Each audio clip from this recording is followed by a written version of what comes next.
And can grab some wings.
皆様こんにちは。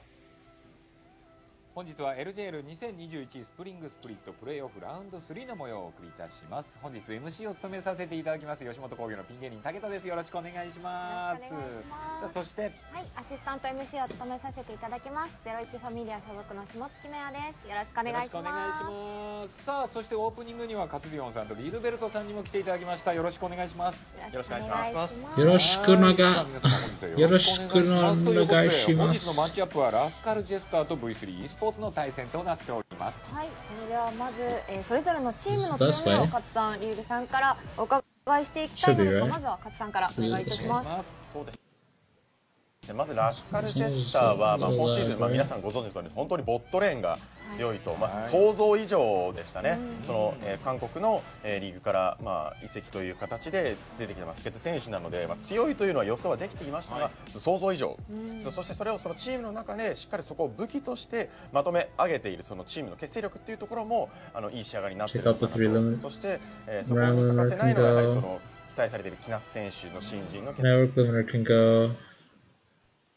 手と復帰してきたリキャップ選手、そしてハチャミチャ選手が今シーズン本当に調子が良くて、彼がしっかりとそのボットに寄り添うことによってゲームメイクをうまく作っているので、本当今日もおそらくボット中心のゲームになるんじゃないかなというのは、予想はできているんですけれども、その上で前回その狙われてしまったボットレーンがそこで崩れてしまいますね。もともとはトップサイドゲームを得意とするチームではあったんですが、プレーオフに入るにつれてボットサイドでのゲームをしている中で、対 RJ このボットを徹底的に狙うというアクションをチーム単位で行えるのかというところが非常に焦点がつくだろうと思います。はい、ありがとうございます。さあ試合の方楽しみとなってまいりました。さあここで LJL 公式ストアからお知らせがございます。めやちゃんお願いします。はい、LJL レーン T シャツとマウスパッドのご紹介です。レーン別のアイコンが刺繍で前と後ろにワンポイントで入っているアイテムとなっております。こちらですね。はい、このように胸と後ろにも刺繍が入っているものとなっております。これは緑色なのでボットレーンですね。なるほど。はい、すごい可愛いです。いいですね。この胸のワンポイントっていうのがいいですよね。はい。そしてリールさんの方持っているのがマウスパッドになっております。こちらも連別の種類があるので、自分のやっているレーンのぜひ使ってほしいな。はい。これが一番人気みたいですね。もうすべて詰め込まれている。詰め込まれててベーシックで使いやすいというところで、これもなんか水ほとんどないみたいなお話だったので、はい、こちらね、もしこれどうしようかな悩んでる方いたら早めにご決断をお願いください。こちらの LJL レーン T シャツとマウスパッドやキャスターの皆さんが着用している LJL ピンバッジ、こちらを販売している LJL 公式ストアへのリンクは LJL 公式 Twitter のプロフィールからぜひご参照ください。よろしくお願いします。さあそしてもう一点 LJL×AU LJL オリジナル Oh my god, it's so much talking, man. So much talking. こちらもめやちゃんお願いします。はい、LJL×AU LJL オリジナルグッズプレゼントキャンペーンもただいま開催しております。au と LJL2021 のコラボグッズ等が抽選でなんと70名様に当たるチャンスとなっております。さらに今回キャンペーンにダブルチャンス商品を追加いたしました。商品内容は AK レーシングのゲーミングチェア、KFC カード、リポビタンデー、カップヌードル、チャンピオンのスキンなど豪華商品をご用意させていただきました。応募締め切りは4月11日までとなっております。I see, I see. You get 10 gift cards, KFC gift cards, there's one gaming chair, 豪華ですからね。 10, どれ whatever the が hell 当た that ってもいいで is. すからね。ぜひ皆さんご応募ください。よろしくお願いします。さあそしてプレーオフもですね引き続きキャスターによる、勝利チーム予想をやっております。さあラウンド3の勝敗予想こちらでございますということで、さあ本日は綺麗に割れましたね。4-4でね。はい。Oh, 4 and 4. This looks like it's going to be a banger of a series. I don't really know anything about either team, I'm going to be honest. But, you know, V3, I know they made it to, what are these numbers at the top? I wish I knew. Numbers at the top, 52, like, what does that mean? どんどん難しくなってますね。カツさんいかがですか？そうですね、結構その僕はこの V3 とラスカルジェスターそれぞれ行ったその直前の試合の内容を結構印象的に思っていて、V3 スポーツっていうのはやっぱりその僕は戦国戦は戦国勝利予想してたんですけど、そこを乗り越えなんていうんでしょうね、思った以上のパフォーマンスを出して勝っていったというところだと思うんですよね。そういった意味で V3 非常にいい仕上がりになっているんですけど、それに対してラスカルジェスターというのは We ain't gonna have time to cover the Korean match. 分かってはいたんですけれど、We're gonna Damwon KO versus Gen G. That should be more of a banger than this one. じゃあそこをどう修正できるんだろうというところのなんて言うんでしょうね、ずっと分かっていたことだったので、それができなかったり、ちょっと僕の中で結構響いてしまったところと、あと下月さんちょっと被る部分あるんですけど、5戦目までおそらくもつれるだろうってなった時のやっぱりその V3 の戦略性の強さっていうのが先週も見えたので、そこも加味して、V3。やっぱ今回3人予想の人が多いですもんね。そうですね。だからこれだけみんな迷われてるということですよね。リールさんはいかがですか？そうですね。ほぼたくさんと被るんですが、やっぱりボットが強みの RJ で、そこに対して once the game starts, once drafting starts, once game starts, I'm gonna と mute いうところで。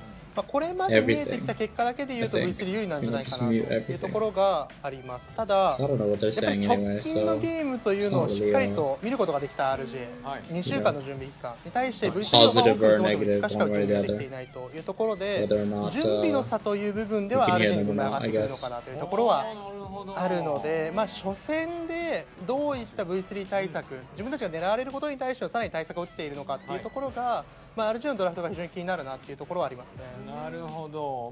これ1位を今イエガーさんが走っておりますが、メアちゃんがドンピシャで当てたらひっくり返る可能性が。ひっくり返る可能性が実はあるんですよ。会津さんも RJ ですからね。はい。そうなんですよ。今日は当てていきたいなという気持ちですね。僕とレボルさんが外しても全く変わりがない。皆さんの勝敗とは変わりがないという。I don't know 一番 anything 後ろを about 歩いており Fortnite ます。 either. 走っておりません。安心できますね。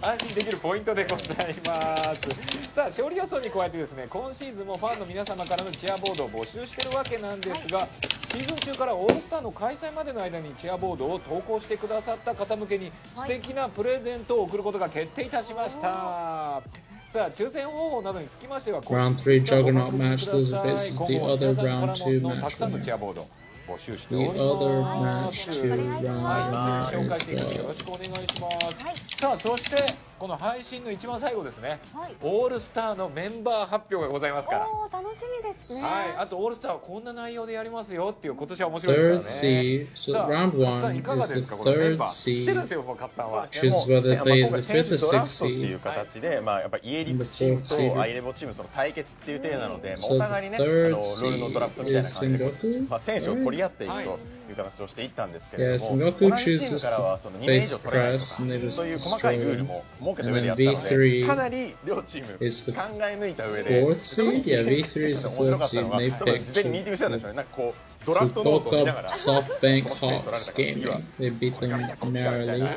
すごい悩みながらやってたので、 Round ちょっとどういうねチーム構成になっているのか楽しみに待っていただければなと思いまはい、す。ということでね、ゲームが全部終了したらエンディングまで見てくださいということで。 So round 2 it says first and second seed face each other in the Juggernaut match.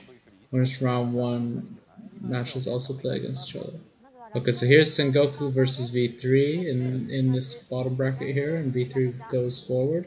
And then this one here is the first and second seed face each other. And then they go into like a loser's bracket, I guess. And then these two in round 3 get to face Detonation Focus Me. Alright, finals. When does the Juggernaut round and round 3 matches face each other? Winner qualifies for the 2021 Mid-Season Invitational. Alright. So I don't know. We'll see. Damage per minute, okay. First Blood, 16 games, okay. Dragons, more dragons on Rascal Jester. Rift Heralds per game, 0.9, 1.4. It's kind of a weird statistic, like, you don't need more than one Rift Herald per game. Kill and assist at 15 minutes, so these... From these stats, it looks like Rascal Jester are more of a team objective-based team that doesn't prioritize Rift Herald, which is a good thing, but kill and assist at 15 minutes is much higher than V3. So we'll see how it works for both teams. It looks like 1976 to 1791 damage per minute is quite good. So that can either be the star players of Rascal Jester's team often doing more damage, or that most players on Rascal Jester's team do a decent amount of damage regardless of which kind of champions they play, etc. Or maybe Rascal Jester's champion pool in the different lanes is more suitable to higher damage per minute numbers. Like, none of these statistics should be taken, in isolation. I think First Blood especially, like, First Blood is not always a good indicator for who will win the game.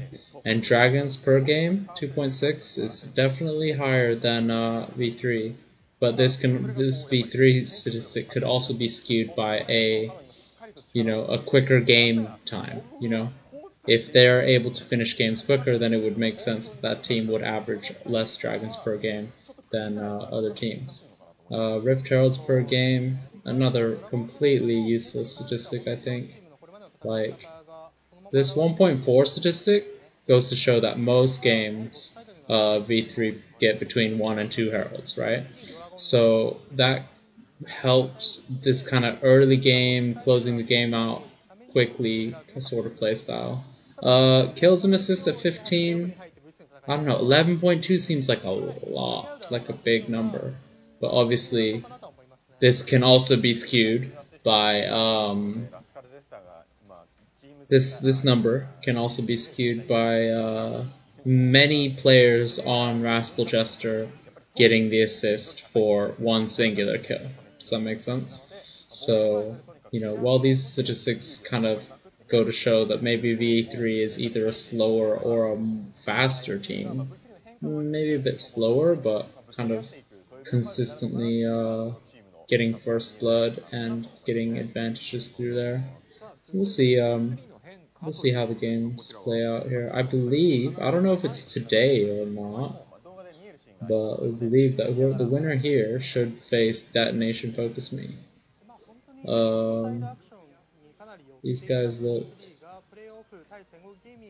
my guy's name is Steel. Steel's the Baron. It's gonna be lit, man. We got just 2 supports. We got sub support and a sub mid laner. It's quite interesting. Alright. Are we gonna get into the game at all? We're just watching some clips here. Okay. Flash. Okay, it's just pretty standard flash hook from Nautilus there to kill the enemy jungle. It's quite unfortunate Olaf being behind in the early game. It's also good to note that the affiliates have started Cole in this game. Like, obviously this game's like been over or whatever. SG vs V3. Okay, this is extended to V3, and it does end with both of them dying for nothing in response. That's really unfortunate. That's super unfortunate because SG should have known that the enemy jungler was in the bot side. Okay, it looks like V3 are getting their revenge, or not revenge, but getting their ooh, damn, okay. He narrowly escaped there. SG, I keep thinking Star Guardian, but I don't think it is Star Guardian. とにかくボットに注目ってことですね、今日は。A 選手もガリオはもうとにかくバウンされる回数が多いので、いかにミッドレーンから動くっていうところで、メタのチャンピオンであるんですけど、ツーセット8っていうのを新たに出してきて、しかもなおかつそれでゾーニングであったり、ロームであったり、しっかりとしたそのチャンピオンの特性を生かした動きを本当に戦国戦でいい形でできていたので、ここの仕上がりっていうのも相当響いてくるだろうなと思う、そういう前回の動画でしたね。なるほど。さあ続いてはラスカルジェスターですが、RJ の課題ということで、課題があるということですか？やはり前回負けてしまったというところもあって、やっぱり見えてきた課題っていうのが DFM vs RJ. Rascal Jokers. Okay. See what's going on here. Okay. Yeah. Oh, good flash. Good flash. He's still going down. He's definitely dead. Okay, the stun comes out, but he's definitely dead. Oh no, that's a huge fear. Okay, straight into the ultimate, and he's gone too. And then Udyr's here to do nothing, because the other two players are already finished. That's a late rotation by Rescue Jester. And it wasn't even a good rotation, because, what's it? Actually, it's a different game now, is it? That was game 2.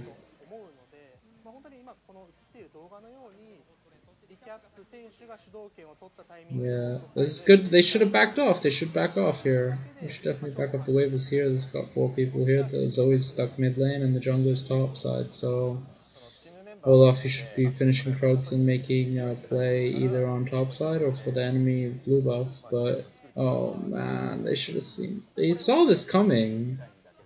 DFM. They shouldn't just. Ay ay ay. That's tragic. And why is Camille? Why is Camille all the way back under tier 2? And there's no threat on her side of the map. That's like, obviously she's respecting the fact that Olaf could be in a dive position. And I think it's better than what the other team did in that situation. They knew the dive was coming, they decided they want to sit and get some experience in the bot wave. But yeah, it's a weird one. Alright, tail participation. Pretty decent. KDA is pretty similar, damage per minute. Slightly favoring recap. So we'll see if Ace can be the ace that V3 need to take this game. Does have slightly higher kill participation, so it does goes to show that maybe Ace is more comfortable playing the supportive style mid lane that people are saying is a little more strong than before. Yeah, like Galio. Galio especially. Galio Orianna could be seen as like a kind of secondary supportish type mid laner. Same with Zoe, to be fair. She's kind of a catcher, kind of catching people out and doing things like this. So we'll see. Oh yeah.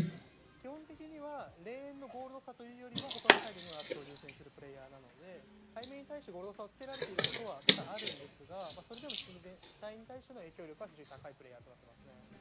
なるほど、じゃあ本当にこの2人に注目ってことですね。求められているところが一緒ということで。さあ、それではここでですね、1点情報を紹介したいと思います。さあ、V3 スポーツの無人選手が先日4月9日23歳のお誕生日でしたということで、昨日ですね、おめでとうございます。さあ、こちらに情報来ておりますが、選手生活で続けている習慣ということで、大会3日後 Are we ever gonna get into game? It's my question. すごいですよね。あと大会前日に机の片付けや自己管理をすることということで、爪も切ったりするらしいですね。爪大事ですからね。やっぱハンドスキルってところじゃないですかね。さあ、そして最も仲がいいチームメイトはハロー選手ということで、最初日本に来た時に日本語を話せなかったのですが、ハローが日本語のところでいろいろ手伝ってくれた、いろいろ教えてくれたってことですね。結構ハロー選手は喋れるんですよ。なるほど、だからいて本当に良かったでしょうね、存在としてはね。なるほど。なるほど。はい、いろんないたずらをしてますと。Is it his birthday or what? 4th of 9th of April? So yesterday? January, February, March, April, 9th of April? He's 23 years old? Is that what I'm saying? Between Mujin? He's got the birthday buff? I don't know if that's a thing. No, birthday buff is a thing that exists. 一番理解し、チームの構成などを考え、集中して試合に挑んでるという。だからこうふざけてるようで一番ちゃんとしてる選手なんじゃないかってことですよね。結構最後の方に彼のチャンピオンを回すジャングルのね。Are we ever gonna get to game 1 picks and bans, guys? Or are we just gonna sit here instead? How do they get into these chairs? Do you think they crawl underneath the table? It would make the most sense. This girl on the left is so cute. Okay, we got the casters. Game 1, let's go. そして解説にはレボルさんです。よろしくお願いします。はい、よろしくお願いいたします。まあラウンド3というかセミファイナルですけれども、まずはラスカルテスタ、そして V3 注目プレイヤーがミッドレーンということで上がり。Yeah, it's technically semi-final, yeah. ミッドレーンはトップに対してもボットに対しても影響力が高いですし、さらには LJL プレイオフになってからもう完全にボット。Rascal Joker are fighting for their chance to rematch the current highest. 違うチャンピオンを使って相手のロームを抑え込んでいくのかといったところの選択肢をどう取っていくのかというのも楽しみになってきますね。ただガキョウはねもうほぼほぼターゲットされてますからね。まず間違いないでしょうね。さあどんなドラフトに。Alright, we're going into game 1. Start with the Galio ban. Okay, directed at Ace because we saw that he does play Galio in the mid lane. It is also it's a decent flex build because he can pick him in the support role, but I feel like Galio's support can get outclassed by many similar supports. It looks like we're getting rid of Senna and Thresh on the enemy side. A lot of bot lane focus bans this series. Only so far 4 out of the 3 out of 4. Ooh, 4 out of 5 bans so far have been targeted towards the bot lane. To be fair, Tristana can be flexed into the mid lane, and in a stretch can be flexed in the top lane. But other than that, looks like getting rid of the Udyr. Let's see what B1 Hecarim. I like it. It's not bad. It sets the tone for the team, though. Gnar is a good blind pick. It doesn't really have any straight up losing matchups. It looks like we're going for the Jinx in response to the Hecarim. Is that good? I don't know. Jinx does have the extra range to prevent a straight up Hecarim engage, but she does lack the mobility options, and the unstoppable onslaught does go over the traps, as far as I'm aware, on Jinx. Like we're getting Tahm Kench in response to the Gnar potentially in the top lane. That sounds like ass, so it's probably going to be support Gnar, but that leads us to believe that they are going to pick a hyper carry in the AD carry position. It looks like they are going to go for the Orianna. So they have the Orianna Hecarims, really nice combo they can do. Combo their ultimates together, combo their E with Orianna ultimate together. Looks like going to counter with the scaling mid lane Azir. It looks like they are thinking about the Akali. I think Akali can work here. Braum hover instead. I don't like it. It's not bad because the enemy team have 2 melee champions, and Braum is kind of better into more melee champions, and Braum is also good into the Tahm Kench pick because Tahm Kench should get us into some hyper carry bot lane kind of AD carries. But I don't know why V3 are banning Varus and Ezreal here, because Varus gets blocked by Braum and Ezreal gets blocked by Braum. So I don't know, I just don't like these two bans. Like Ezreal's safe enough that he doesn't always need the Tahm Kench to get him out of sticky situations, and so far V3 also don't really have the team comp able to, I guess, what am I trying to say here? I don't like these two bans from V3 because with the Tahm Kench lock-in, it's almost guaranteed you're going to get a hyper carry in the AD carry position. So I feel like it would have been better to take out some hyper carries in the AD carry position. They have, to be fair, taken out 1, 2, 3, 4 potential AD carries on both sides. It looks like we are getting LeBlanc in response to Orianna. So this is a matchup that is LeBlanc favored early on, and as the game goes on, Orianna will scale harder than this. I don't like the LeBlanc, and this is a very, very obvious Aphelios pick because you need the hyper carry to synergize with the Tahm Kench. But my thing is, why would you pick LeBlanc into a team that has Tahm Kench? It's like you don't actually want to kill anyone come mid-game unless you are really creative. But it's just like I don't like the LeBlanc pick at all. It's like you can force the early prio, and it basically just sets up for a strong jungler to attempt to carry this game. I don't like the Nocturne pick. It's very counterintuitive, should I say.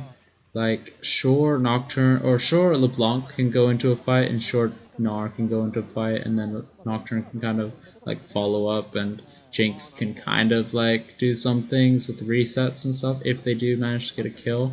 But I feel like anyone that V3 try to focus in a team fight can just get eaten by Tahm Kench, and there is no counterplay, really. Yeah, okay. This game I give to Rascal Jokers. I think V3 really made a mistake by banning 2 AD carries, Ezreal, Varus, who do not fit in the enemy's team comp. It's very how do I say, not so adaptive or flexible drafting, in my opinion, to ban these 2 AD carries. Like, maybe they're just afraid. Like, I don't know much about these players, like Soul, whatever, S-Soul, and but I don't like seeing LeBlanc picked into Tahm Kench, and I don't like seeing V3 ban 2 AD carries in the in the second phase of bans into a team that's very clearly going to pick a hyper carry. I don't think Ezreal is the play here. Like, I don't know. Before Gnar goes in, he'll have the extra range to ideally avoid any Ezreal or Varus poke. Nocturne shouldn't have to go in until, you know, he goes in, I guess. I don't know. I think this game is very easily given to Rascal Jester here. They just have a more cohesive team comp, I think. I just don't think that Gnar and Nocturne and LeBlanc are very protective AD carries. So it seems to be like the top side of the map, the top mid and jungle, are, I guess, having their own game plan, where the bot lane with the Jinx and the Braum, like Braum could carry like a forward position in these kind of team fight / skirmishes, face-off type things. Okay, here comes a little bit of a trade coming in from Ace, proccing the electrocute onto RJ Recap. They both have the Corrupting Pot. No, LeBlanc has the Corrupting Pot, so it did favor her in the extended exchange. They are pretty similar HP values right now, but you have to know that Orianna's Doran's 2-pot start is gonna run out of sustain quicker than the Corrupting Potion start of the LeBlanc, and LeBlanc, knowing this, is, I think, correct to just start the trading early.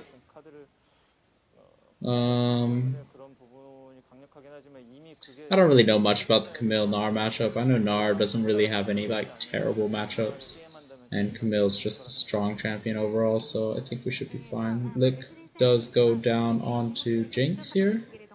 Yeah, I don't know how I feel about this lane.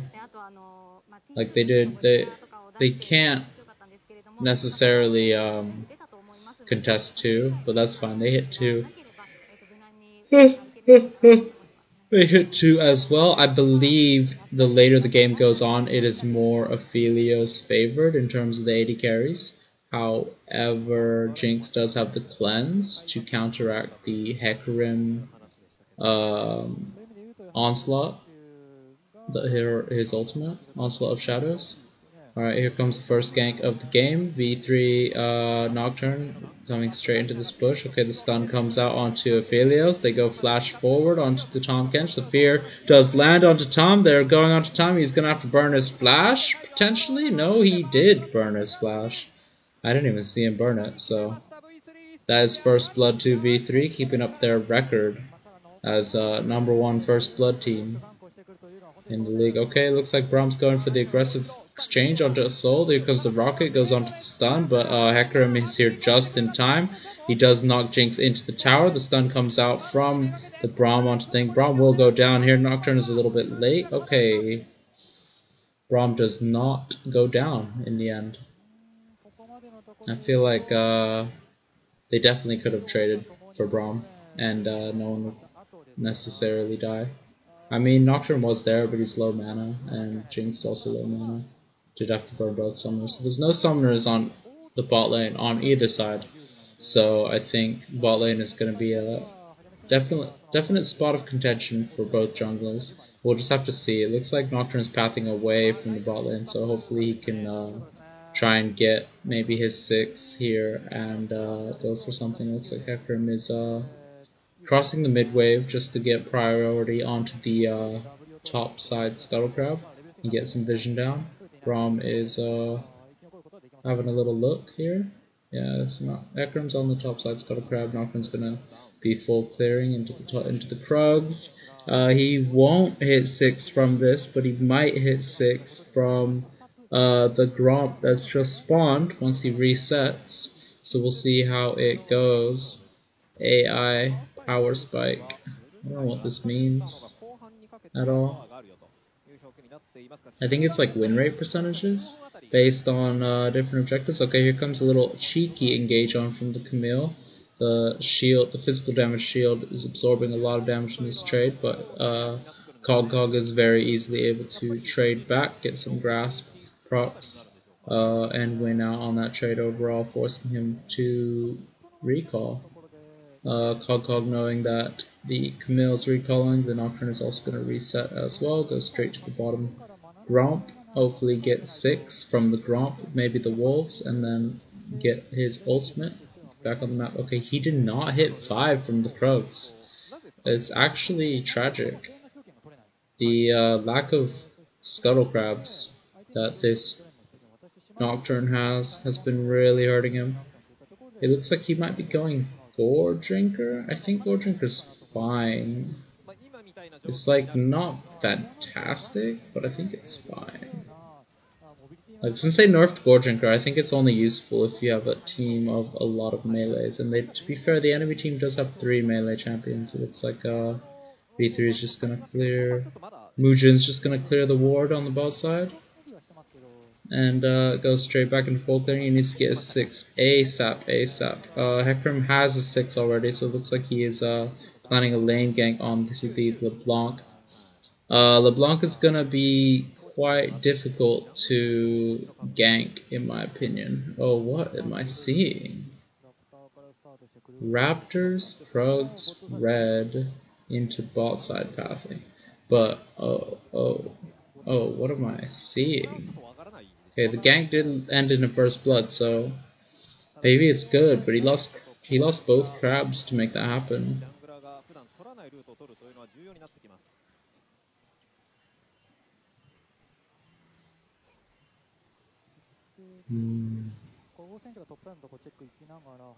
Okay, so Nocturne's clearing his 3rd tier of camps now, and he still is not 6. Hopefully he gets 6 from these Krugs down here. It looks like he's not going to get Krugs. It looks like he's going to make a cheeky gank into the top side, but I feel like this has very low success rate, and I don't think it is.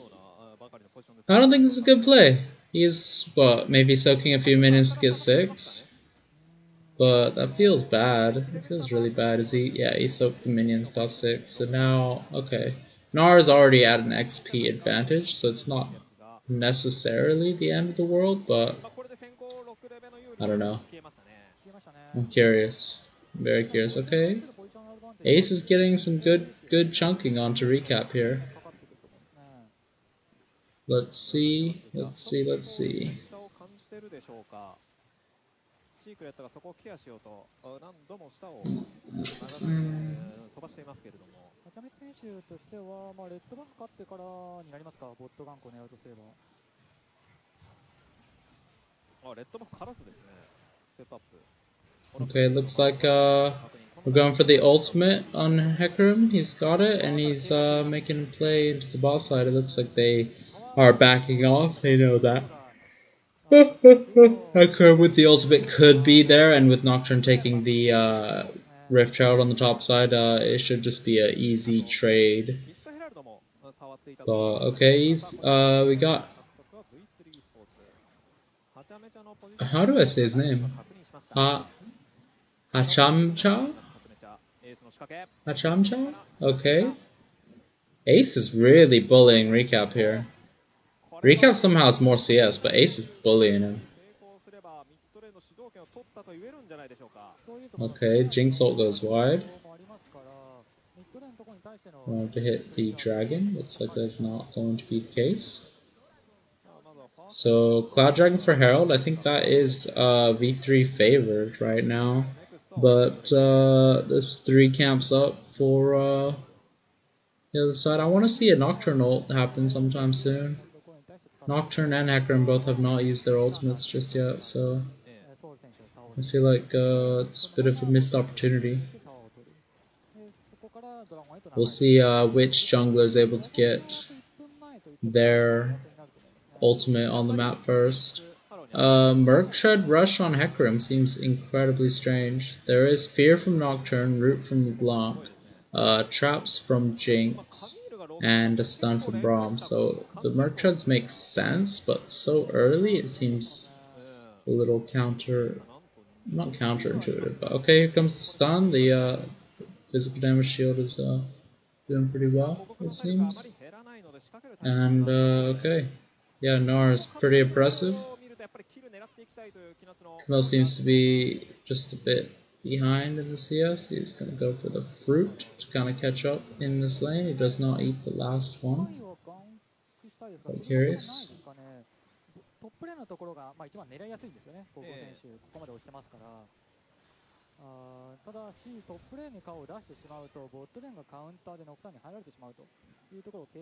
He really wants to ult on this LeBlanc, but LeBlanc is incredibly difficult to gank. The only way you're able to do it is she already uses her distortion, and then even then it's tricky. It's tricky to say the least.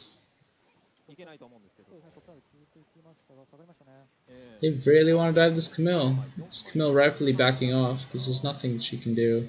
Well, if LeBlanc goes missing, and the jungler is also missing, you might as well just leave top lane. It looks like LeBlanc is back, and they're gonna drop this Herald down, get early first turret. Looks like Camille's gonna take this opportunity to roam, realizes that this turret is long gone, but roaming where exactly? That's the question. Where is she going? She's looking for something mid, bro. But nothing is to come of it just yet. V3 have a substantial gold lead at the moment through those plates captured in the top side of the map. And there are no other plates on the other side of the map. 2 plates gained from the boss side of thing. Okay, here comes the Tomcat. He flashes away, but that is not... Okay, no, maybe they can save it. Here comes the heal coming out from Rascal. Unstoppable Onslaught into the Camille teleport, and this is turned into a disastrous team fight. Camille does go down as well. Nocturne drops. It looks like Hecarim is trying to do damage, but there is no one else potentially able to kill here. There's a lot of CC coming in from the Gnar. He's going to get slammed into the tower, and he's going to get eaten. Okay. Rascal Joker's taking the lead. We were waiting for the ultimates to come out of the junglers, and I'm not disappointed. That was a good little skirmish there. It does come out in favor of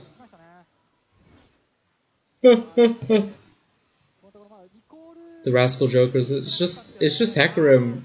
He's able to rotate to fight so quickly. Okay, it looks like Nocturne actually went Stridebreaker. It's quite interesting. I think I like it. Okay, they see the teleport on the Ori and they panic, V3. They panic. They're pincered on all sides. There's nothing they can do. Ace is here late. He does get the kill onto the Camille. But yeah, they just have to run for their lives now. It's not a great sign.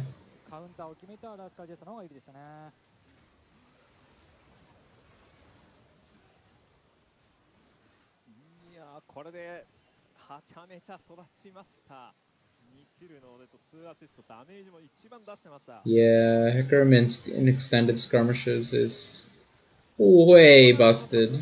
話は変わってきますよね。変わってきますね。ただボットレーンのところからボタン 2v2 のところでは、ラスカリエさんいる作ったんですけど、かなりエン選手がミッドレーンから離れながら先手を取ってボットサイドに寄る動きを繰り返すことによって人数のアドバンテージを作ってますね。ミッドレーンのコントロールしてますね。高校後も降りてきました。さあドラゴンタイムです。オーシャンドレイク。Okay. Looks like for our Rascal Jokers, their gold is more focused on the bottom side of the map, whereas for V3 it's more focused on the top side of the map around Cogcog. Cogcog has got quite a substantial lead. We'll see if he is able to turn that into any further advantages down the line. Looks like both teams are kind of grouping up for this next dragon. Nocturne knows he has the ultimate to get into a fight, so he's taking the opportunity to push the side lane in, deny the wave for the enemies, and then it's just a dragon dance. Cogcog coming with the flank means Rascal Jokers do need to respect the potential for a Gnar ultimate. Okay, here comes the Braum ultimate. Does knock up Camille in the backline. Doesn't actually do anything in particular. Nocturne does get the smite onto the dragon, and V3 are playing so scared. What? They kill the jungler. You should just run him down. I mean, I understand that, you know, running into Orianna Aphelios isn't always the greatest idea, but I guess they did use a lot of things. They didn't use the Jinx ult though. I don't know. It's definitely an interesting one. I feel like V3 definitely could have taken more in that exchange. Okay.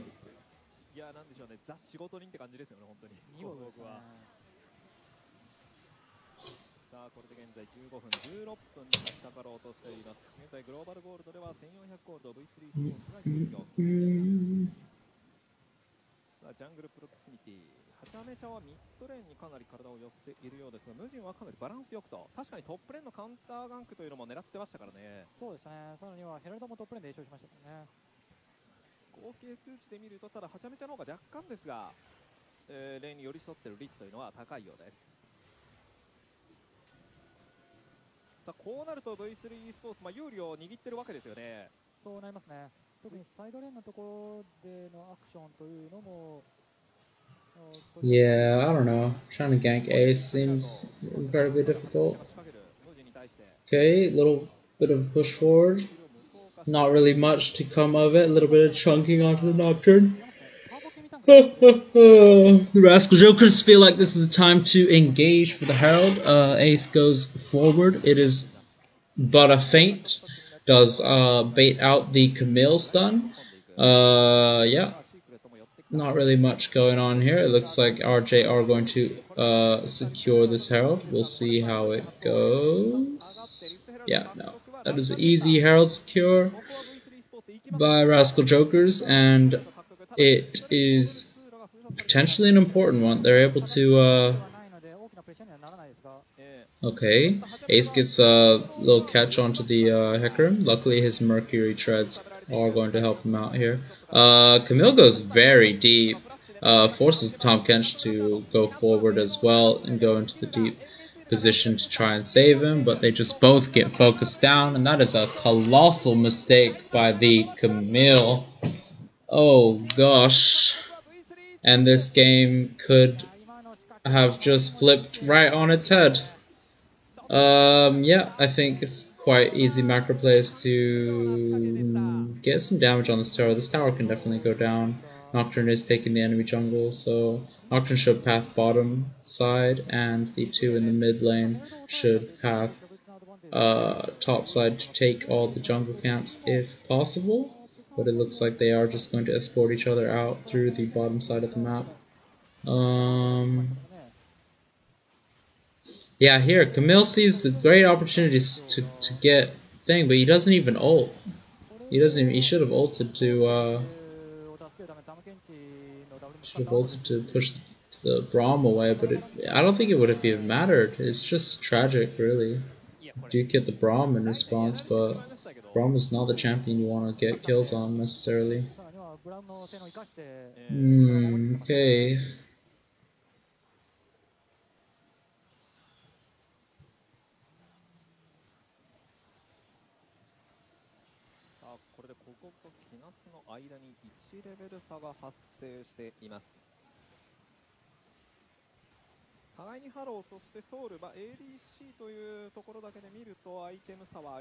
Alright, looks like this mountain dragon is going to be the soul for either team who decides it is more of a priority. Looks like Rascal Jokers do have the initial presence around the dragon area for the time being.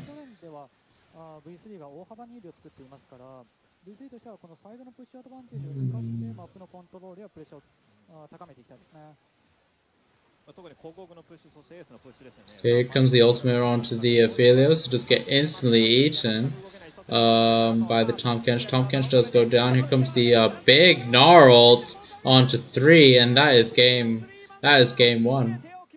That's game 1. It's gotta be. They only have one cannon minion, but it will be enough to take this turret for sure. They should not take the they should not take the mid inhibitor. They should go straight to the Baron pit. I like it so far. They could even send one to go dragon, because if they send all to dragon and Camille has a blue trinket, which she does not, but if she does have a blue trinket, she could ping them, see that they're all there, and then make the play for the dragon as the opposite side objective. But it looks like she is going to go onto the Krugs first, maybe? I don't know what she's doing. Are we going? Okay, Tahm Kench does get the teleport of the Hecarim here, so they are able to, presented by Cup Noodle, the Baron power play. That's quite interesting. But yeah, Tahm Kench teleports the Hecarim into the Dragon Pit, so they get priority onto the Dragon while they're resetting with Baron. So let's see what the team could do with Baron. I really like the 1-3-1 ability of these two, of the V3 team. I think they can very easily send Gnar, Aphelios, and Braum in the mid lane, and then have they could have LeBlanc and they could have Nocturne in the side lanes. And then as they push into the inhibitor tower, Nocturne will have the range necessary to ult where he needs to ult, basically. He's doing a decent job of being near the fight now. Looks like they are sending Gnar to the bot lane turret. So with this Baron buff, they should be able to get both these tier 2 turrets. Looks like he's just going for it. Okay, no. One auto attack away. So this tower's definitely gone down now.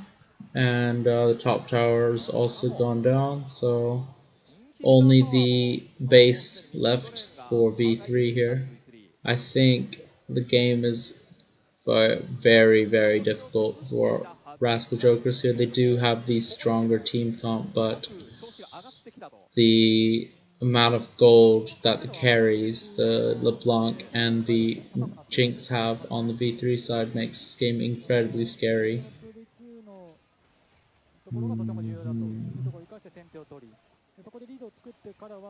Only went Tori because, Tori only went rapid fire cannon mainly for the Camille and Hecarim having insane reach.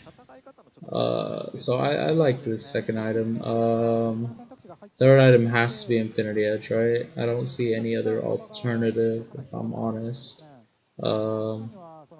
He is going Deadman's Plate, the Hecarim, so maybe there's an argument for Lord Doms, but it's pretty flimsy, I think.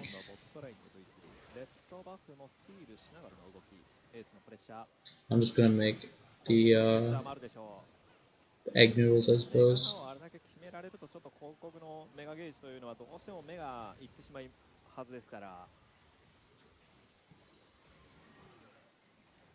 ここでラスカルジェスターは手堅く守れるというのがチームの特徴でもあります。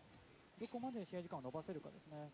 ミッドのインヒビターを渡してもいいとある程度考えていると思いますが、ただ無理はしませんね。バロンパワープレイも2290ゴールドということで、焦ってインヒビターを破壊しに行くというよりはゴールドの差をちょっと広げようっていうような V3 の動きいいですよね。かなりカウンタージャングル意識してますよね。そうなってますね。さあブルーバフ、ここは分かっているのでラスカルデスターとしても体を当てに行く。はちゃめちゃ戦闘、ただエースがチェインで止める。キナツは入れません。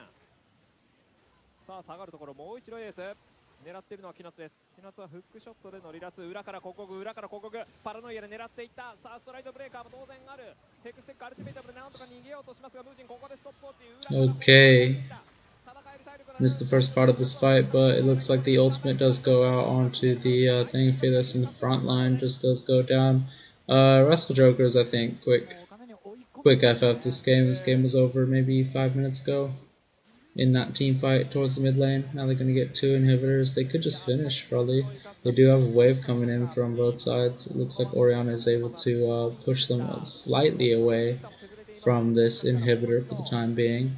Okay, Brahm's Q goes wide.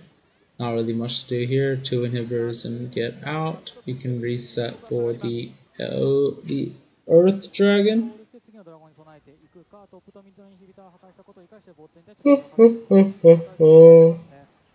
Yeah, you can reset for the Earth Dragon, and I think it's good. Okay, we see so the W does hit onto the Jinx, and then the Vision does come through for the Nocturne to get the ultimate. The shield does come out into a second shield. What the hell is all these shields? What? Okay, Hecarim gets knocked way up, gets eaten by the thing, but the eat target should have been Aphelios. He had nowhere to run. でもこれかなり重なってますからね。そうですね。クリックは本当に難しかったと思いますね。さあ満点ドレイ君まで5秒。ラスカルでスタートしてもこのドレイクが取れれば3つ目。Yeah, I don't know what's gonna happen in this game. I think V3 is just gonna roll over any team fight that happens. Ocean Soul is not. It's decent actually. Ocean Soul's decent here.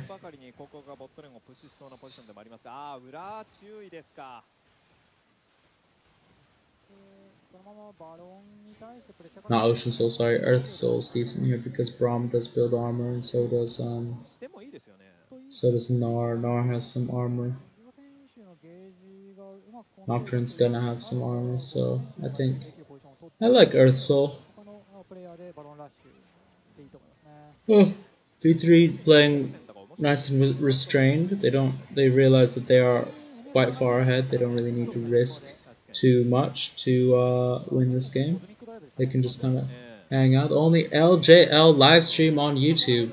Thank you, Manvu. How's it going?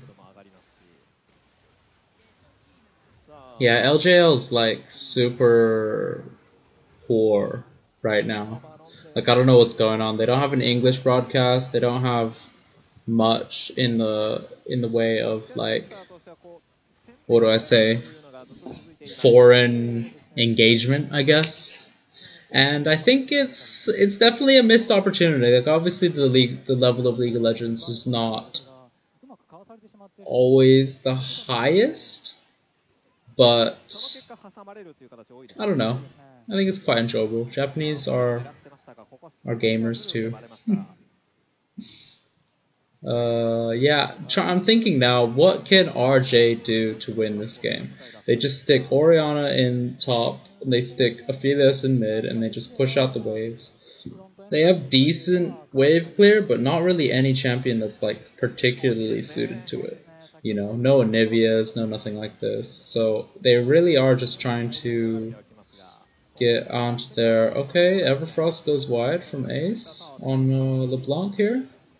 Okay, so this is pretty standard. You have the Baron, you're pushing the wave in on the 3 lanes, and you're trying to put pressure on their weakest point. Their weakest point here is the bottom inhibitor here. It looks like the Darkness will go out onto the Nocturne. He's looking for a target. They are just going to use the cover to push forward and get this final inhibitor. Now double inhibitors, double super minions will happen in every lane. It looks like they're just running down the Camille. Camille's not able to play the game. Does get the Hextech ultimatum onto the Gnar. Gnar's not able to escape, but doesn't matter. It seems like the shielding from the Locket and everything else, the Sterak's, seems to be enough, and that is a quick and decisive game 1 for V3. How's it going, Manvu? You just joined now, or have you been watching?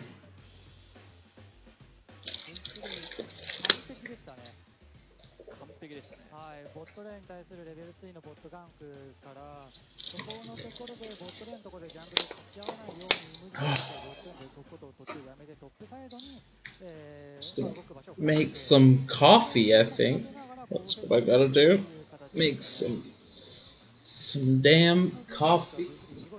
Oh, now the sun's coming up. It's a little less cold. Yeah. I don't know. I think the team comp is good, but the 5-man Orianna ultimate and into the Hecarim ultimate, into the Aphelios ultimate, and it was not enough. They're just too far behind. I think if they were on equal footing, the Rascal Joker team comp would come out ahead, but just simply because, you know, they got that early game advantage and they pushed it so hard. It's kind of like there's not really, like, the fact that you scale is eliminated the second you lose your early game lead, if that makes sense. I'm gonna make some coffee, and we'll get ready for the next game, yeah? Oh, yeah.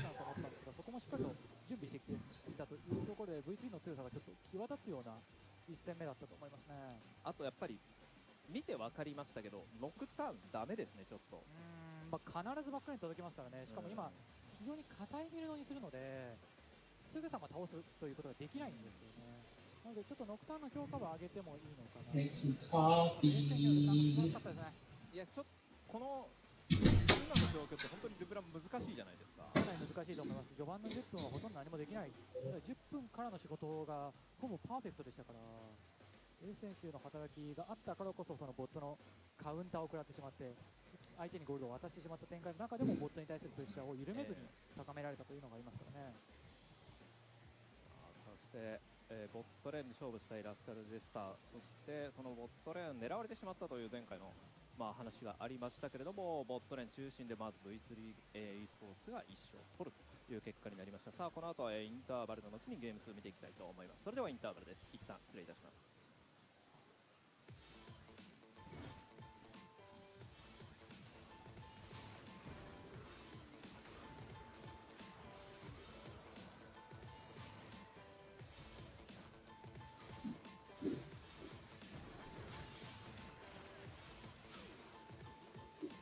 そこで5選手が差を取りましたし、さあパラノイでしょうか、ここは当たるとフラッシュでうまく避けていますが、シークレットフィア状態から狙いを変えた、一気にソウルへチェンジ、ソウルはフラッシュをもう使った後です。カウンター、さあカウンターはちゃめちゃスクターソンスロートからハローを狙えるか、さあ一気にフォーカス、1キル獲得、2キル獲得のアスカルテスター、さらにはテレポートできていたキナツがアルティメットで無事を捉えてはいますが、無事にレッドせず、いやー、ただ追撃ではちゃめちゃのキル、はちゃめちゃダブルキル、さあ 4V3 の状況、タワーダイブもありそうですが、いや 4V2 ですね、これはエースの分身です。ここがメガになった後、スキルを1というわけではちゃめちゃのもう一度タワーアグロをコントロール、メガナでディスエンゲージしようとしますが、一気にキル獲得したのはラスカルです。さあ合計で4キル獲得です。コントロールワードを欲張ったでしょうか。少少し揺さぶられている。さあ、キナスの仕掛け、フックショットからハローを狙いに行きますが、スターになったシークレットがフラッシュでなんとかして助けます。そしてキナスブラッシュアウト。キナスは生存したが、全てのスキルが、エンゲージスキルがラスカルテスター逃げになっている。そこを見逃さないのは V3 スポーツ。ショックウェーブもディスエンゲージに使いましたが、届きます無事。合計で4キル獲得は V3 スポーツ。特に広告のプッシュ、そしてエースのプッシュですよね。さあ、パラノイアから無人が仕掛ける。当然丸の目で助けますが、フリーで全く動けない。そしてソウルが出た後、さあそのシークレットを倒されて、そして出てきたところを狙っていた広告。完璧なスリーマンだ。全てを決めました。4キル獲得 V3 スポーツ。Where? Wish. Not gonna lie, I have a bit of money on V3, so just watching this, but I hate Twitch, so I'm happy you're live streaming this. I also wish LJL content was easier to get into though. It's a lot like the LPL, whereas not a lot of exposure to Western fans, hard to find YouTube content on players and teams. LJL hopeful though, I was a fan of DFM. I've never actually seen DFM play, so it's quite interesting to see you're a fan of DFM. At international events, so hopefully LJ will become really good sometime soon. Well, if DFM, if they win their next game, they'll be in MSI. Kind of sad though, Rascal Jester botched early really bad, and basically were put in a bad situation later, being so behind, considering how close that last fight was. Also sorry for the essay. No, don't worry about the essay. I'm happy to talk about anything League related. I love League. All-time favorite game. Just gonna make some coffee. Just looking for a spoon. I had a spoon here. Did I fall? Oh, it's on the floor. Whoopsie.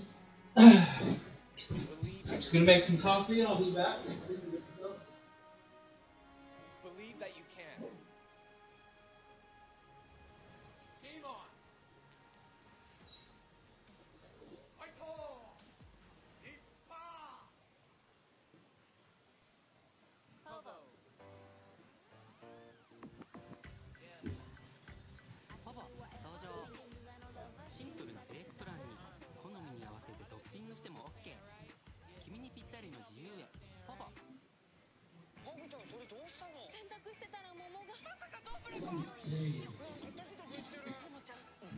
Oopsie. What's that spilled coffee on my coffee? It's not good. It's not good.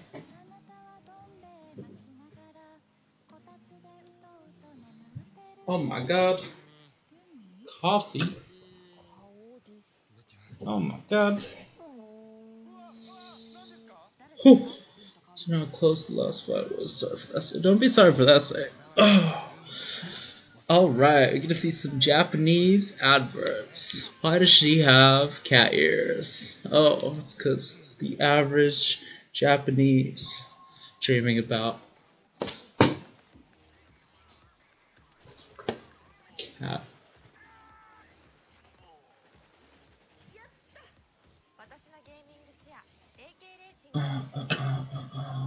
Are they gonna? They should show us some more replays of the game, right?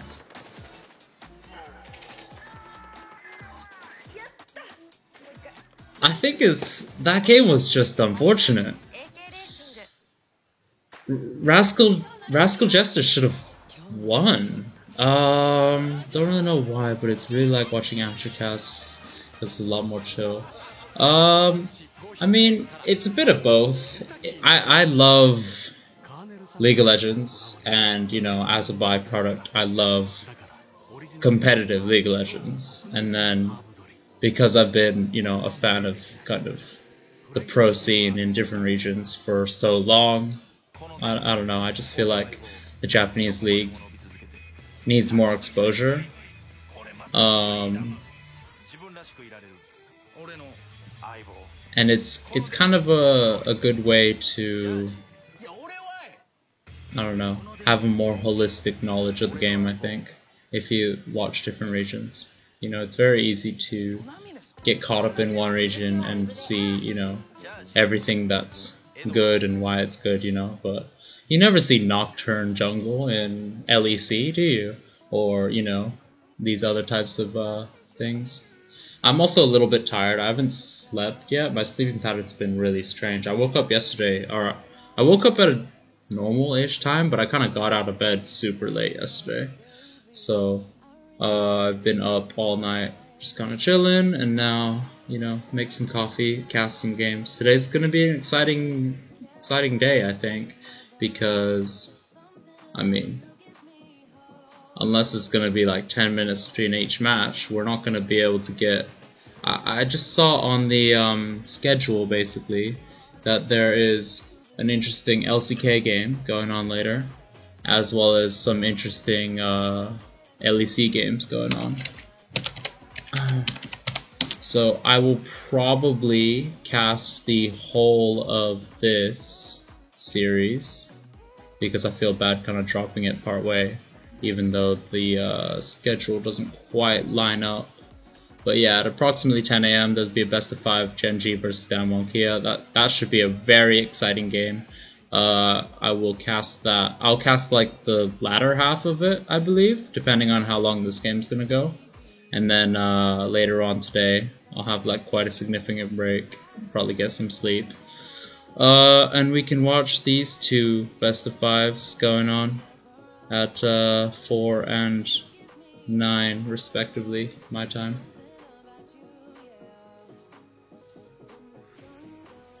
But yeah, it's quite interesting. You said you had money on who? V3? Got a bit of money on V3. Nice. Well, you're doing well so far. V3, they were in Worlds last year, so I kind of see them winning, but I don't know a thing about DFM, so we'll have to see for tomorrow, I guess.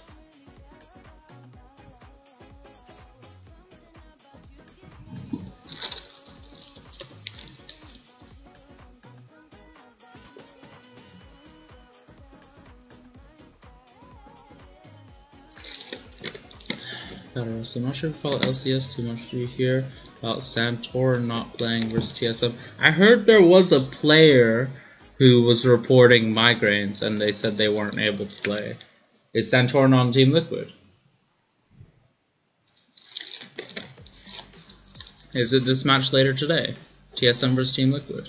That's such a big match that it's kind of yikes that the jungler can't play. But I don't know. My thing's kind of like,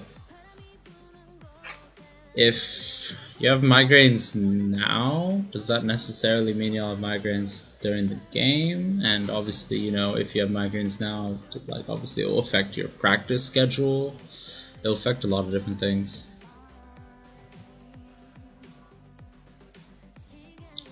I feel like Rascal Jokers had the better draft last game. Sad about V3 at Worlds. Don't remember. Boogie, but it was such a shining spot for them. Sad he's gone, but Bujin is good too. How long have you been following these different leagues?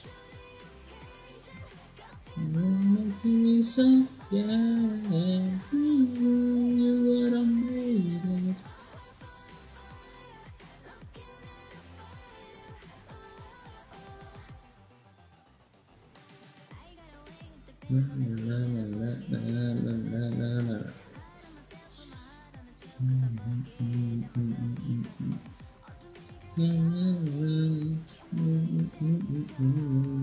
you like KDA?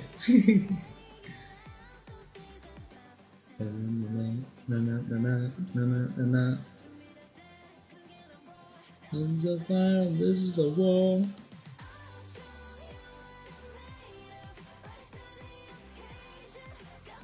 Well, I'm just happy they qualified, you know? Like, obviously, one team has to qualify, right, from here to make it to Worlds, to play in at the group stages, because it's like an underdeveloped region. Watching the esports scenes probably since Season 2 Worlds. Usually only follow LCK, LEC, LCS, but recently got to LPL last year. I always tried watching LGL when there's an English cast.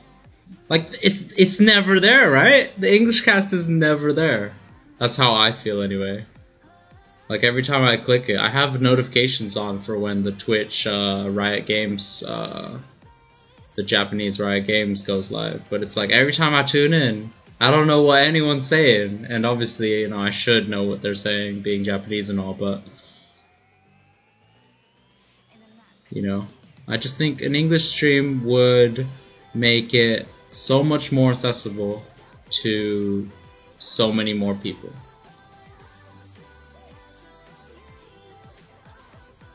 But apparently the Japanese league scene is in a really sorry state. Apparently all the pros, the Japanese league pros, they all play on the Korean server because it's like right there, you know, might as well get better quality games out of it. So it's kind of like, I don't know. And I know I have a Japanese account, but the ping is like super high from where I am. I'm in London, and the ping is super high, and the games, like, obviously I'm not max level yet, so I feel like once I get max or level 30 to be able to play ranked on that server, the queue times will be a little bit faster. But I think I'm like level 16 to level 20 soon. You and I should duocast LGL match one day. I'm down, but for real, I hope one day there's a stable English cast. Honestly, I'm down to do a duocast whenever. It will help me not lose my voice if I do like a whole day of casting. But man, how long do they have a break to do the thing? Let's see what let's see how Rascal Jokers can come back from this.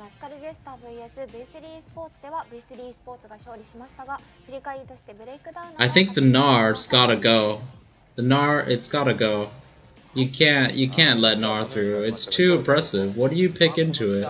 Like, they had the counter pick into the NAR, and everything else about the team comp was fantastic.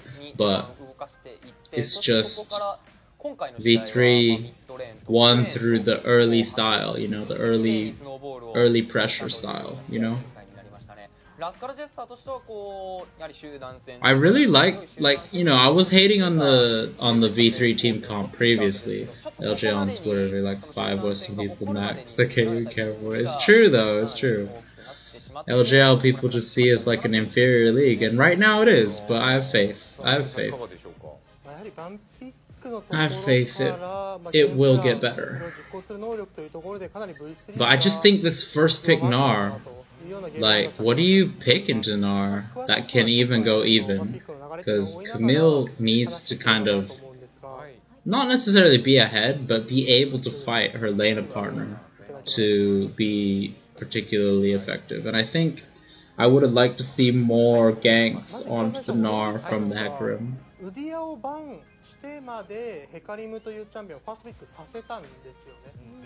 But this NAR just felt too oppressive. Since they just got choked out since their team comp. Since their team comp had no wave clear, stop engages, stop sieges. Yeah, their team comp had no wave clear, which is unfortunate. But yeah, if Rascal went even early, it would have been fine, I think. But they just lost so much during those Baron plays. Like that I think that early Herald secure for V3 and then shoving it onto top lane turret to get first turret for NAR, I think that kind of sealed the game. That basically meant that NAR was the strongest player on the map, which, whenever that's the case, the enemy team is not going to have a good time, because NAR is the most annoying champion in a side lane. You can never catch him. He's got like the double jump to get out of escapes. He's got, like, you know, slow on his mega Q and his mega W, and he's got a slow on his normal Q, and it's just, I don't know. NAR's too good, I think. They definitely played fights in their base well, but at that point it was just goal difference. So yeah, for sure it was goal difference. But it's just, V3 played it clean. They picked the early game champions they wanted. They got the NAR. I think our Rascal Joker have to ban the NAR now. But we have to think about what ban in response, like, are they going to be able to do instead, if that makes sense. And we'll also be able to tell, or we will also be able to see whether or not they pick the red or the blue side. Okay, cool, looks like we got a replay going here. 相手のレッドバフに W スキルを使ってディストーションというブリンクスキルを使って相手にバレないようにワードを置いてるんですね。 I've never seen this pathing before on Nocturne though, so I'll probably have to try it in one of my games. It looks quite nice. Raptor start means you don't need a leash, so the enemy team doesn't necessarily know for a fact where you're going to be. And it means your Gnar can get ahead early by showing up the lane first. Because the Camille also didn't help, but, you know, if Gnar had to help and Camille didn't have to help, then question mark ping does go up on the blue buff. They have no idea. They have no idea. And then this is tragic, right? This is actually tragic because there should have been a ward in that river, I think. Like, I was looking at Aphelios' vision score and it was 0, and 0 is only means you don't have a single ward placed for more than a minute. So it leads me to believe that the ward was available for them.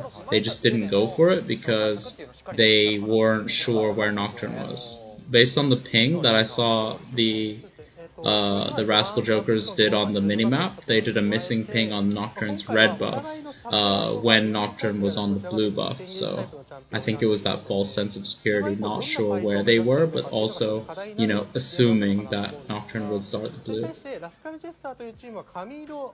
I think it would have been a very different game if Rascal Jokers decided to try and get some early vision, like, you know, a cheeky ward on the Raptors would have prevented this play from happening. And then it looks like this is after they've kind of solidified their lead. I think the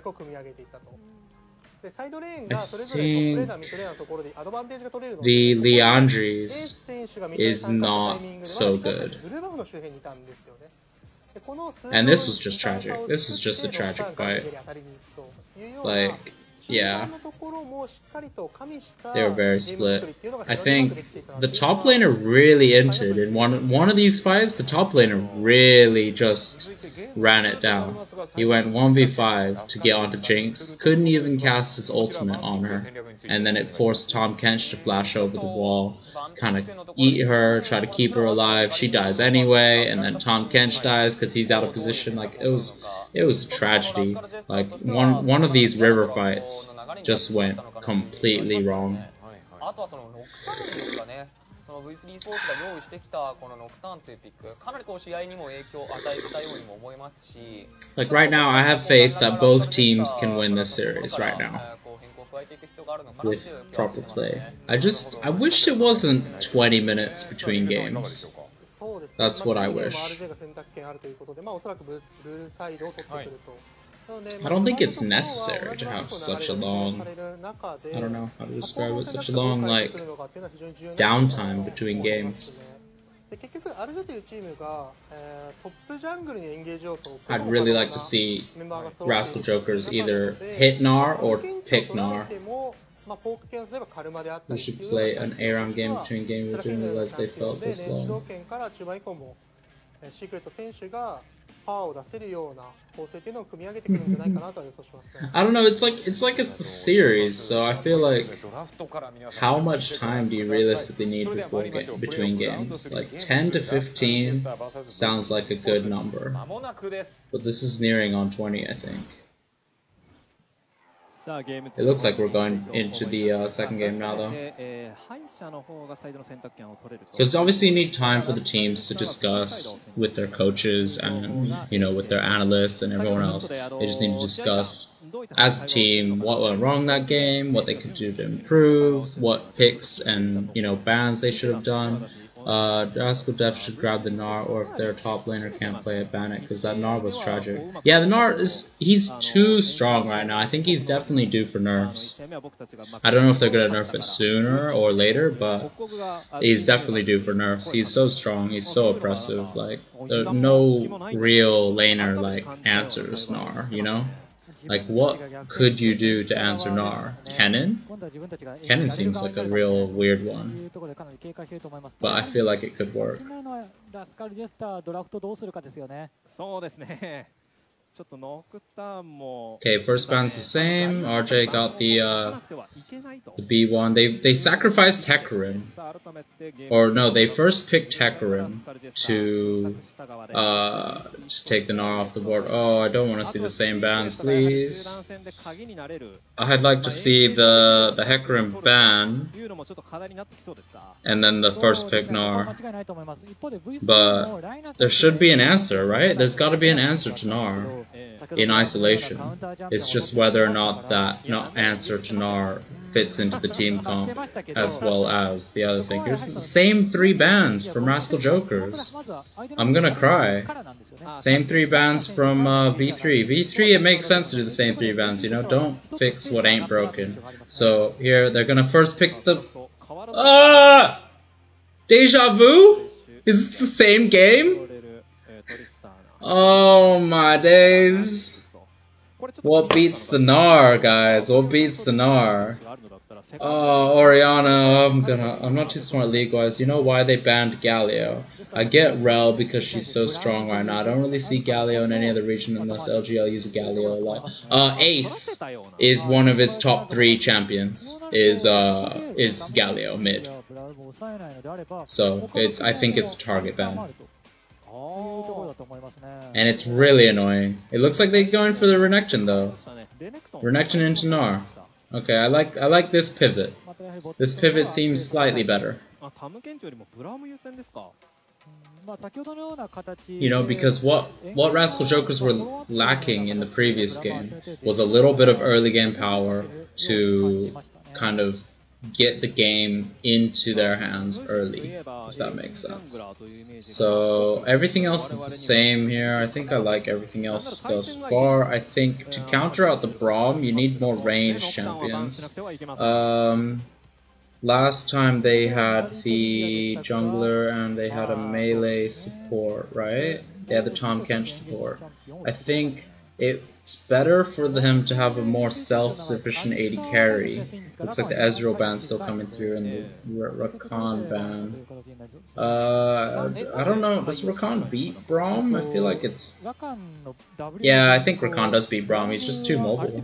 I mean, no, still don't like how they... Yeah, why did they give Gnar again? Like, it's deja vu. Like, obviously, Rascal Jokers think that the Renekton matchup into Gnar is playable, and to be fair, it should be playable, because Renekton is a really strong laner. But it's stressful for sure. It's stressful for sure. It looks like they're gonna answer with the Seraphine. That's an interesting answer. Seraphine in the mid lane. Yeah, I was thinking about this, that Ace doesn't mind playing the supportive style mid lane if it does give his team an advantage. Whether or not, I think Seraphine does outscale Orianna. Just simply because you get redemption every 3 spells, which is nuts in my opinion. But, you know, enough of that. Looks like they're going to respond with the Kalista. Kalista is a notorious early game champion, but now they just need to pair it with a support that can engage or follow up and engage. The Rel would, or not the Rel, the Rakan would have been good here, but I think it's gotta be... Who could go in here? Set? I like Set. Set's really good here because Set is a natural counter to Braum, at least slightly, because Seraphine late game is so disgusting, you're right. Seraphine late game is so disgusting, and then with Olaf too, Olaf Seraphine, that's so disgusting. And Gnar, I really like both teams, team comp, except, where do I see this going? I think the bot lane is Rascal Joker's favored. I think the mid lane will go even. Orianna will spark and spike, quote unquote, spike in the mid game. Seraphine will spike more in the later stages once her team is all on board. The Hecarim v Olaf, I think, is pretty even, and Renekton Gnar I'm not too familiar with, but I do think it is gonna be better than, or it better be better than the Camille, because that was tragic.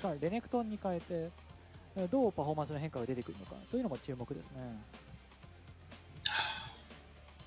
トップレーンただガンクの強い序盤に強いジャングラーではないですからレネクトンのプレッシャー I think definitely V3 favored late because Kalista can fall off a bit.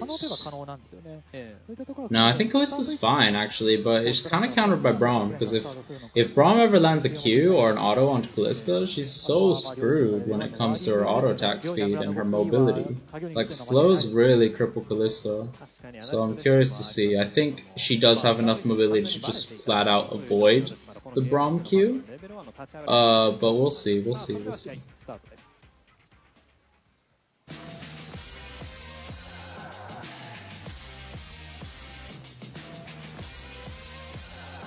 Do you like Kalista's set? Yeah, it's pretty nutty. Kalista's set, yeah. I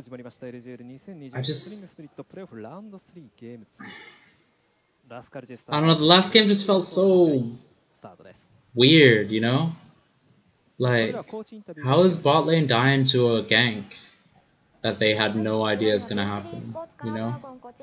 Like, they should have had some idea that Nocturne full clearing would have been, like, not full clearing, but one side camps into blue, into bot lane. At least have a ward in the river, right? But that didn't happen, so you got the drop on them and got first blood.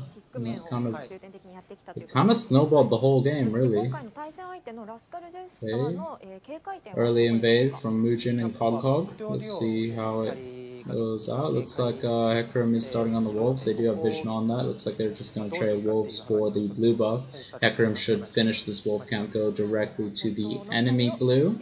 If Orianna can get mid priority, and bot lane should definitely be able to get mid priority. Looks like Ori's getting pushed in a little, which is unfortunate.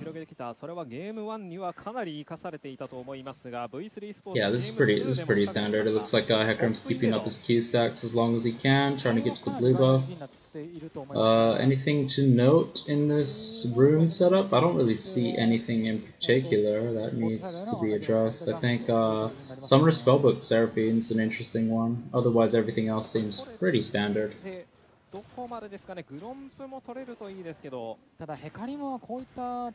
Yeah, that's pretty standard. It's a bit like they're kind of splitting the map a little bit. Olaf, yeah, he does have to go to his wolves and his Gromp. I'd like to see... No, Gromp steal's too greedy.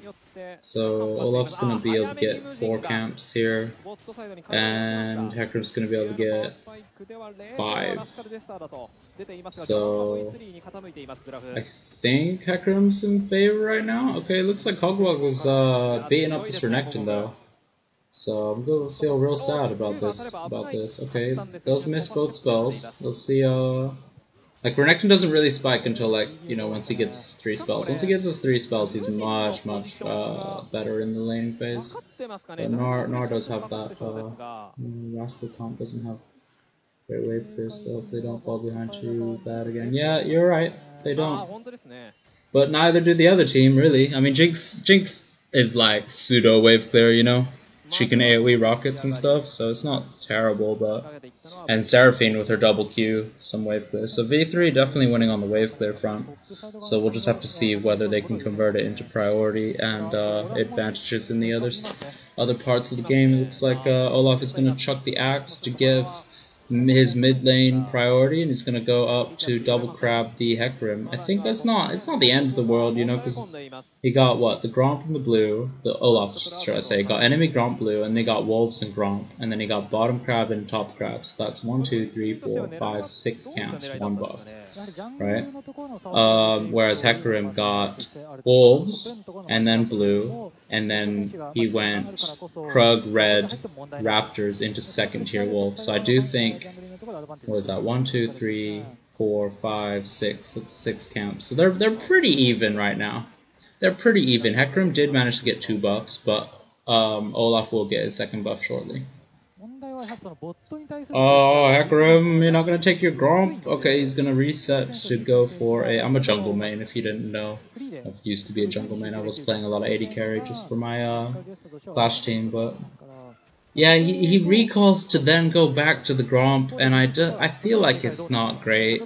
Like, was he low HP maybe? If he was low HP, then you could potentially, like, be worried about a solo Olaf invade, but I just feel like recalling at your wolves to then go back to Gromp is the worst thing you could possibly do for your jungle tempo. Because you could have just went straight to your Gromp, finished it, came back, started your bot side tier 2 camps now. Right, and being ready for Dragon, but okay, we got a teleport coming in from the Orianna.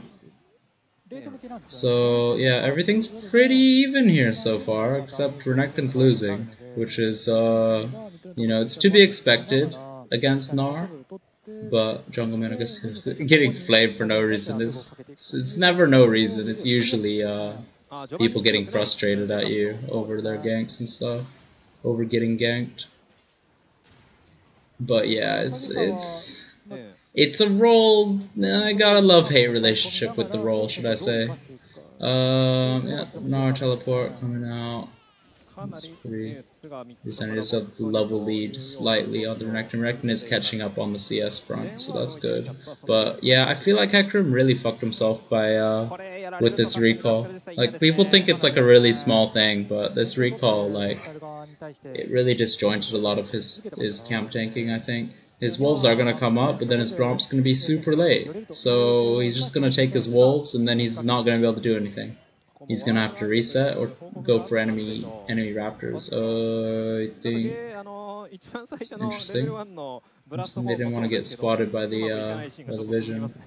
Yeah, they don't know that there's vision in there, so V3 should, or what's it, Rascal Joker should know this happening, so I see this into a crab play, but I think the Raptors are just better. Like, obviously yeah, I think the Raptors are just better. If you're not going to contest the Cloud Dragon, you need to take more risky camp than the top crab. It looks like Renekton does not have anything to... Okay, little juke.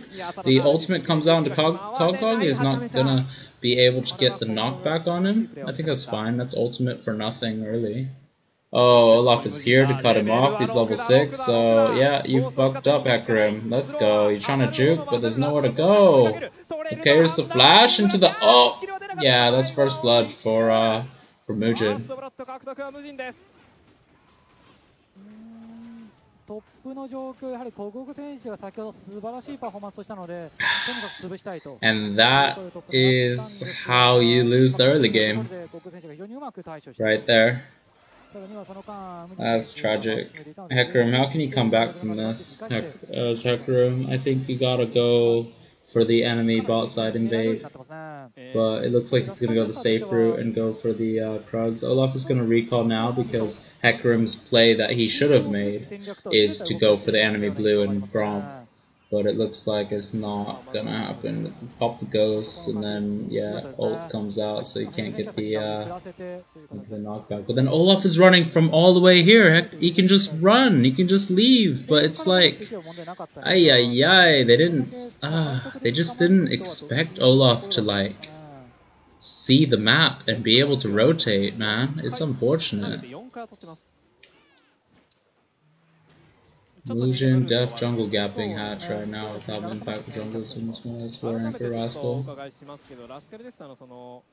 Yeah, it's so far anyway, you know, and Olaf is the slightly stronger early game jungler, but it's just unfortunate because he shouldn't have been a level down, and he wouldn't have been a level down if he just sequences camps correctly, you know, but because he's done such an awkward, like, staggering of his camps. You see how 3 of his camps are up and 3 of his camps aren't up, you know? You don't want this as a jungler because you want to be able to be efficient when there's downtime, you know? But now we're just gonna oh man, we're gonna coin flip Herald when the enemy junglers are level up on us. I don't like this at all. They do have the numbers advantage. They did bring up Secret from the bot side, so they will be able to secure that there, but it's just going to be a really nice recall timing for the bot side. It looks like they're just going to sacrifice the wave, Kalista, for the good recall timing. I think it's good, but it feels bad, you know? And he is winning in CS, so I guess it's not like super terrible, I guess.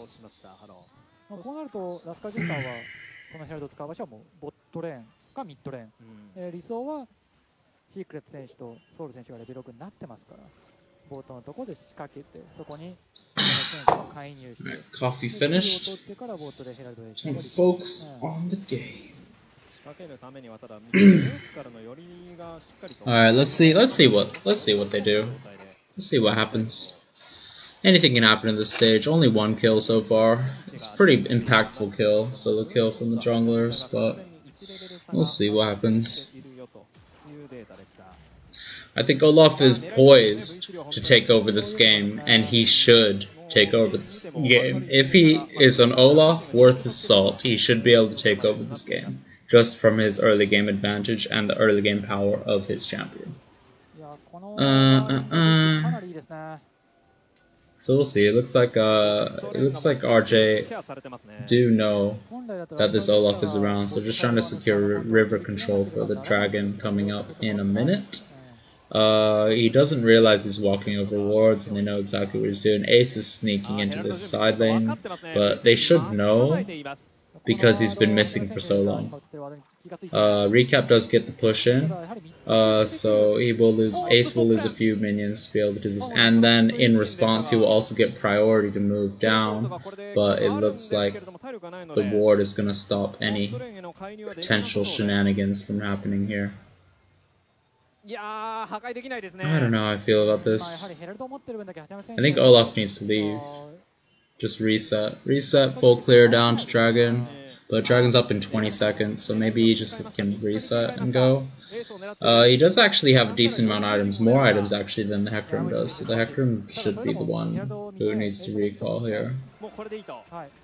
But it looks like they're just going to get priority on the mid and get a Herald down, get as many plates as possible before 14 minutes. I think this is pretty standard. The Herald is going to go down before...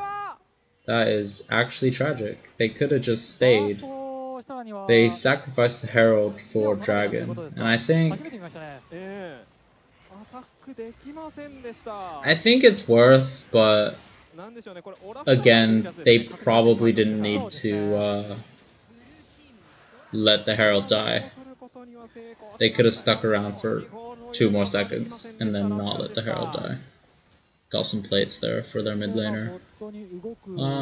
Everything else seems pretty normal here, but Olaf should be able to just take over the game. Yeah, he's just in the jungle, you know, taking it. Kinatu is gonna notice here that Muujin's here, so we'll see what goes on. It looks like Gnar is gonna. Oh, that's a robbery. That's a robbery. Do you see how long Renekton was on that crab? That's a robbery. Oh no. Like, you say it's jungle gap, but a slightly top gap, because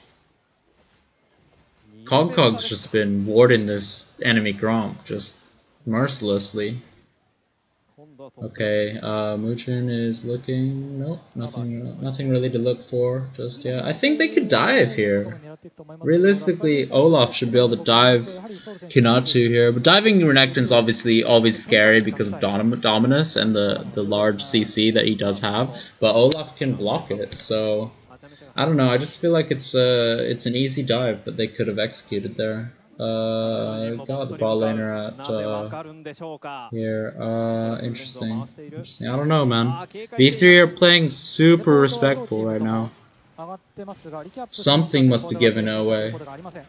I know what it was. Okay, they did get the Braum knock forward into the set. Okay, set ult comes down into the... yeah, here we go. Haymaker does finish the job. The teleport from Orianna does get cancelled by Ace. Damn. Nice. He didn't even use his ultimate. That's tragic. Why did he TP anyway? There's nothing for them to get once Braum is dead, right? I don't know, man. It feels weird. Really liking Cog on Gnar. Brask will do nothing with the Gnar. Game 3, coaching is definitely questionable as well. I mean, yeah, it's just... I think Gnar is too... He's just too strong right now. I think they just value their other 3 bands more.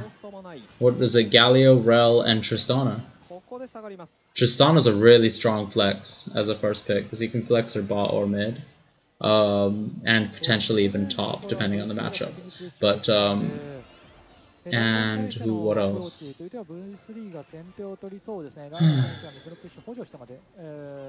Rel is just busted, so I can understand if they don't play it, they must get rid of it, right?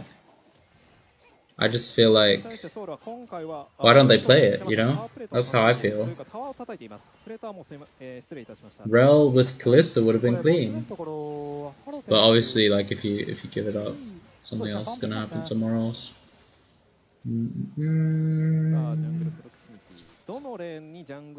It's hard to tell. It's just, I think Renekton is doing better into Gnar than the Camille did last round.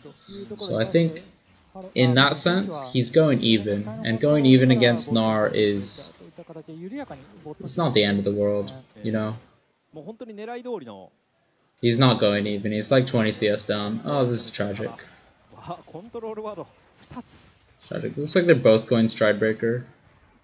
Leandri's finish from Orianna's quite big, because Gnar's gonna build health, Olaf's gonna build health, Seraphine already has health, and Braum's gonna build health, so this Leandri's pick, or Leandri's build is really nice.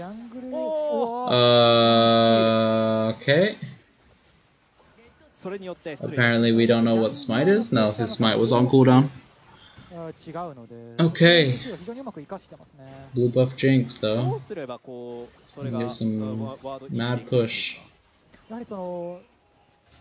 トップに1手使った分だけボットのプレッシャーが緩んでしまった。ヘラルドに1手使ってしまった分だけボットのプレッシャーが緩んでしまった。この2つのポイントが大きかったと思いますね。I think V3 got game 2. Unless something ridiculously tragic happens, I don't see how RJ can win this. I think Olaf he's just really far ahead. I'm glad they're going back to like more damage focused Olaf builds, because I have seen in some LEC games in the past Olaf building things like Redemption, and it just doesn't feel like Olaf, if I'm gonna be honest. Like, sure, it could be good, but it doesn't feel like Olaf. V3 have the vision control of the Dragon Pit right here, and Cogcog's got the really nasty flank position, so it's really awkward for them to go forward. It looks like the Kalista going forward onto Cog, knowing that he is halfway to his transformation. So it looks like Cog wants to stack up his transformation potentially on the dragon, it looks like. He should, yeah, here it is, charging up. Okay, Kinatu in the backline, Dominus popped, goes right onto the Jinx, cleanses popped. Okay, and Jinx goes down as first death. Okay, yes. Oh, Hecarim going back in for what? What are we going back in for? Okay, it's not really a risk, I guess, but killing the Gnar is going to be really difficult. I don't think tower diving here is the play. The Gnar ult comes out, knocks them both into the wall. Looks like this is really tragic, actually. He should just go down. He's not going to go down. Yeah, I don't know. I feel like it's a bit of a waste of time even attempting that play. Okay, kaboom. Nope. Hecarim is nowhere to be found here. I like the pings on the minimap. It's like they see the Jinx ult come through, so they just ping the trajectory, so the enemy can, or your allies can dodge it without knowing exactly where it is. Yeah, this fight's just tragic. Kinatu with the disgusting flank on the backline. I don't know how he got there, but that was a big issue for the enemy team. Oh, okay, Orianna does go down, but yeah, I don't know. That was a disgusting flank. Casta curse the Jinx in chat. Rascal also don't have a great way of dealing with Jinx. The Seraphine Braum is just that much harder to kill Jinx. That Renekton flank from behind just won the game. It could have won the game for them. I wouldn't go so far as say that it won the game, but it definitely just destroyed the fight, and it close the gold gap, basically. Yeah, I don't know. So Olaf is really going to be big. Once he finishes Sterak's, he's going to be so hard to deal with. But this Renekton got a cheeky kill, so he's back in the game as well. It's just tragedy all around. 移動速度上がりますからね。そうなんですよね。そこがオラフと非常に相性がいいですからね。今回はソウルが確かにサステイン持っています。イモータルシールドボー。さらにはめちゃめちゃもうサステインは高いチャンピオン。I really like the AI bot though. V3 スポーツのようです。そんなにですかね。I think it's pretty cool. Like live AI prediction of who's gonna win. Is it best of 3 or best of... This is a best of 5. 2 Oaklist is kind of scary if she pops up in the team fight. Yeah, no, 2 Oaklist is definitely scary. Definitely scary. But I don't know, man. I don't know. Does Kalista do well into tanks? I feel like she doesn't do that well into tanks, but she does have a shield though, so she won't be dying really. She'll be able to play a lot more forward than she normally would, I think. Okay. That's some wave clear, that's for sure.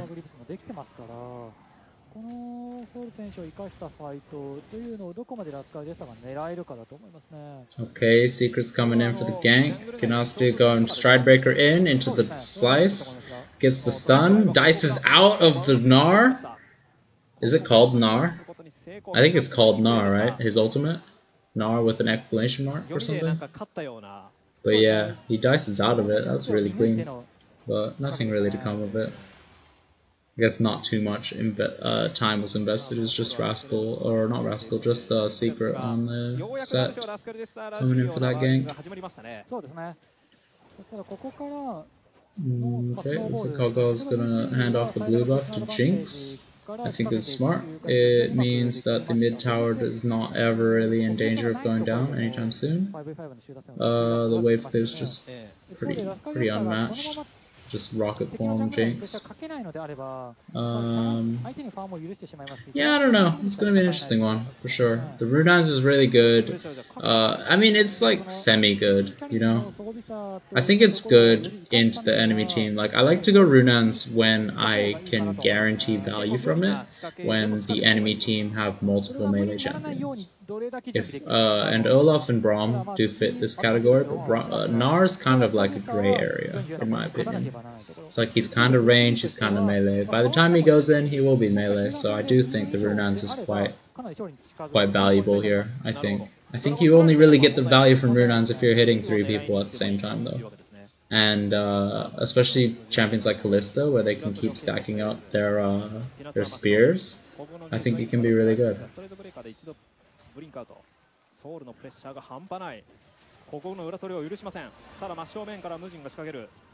Okay, it looks like Genasi does start the dragon off. He is able to slice out of the dragon pit. He's not able to dice back in. He's going to try to go for the dirty flank from behind again, but it's too early. It's too late. I mean, okay, he does go for the Olaf. The Olaf's not the target you want to go for, but yeah, the same flank can't work again if you just engage on the 4.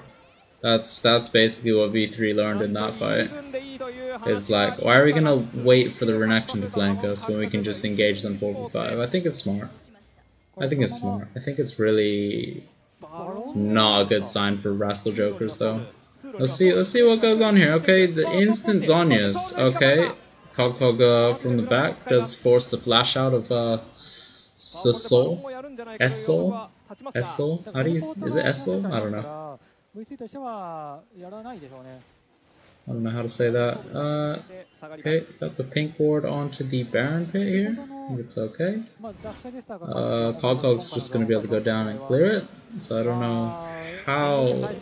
Okay, no, Kog'Kog's staying on the top side. It looks like they don't mind the Baron's warded right now. It's not like they're going for it. But yeah, Renekton's like not even in this fight, man. He's not even in this fight. And by the time he gets here, he like, what? He goes onto the Olaf and he like, what? Does 3 auto attacks, Stridebreaker's in, slice. Takes too much damage from the Olaf, so he can't even do his full combo before trying to escape. It's not great, but I think both teams have it in them to take this game still. This specific game. I think V3 definitely have the win condition through Infernal Soul, but we'll just have to see if they're able to win that dragon fight, or at least force a reason for them to not have it. They could even trade Soul Denial for Baron here. I think it's a good play. But the dragon is not currently up. It doesn't seem to be up for a while, but the graphic on the screen doesn't seem to exist right now. It's kind of weird. Next dragon fight is huge, you're right. Next dragon fight is huge. I don't know, man. It felt like Rascal Joker weren't on the same page in that last team fight. That last team fight, they definitely were not on the same page, unfortunately. Yeah. I like the build though. I like the build from Kalista here as Soul into the Last Wisp. The Last Wisp is really going to be valuable for the Olaf Gnar Braum combination because he won't be doing damage otherwise. And it does give you 3 career items. I don't know. There's a world where you see Last Whisper and Infinity Edge, but I think Lord Doms is too powerful here to not do, I guess. ここがよってバロンのプレッシャーですが、確かにここはテレポートがありません。鬼滅はテレポートがあります。この差をうまく生かしてラスカルですが、I don't know what's going on here. We're just looking at each other now. We're just looking at each other. V3 trying to get the mid wave shoved in, and then they're gonna rotate to Baron, try and force the fight. Okay. Kinatu pushing in side wave. He does have the teleport. They do have a ward on it, so Kinatu should just. The ideal situation is Kinatsu not teleporting here, and that they should force the fight here. Okay, Kinatsu is teleporting. He does teleport late. He does get rooted. The Gnar does hit 3 people in the backline. Okay, and Kalista's way too chunk fight. They need to disengage now. So that was 1-for-1. Support for top laner is always worth, and they also get to rotate and take the mid tower. They do stop the Baron attempt, so I think overall this is very worth it for Rascal Joker. They're able to get the vision into the enemy blue side jungle, just drop that vision down, reset for the dragon fight. I think this is really good. I think this is really good here. Rascal Joker showing very good amounts of restraint. I'd like to see S-Soul not go in here. He dashed in with his auto attack, and it really fucked him for the whole fight, so that it forces the disengage here. And while it's not terrible, but he didn't need to get hit by Gnarl, I think. There's no world where S-Soul needed to get hit by Gnarl on the Kalista.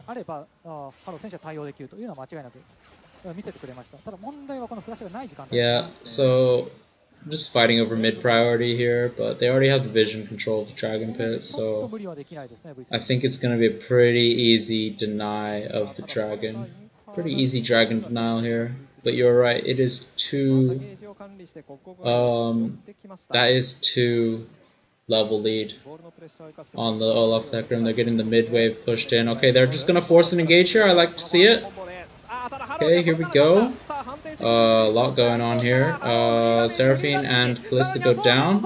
Wow, this is a really messy fight. Braum's not gonna die. Cogcog's still in the fight. He's still pretty much full health. He's gonna go down in the end. Renekton Stridebreakers finish off the Braum, and that is a clean 5-for-1? No, Cogcog escapes. That is 4-for-1. They should take the dragon, and they should take the Baron. Send 1 person to the dragon. Maybe 2, just in case Cogcog tries to do any shenanigans, but you should definitely send the Hecarim down to the dragon, just in case. But I think Hecarim, dragon, and the rest on Baron is the play, and then Hecarim can just run from dragon to Baron to secure it once dragon is secured. But I think getting as much off the map while the enemy team is dead is just the play, you know? Because leaving Baron up is incredibly sad right now. For how did Essel die? Essel died because the he went in to the Brommel and he got suplex, or what's it?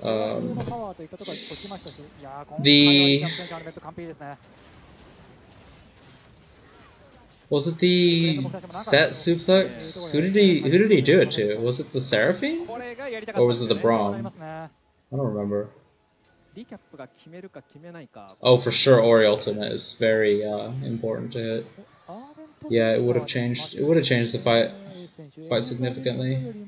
I just think Essel, he puts himself into dangerous positions, you know, and it's not always a bad thing for your AD carry to do so, because, you know, you don't, like, there's two sides of the coin. If you have the ultra safe AD carry, there will be many plays that you miss just because you don't go for them, right?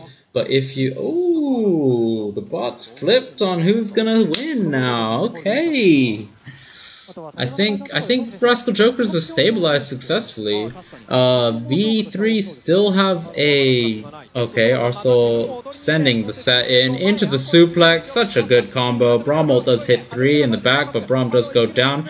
Oh, Braum is still alive. He's going to tick to the Ignite. No, Locket is too OP. Oh man, Hecarim already died. I don't even see how Hecarim died. Looks like the Haymaker's going on Cog. The Sterix Gauge is too much shielding. Wow, V3's team fighting is so much stronger in this fight than the other. It surely couldn't be because all the ultimates are down. Oh man, that's tragic.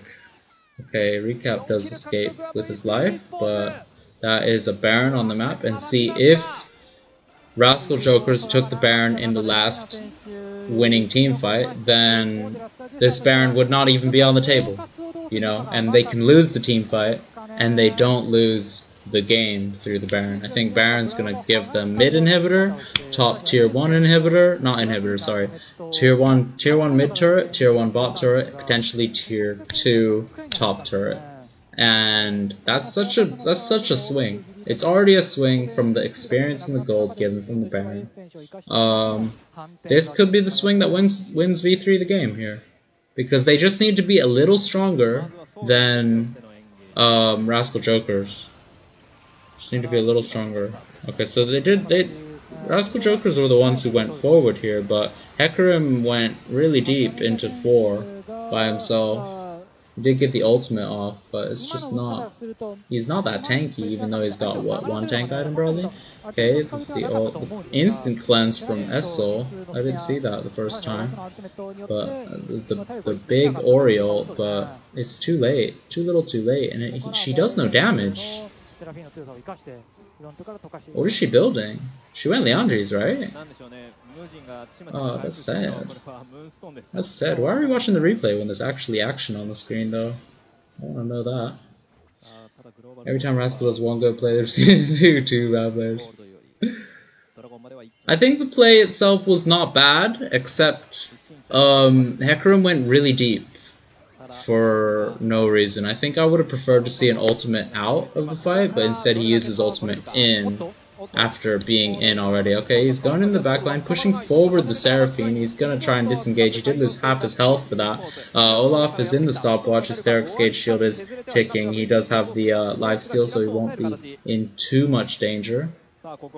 Kinastu is in the backline. V3's option is just disengage and engage onto the Crocodile, but the Crocodile does manage to slice over the Raptor wall to safety, so he's still in that flanking position. However, his ultimate is down. Essel gets caught by the Gnar into Seraphine combo, and that is simply the game. It must be, right? Mid inhibitor is gonna go down. Yeah, mid inhibitor is good here. Like, in most situations, mid inhibitor is not so great. Oh my god, are they gonna finish? No way. Okay, the exhaust goes onto the Hecarim from Braum, so it does stop his any potential engage. Oh my god, Ori pops. Ori pops, and this is GG. Game 2. It's looking like a clean V3 sweep, I must say. Do you think V3 can take on the other team though? D whatever? この試合も途中のところラスカルベスターが強引にソウル選手とシークレス選手から作るという形に切り替えてゲームの流れを取り戻したかのように見えたんですが、集団戦の修正が本当に見事だったと思います。そこで、相手にどう取らせて、それに対するカウンターの使い方も完璧でした。I know the standings, right? I'm gonna take a piss real quick, because coffee tends to run straight through me. Gnar Olaf, man. Oh, man. Can we ban the Gnar, please? We've already decided it's too much. 明確でしたね。ライナ選手がブラムのアルティメットを温存していることによって、サイドのエンゲージといったところに対しても対処できてますし。アルティメット完璧でしたね。ゲージもう終わるんですよ。なので安心してちょっと前に出てしまったところを逃さずに。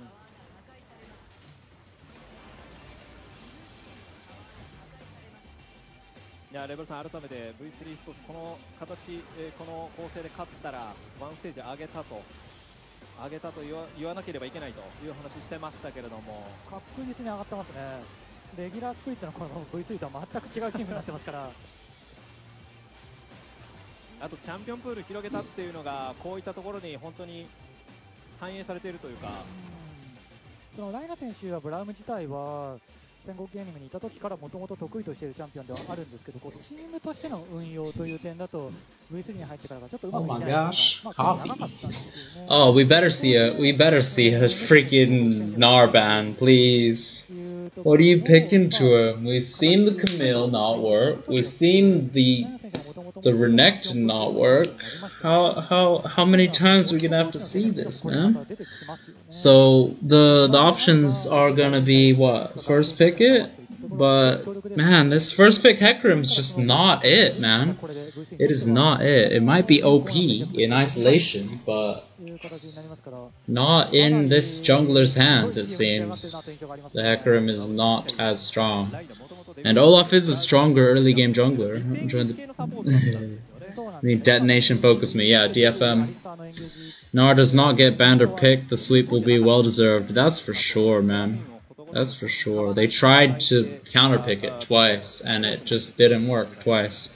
And, you know, you can be like, you know, Olaf is the stronger jungler, so him getting the lead early kind of fucked things. But, I don't know, man. Renekton's the type of champion where you need him to get ahead, or he's not gonna do anything.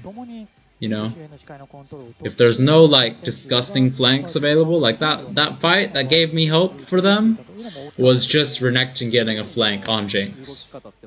Like melee range, Renekton is Jinx, you're gonna win the fight. But most of the time, that's not gonna happen. You could even go as far to say that it shouldn't have happened. どうします？次のゲーム3で無人が普通にフルクリアしてたら。それも頭の隅にはどっか入ってると思うんですけど、その考えはどうしても薄くなってしまいますよね。レベル1でブルーバフに入ってきて、Oh gosh. 相手に体で切られないように勝ったりとか動き変えてきてますからね。You say you play an ARAM in between these matches? What server do you play on? Do you play on NA primarily? You said you were from NA at some point? 次のゲーム3で決まるのか。それではゲーム3までインターバルとなります。一旦失礼いたします。サイドのスカトルを取ることに成功。そして広告へメガナになりますからね。さあメガナスタンは避ける。いやただなディスエンゲージ裏に回れない。はちゃめちゃこれはここが素晴らしいプレーを見せました。 Malphite. そしてそこに無人だ。レベルは6だ。Malphite, Urgot are the highest frequency matches with the best win rate.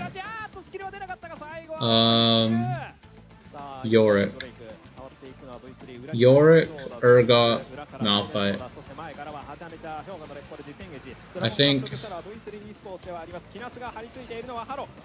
I think the Malphite's really busted, no? North America. You guys aren't that bad.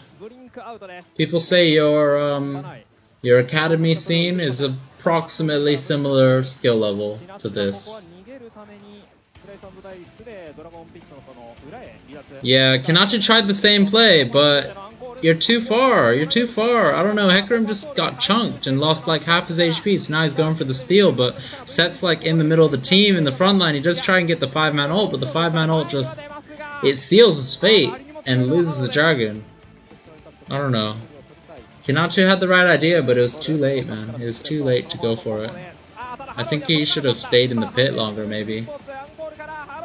It's pretty awkward. It's a nutty Oriole.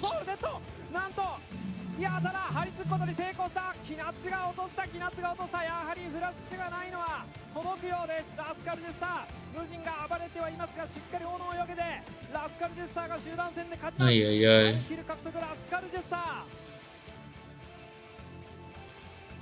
You trying to play an Arab now?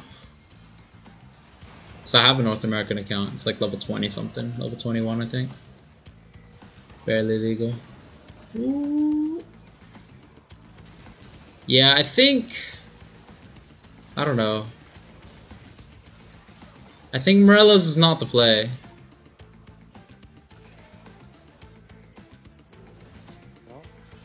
Let me have a look.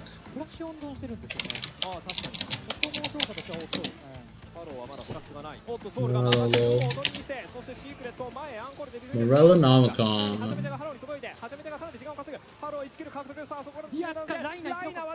80 ability power. But if she went a straight damage item,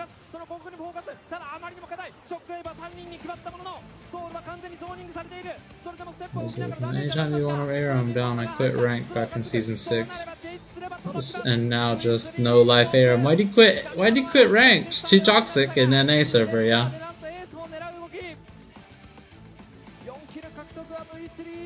Like they buffed the AP on this item, but I don't think it's good. There's gotta be better legendary items, right? Legendary items.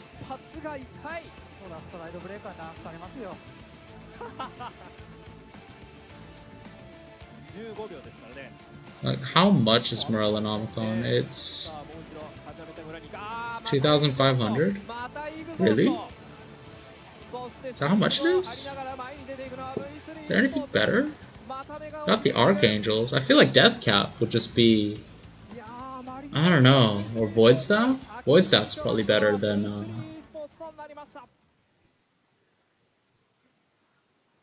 Morello, I think. Believe in yourself. Let me have a look. VVV for Void Staff. Void Staff. Let's see how much it is. I think it's like 26 to 2,800. It's 2,700. So you get less ability power, but 40% magic penetrations. Ooh-wee. I think it just would have been more damage.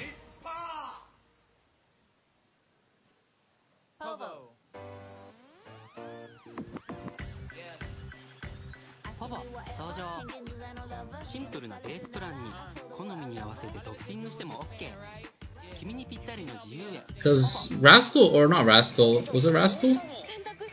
I don't know, whoever's in the mid lane had some really good Orioles. He just did no damage. You know? And I think this as a third item would have just been much better than Morello. And like, I understand the anti-healing is nice. MR items to fight the AP items.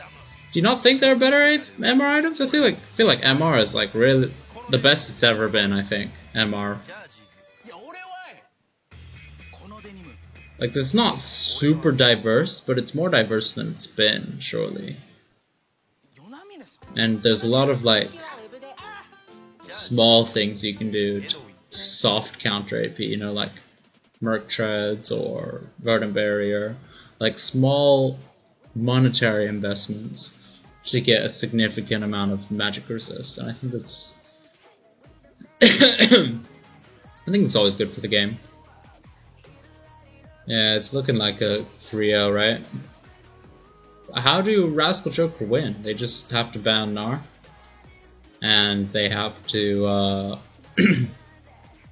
ban Hecarim, or ban Hecarim first pick Gnar. But, you know, we don't know if they, this is true on that. I feel like they get melted a lot more these days by majors since the change of Abyssal and removal of Adaptive. It depends on what champions you're talking about, though.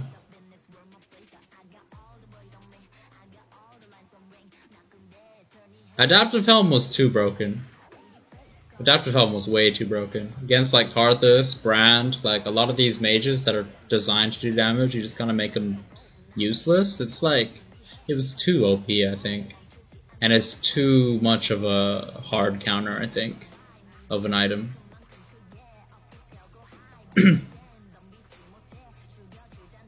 But there's a lot of different magic resist items now.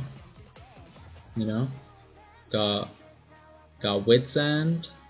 We got any of these? I don't know. We got Wit's End. We got Guardian Stoneplate or Gargoyle Stoneplate. We got Force of Nature. We got Edge of Night as a soft MR item. Like, not really an MR item, but it will block a spell, so it's kind of like MR, I guess. We got Spirit Visage. We got Mikhail's Crucible is an MR item. It's really underrated MR item, actually. Mikhail's Crucible builds out of Negatron Cloak and that Bandoglass Mirror, I think, or maybe the thing that increases your healing and shielding. What else is MR? We got the Maw of Malmortius. We got Banshee's Veil. Abyssal Mask is still here, but it's more of like a tanky initiation type item, anti-magic item, so I think it's alright. It's alright. But yeah, I do think that Morelos is too garbage to go fully. Just do no damage. Like, if she had Void Staff instead of Morelos, she would have been able to kill someone when she's hitting these 3-4 mana ults. She wouldn't be able to kill someone if she built Void over Morelos. Like, Morelos, she did apply the anti-healing debuff to the 3 people, but it just, they had no damage to kill them. So, yeah, I don't know. I don't know.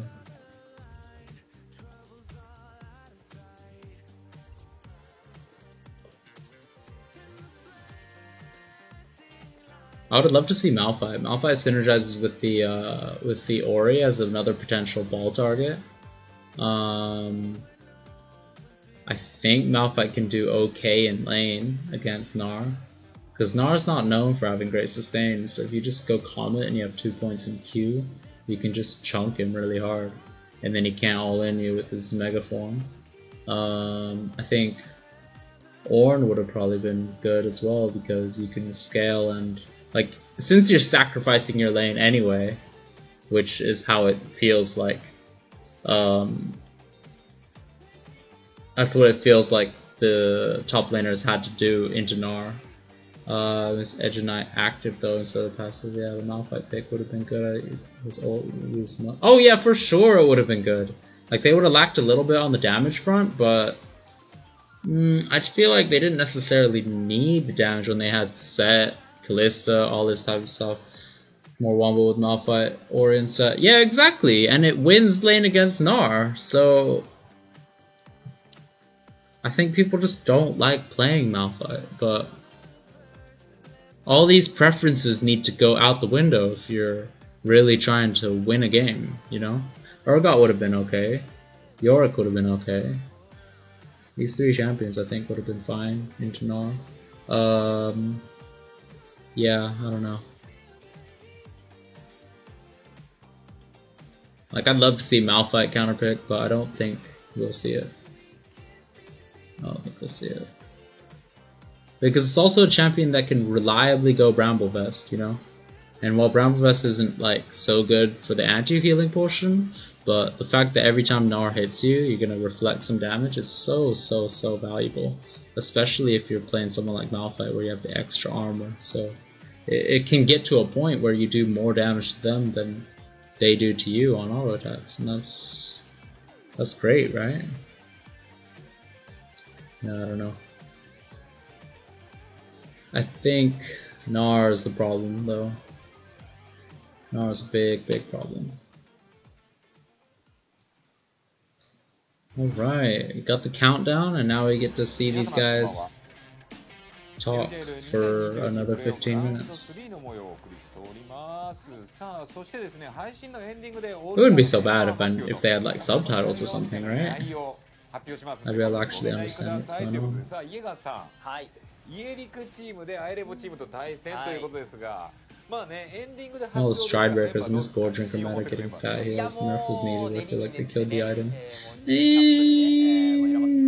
They're different. I think they're different. I think Goredrinker still is nice on certain champions, especially champions like Jarvan, where they can kind of make sure everyone's together. Goredrinker is really nice, but yeah, I agree. I think Goredrinker just felt super unfair though, especially with champions like Fiora and stuff, getting like 1v4, like 4-man, 5-man Goredrinkers to full health. It's just sad. It's hard. It's really difficult. So we want to see the Gnar ban. And wait, why don't Rascal just give him blue side?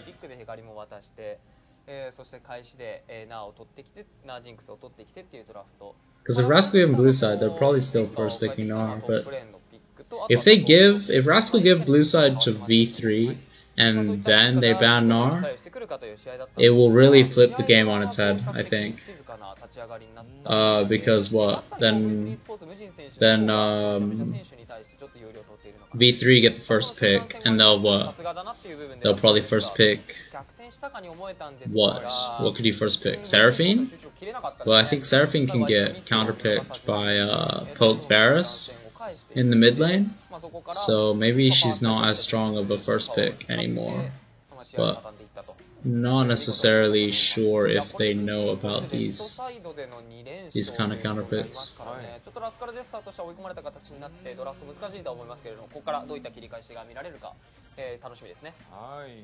さあリルさんいかがでしょうか。Stride Breaker is just such an underrated item, I think. Like a lot of people are building it now because they realize like it's so necessary on champions like Renekton and Gnar, where they're like their positioning can make or break the fight. You know. Like Stride Breaker into E into stun on Renekton or Stride Breaker into Gnar ult is just game changing. So these type of champions, they kind of need to go Stride Breaker. Goredrinker is only really good if the enemy team has a lot of melees. Like I was saying about Runeran's Hurricane. It's like you're only going to get value from Goredrinker if you can hit 3+ people at a time with your Goredrinker. And you know, if you're against a team of 5 ranged, it's very unlikely to happen. Or 4 ranged, should I say. Most teams don't go 5 ranged.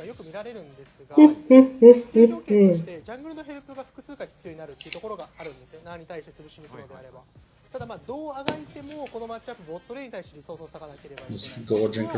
そこを土台を伝えるためにミッドレーンに割かなければいけないということで、結局ナーというピックが本当にカウンターのない状態に陥ってしまう。What do you think these guys are talking about? でまあナーをバーンした上でレルスレッシュを分け合うような形っていうのも一つ可能性としてはあるのかなと思いますね。なるほど、ナーをバーンしてくるんじゃないかということで。なるほど。さあ、ユーガさん他気になる。バンナー。そうですね。この試合を大きく分けたシーンというのがまあありまして、ちょっとそちらのシーン。あとこちらちょっとリールさんの上げていただいたシーンですね。ヘラルドをRJ サイドがトップの主導権ない中でうまく Here both teams kind of do nothing for a while. So they're trying to get some vision. Oh, they're trying to catch the Olaf. Okay, he saw that coming. Damn. Yeah, this is tragic. This Herald should have hit. If that Herald hit, it could be so different. Using my X-Weave skills to the test. トップで徹底的に主導権が V3 側が取れているということで、テレポートアクションというのも V3 に部がある中でのカウンター。I just thought they're talking about banning Gnar. プランの変更を余儀なくされたというところで、That's what I hope they're talking about. この辺りの対策というのは本当に V3 うまいですね。なるほど。こうまかったってことですね。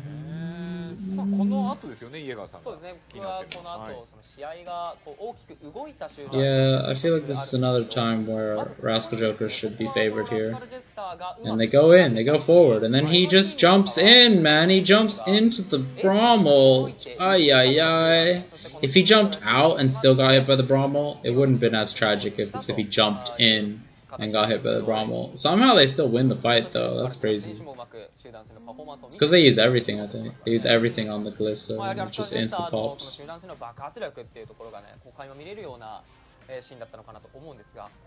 Yeah, the bot's confused now. I think it's mental boom now, right? It's gotta be mental boom.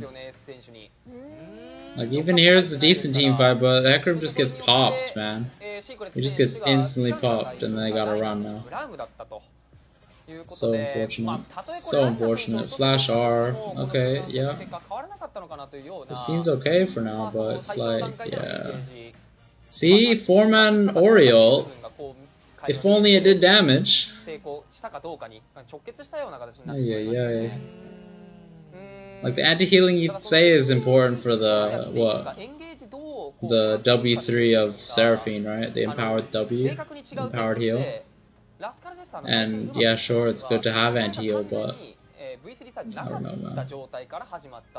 I think the 800 gold investment is enough. Spending 2,500 gold for...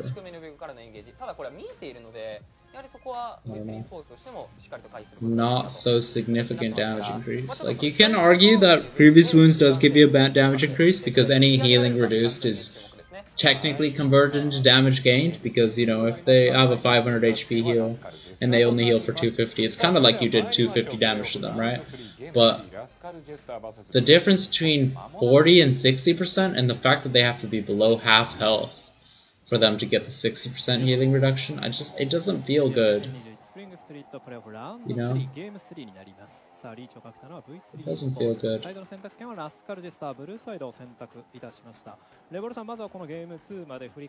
Because I was reading that page of the Void Staff, right? And I think it's safe to assume that the tank's on the opposite side of the team. I mean, we could probably check, right? Maybe? I don't know exactly how this works. Let me just see. Oh, this is the long broadcast.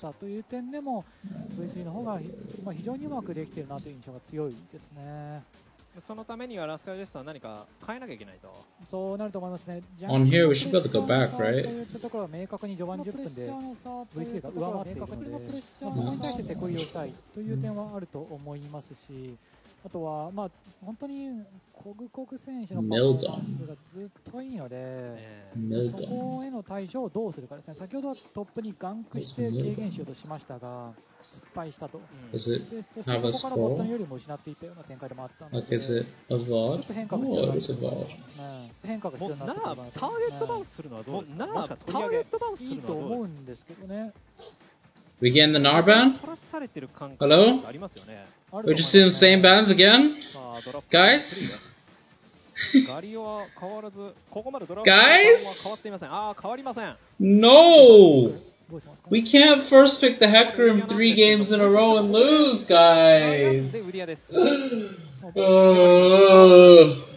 No! 他には1周目のジャングルクリアスピードが、さらには、まあ、ジャングラーとのワン I can't, man. I'm gonna have to switch to LCK. Luckily, the matches won't start till later, but oh my god, my head hurts. My head hurts. Am I just... Are we watching game 3 or have I suddenly got dementia? Because it feels like I'm getting dementia playing this game. ヘカリム取った瞬間の無人の表情がすごい嬉しそうだったんですけれども、つまりは、まあ、ゲーム1、ゲーム2と同じ I don't get it, man. I don't get it. アテレコするんであれば、広告お前を放置できるぜ。 It doesn't make sense, man. してなかったですけどね。でも、してるように見えて。 Doesn't make sense. I kind of think yeah. Oh my god, what am I seeing? What am I seeing? Alright, so I think Rascal Jokers, right? Their thinking, right, is that we almost won. You know, we had a couple good fights. Let's just run it back and play better. But that's not how you That's not how you draft. It's not how you draft. Drafting is about getting the highest probability of winning before you even step foot on the road. But these guys, coaches at the back with their notebooks, they're like, yes, yes, yes, yes. Let's leave Nara up a third time. Third time's the charm. We'll get the quick 3-0 and be able to go home. I don't get it, man. Very similar teams every single game. Is an LGA special or just for today? It's not LGA. It can't be LGL special. Like, maybe it's LGL special. But they done the same bans and the same first 3 picks, except Camille or Renekton instead of Camille the second game. And we see the Lulu come out. Is that enough? Is that enough of a change to win the game? I don't know, man. I feel like it's gonna be a jungle gap because Olaf's gonna just walk up and beat up Hecarim because he makes a poor choice, like early on. Fragments his pathing, delays his level 6, 1v1'd by level 6 Olaf at level 5. That's what happened last game, and it was tragic. So let's hope this time Hatcha's not gonna disjoint his pathing, and he's gonna at least match Olaf to being 6. And then they should make something happen in the top lane. I think switching to top side, top is strong side, I think that's the play. Look, this guy's laughing, it's Ace, the enemy mid laner. He's laughing, he's like, what are these noobs doing? Playing the same comp and losing 3 games in a row. Actually tragic.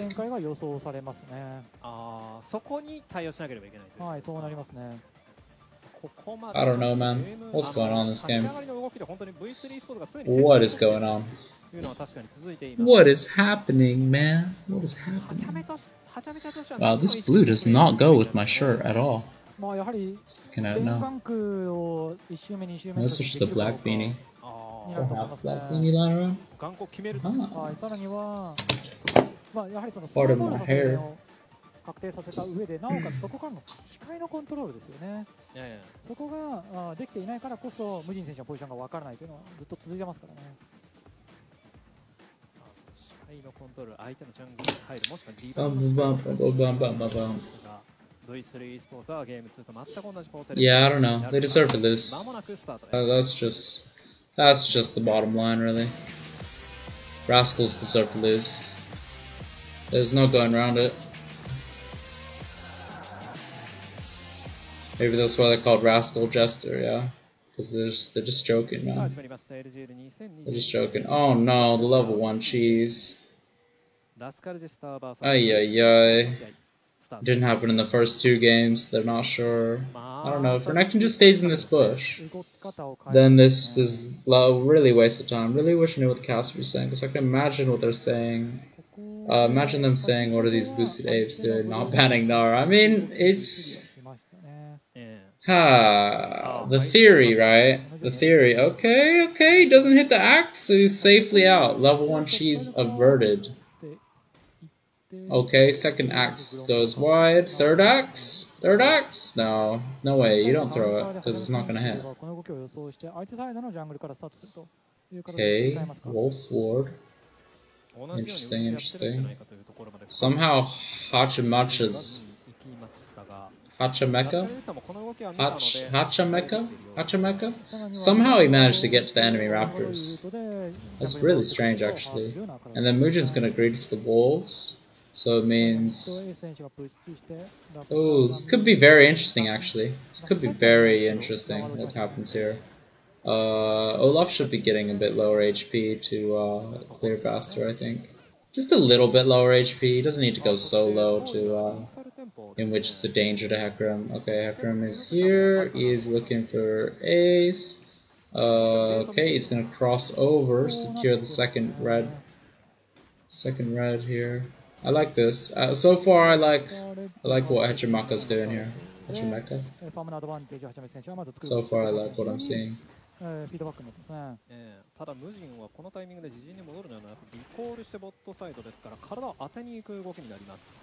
Braum is really good with auto attackers, so I really like the team comp from V3 right now, because everyone auto attacks on V3 side. Like Seraphine has empowered auto attacks every time she casts spells, so she has incentive to auto attack. And then if you have a bunch of auto attacking champions with Braum, you're gonna get a lot of good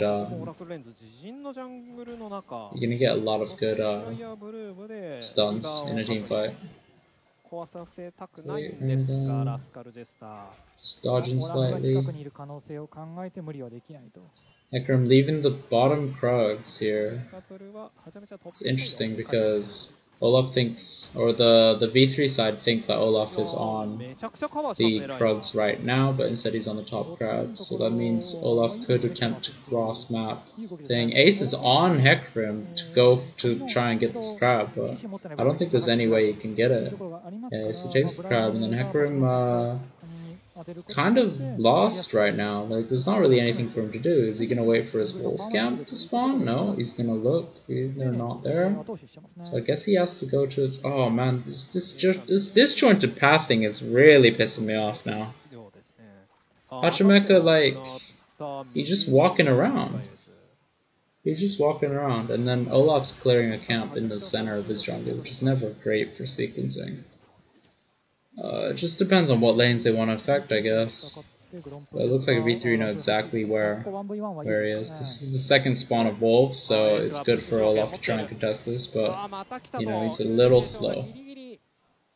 He's a little slow. I don't know what Mujin's doing now. What's Mujin doing? He's just waltzing into full HP Hekamako with red buff, but he's never gonna get out, or he's never gonna kill him, so he's just walking around now. Oh my god, he's just doing laps. Why is he doing laps, man? He did one camp and then he lapped around the river once. I don't know, man. I don't know what's going on. Both junglers are pathing super inefficiently. Okay, the stun lands onto the Gnar, the Q does not, so ends in a lost trade for Kenatsu here.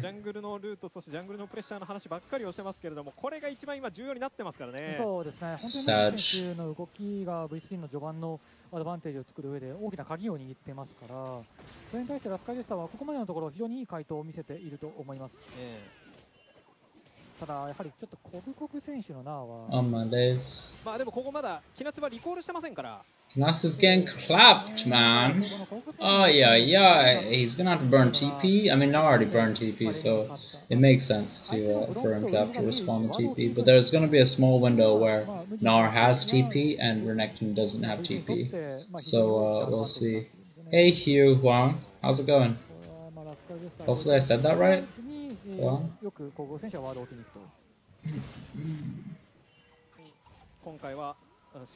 Yeah. This recall from Gnar is going to be super nice, because Renekton just went back and he's going to farm this whole wave. He'll have the money in his pocket, whereas Gnar is going to be able to spend the rest. It's just a replica game too, yeah, you're right. It's just, I'm curious to see whether Lulu makes the difference. I think Lulu can make the difference, because it's like a second Ori, if that makes sense, in which she can ult the target who goes in deep or who's low HP, and he can kind of prolong the fight from going. And I think Rascal Jokers do benefit from a more prolonged fight. However, so does V3. Like, V3 also benefits from a prolonged fight, but Lulu does soft counter Jinx because it stops her from getting the double root! Doesn't really play out into much, just a favorable trade on the side of the RJ bot lane.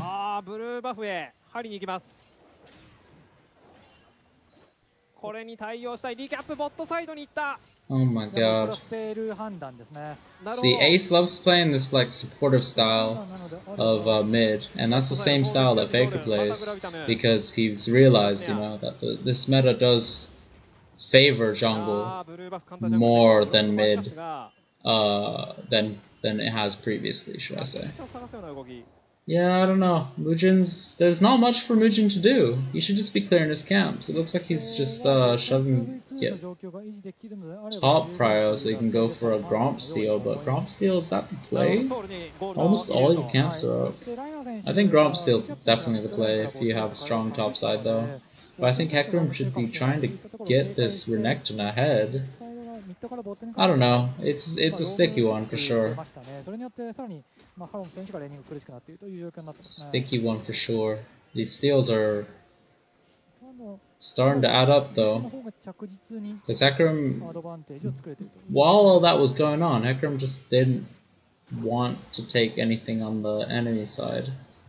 Just taking his own stuff, which will naturally just put him at an advantage. Oh, Kog'Gog's really spacing under the tower really well, making sure he doesn't take any unnecessary turret shots, getting these favorable trades in. Okay, the stun misses, but you know, he's just trying to shove the wave in. Okay, he should poke, and he can reset here, or he can go for a plate, or he can go get some deep vision. He has some deep vision as is, so he might just try and... I don't know what he's trying. Looks like he was trying to get deep vision, but he spotted the Renekton, I think, so he just backs out there. And he saw that the Olaf started to path up. So in theory, okay, I was gonna say in theory Gnar could push up against Renekton, try and threaten a dive with Ace, but it looks like they are not going to do that. 12.2 Gnar KDA on Kog'Gog. Well, over the 3 games or over all games? これはラスカルですと得意な形になるか。ただだいぶを軽減するワードを置いています V3 すぐさま下がる。 I'm telling you, Gnar's been nutty for a while. Dominus for some reason is just on. For some reason? Did he just misclick or what? He misclicked his R? That's really tragic, I must say. Mugen is always in this topside jungle, man. Oh, that's so sad. Okay, luckily Hecarim is responding with some takes of his own, but this should be a dive here. Why are you doing blue buff for? This should be a dive, I think. It looks like they are gonna translate it into a dive, but the wave's dead now, so the dive's over. Ay ay ay, what am I watching? Heals might be big though, lots of plates already gone bot. Yeah, you're right. Aphelios will be big. But it's like, he could have been so much bigger if RJ executed the dive properly and they didn't greed for the blue buff. I think getting a kill or 2 on the bot side is way more worth than stealing a blue buff. But it is what it is, I suppose. ただ V3 の狙いは今回はなんとトップレーンです。トップレーンにコントローラーを2つ置いています。 レギュラースプリットでよく見せていた V3 の戦い方ですが、やはりこういった形でボットに無理な選手が入っていくという点が大きな変化にもなりますね。Olaf trying to sneak into the brush here. Looks like he's going to be able to. Okay, I guess we're not doing that. They could have forced Dragon, I think. I don't know. They don't always know where the enemy team are. It's kind of tough. It's hard to say like whether or not they should do certain things based on so we don't know what information necessarily. Like we can assume what information is available to the players, but you know it's not always so precise as, you know, this back timing means we can take the free dragon, even though it does seem to be the case. They got like 2.5 more minutes, I think, for Herald. 2.5 more minutes for Herald to get plates. Where's the best place they could get them plates? I think it's just got to be top, right? So Olaf should path top, drop Herald, sack Dragon, potentially. Oh, they're gonna lose so much. But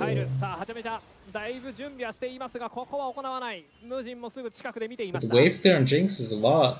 It looks like she's only going to be able to clear like 1 or 2 waves with her Q. So we'll have to see for sure. Ace is low mana, but he is able to get the push and leave.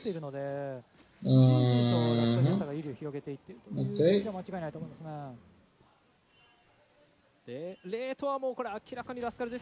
Okay, here comes the dive that I thought should have come. Okay, the slice into the Q does delete the minions. Okay, the TP from Ace basically makes it pretty easy easy gank there. And then V3 bot lane are appropriately backing away here.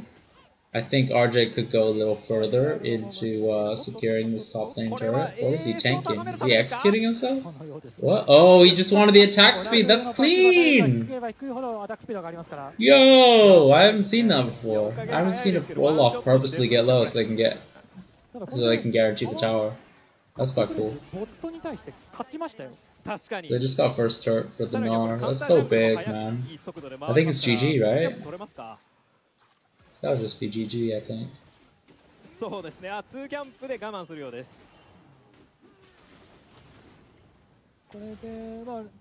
RJ setting up dive and V3 setting up dive, little night and day. I mean, they did burn the TP for it, so, you know, there is that. But they also had the wave, and, you know, Kinachi actually did his best to try and kill as many minions as possible, but there were still 2 minions alive when he finished his combo, unfortunately. It's like V3, they'll have the position, the angle for the dive, but then they'll want to take a camp first, and then the wave will die, and then they can't dive anymore, so, you know, they just have to settle for the camp steal. And I don't think it's as worth, you know, they're not that far behind, they're like about a kill behind, more like 100, 200 gold behind. It looks like they're just basically about a kill behind now. But, yeah, I don't know. Oh, let's repeat the last game. Gold's more focused on the top side of the map. It's like Hecarim should be focusing on the opposite side of the map that Olaf is focusing, but he's just never timing it properly, it seems. You know? It's like he's not timing it properly to be able to execute these dives that would get their bot lane like monumentally ahead compared to where they are now. But they're happy to just handshake a lot of things, I think. 今だとちょっと後ろにタワーがないですから、V3 からするとトップサイドの狙いやすいですね。ワードもライダーが破壊して仕掛けない。ここ選手メガナのゲージが溜まってます。なるほど。 Okay, Ragnarok comes out for Olaf. He does have to stride break out of there. The whole of Rascal Jokers is here. V3, Cogcog, and Ace are kind of in the back line in a sticky situation. Cogcog does get the jump out. Hecarim is getting really low. The Lulu's barely keeping him alive. He does kind of weirdly go to the side instead of going back into his team. Q lands onto the Crocodile. Crocodile's just chilling. It looks like this is a really messy team fight. Kinasa's going to dash over the wall. Cogcog's out. And it looks like V3 are just going to convert this straight into a Herald. Olaf is falling extremely low, so RJ just need to pull the trigger on this now. While Gnar's not here, he's not in Mega Form, just pull the trigger. Let's go. Let's go. Root them all. No, what? What? Why are we running? Why are we running, guys? I don't know. Yeah, that was a good Seraphino. I think, oh, okay, Recap is gone, man. Recap is gone. He's gone. He's popping off. Mucha's popping off. Yo, he's gonna drop the Herald too in the mid lane. It's over. Game's over. It's gotta be, right? He doesn't even need to drop the Herald, man. He can just take it naturally. Ay ay ay. Should drop the top. But I think top's gonna go down too without any contesting. Ay ay ay. It's a disaster. Genuinely a disaster. I don't know, man. RJ were like together first, man. They were together first, and then the Olaf is out of the fight here. So RJ just need to pull the trigger, go on Cogcog. They see the play. The R comes forward. He misses the R onto the Gnar, so he does not get the fear. And it's just tragedy after tragedy. The longer the fight goes, the more it's in Seraphine's favor because you get more redemptions on your W, and you get more poke. It's just unfortunate. It's unfortunate they're all low HP, but Gnar has no Mega. Like, this is perfect. The traps come out, so... But I guess Kinatu's too low, so they just have to call the... They just have to call the playoff. E-Flash is over, but... Man... Unfortunate. Rip recap. Oh... The Ghost is popped. No, Ghost isn't popped. Or is it?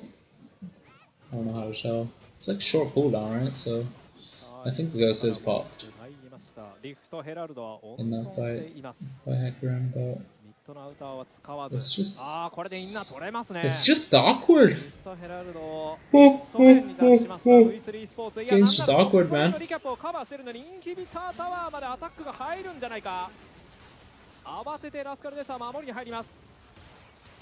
It's insanity, man. It's insanity. I think Rascal Jokers may be able to take this game because there are only 3k behind right now. It's like one item, but split over 5 people, it's like 5 quarters of an item. So it means they'll hit their item breakpoint a little faster, but it won't be that much longer that they'll have the full item advantage. The other team should be able to catch up relatively simple. And thoughts on Hatch this whole series? I think he's a big part of the loss. I think it's unfortunate that his team or him or his coaching staff, I don't know who's involved, but the team really love this Hecarim pick. They think this Hecarim pick is the only way they can win this game. But it's just... he doesn't have enough impact on Hecarim. Like, Hecarim's a champion where you have to be able to make an early game impact, or else why are you playing it, right? Because Hecarim falls off later on because he's not a tanky frontline. Even if you build him tanky, he's not tanky. So it's just really awkward, I think. And you also want, like, kind of follow-up with Hecarim, because Hecarim, the way Hecarim's W works is he heals based on a percentage of all damage dealt in that field. So if he has someone like Renekton or someone like Orianna or someone like Aphelios kind of following up behind him, he can heal and tank a decent amount of like damage. But the plays he's been making are really like, they seem almost thoughtless. That's my initial thing. It's like he'll ult in, but he'll have no concern of how he's gonna get out or whether or not getting out is a good idea. You know, the way I see the Hecarim play, it's like he goes in and he dies, but he doesn't actually accomplish much. And I just think it's really unfortunate because Hecarim's such a good champion, but Olaf is one of those champions that can just outpower him in the early game, you know? Because Hecarim's not known to be the super strong like, early game champion. Why is he so slow? He's so slow. Okay, a little bit of poking going on.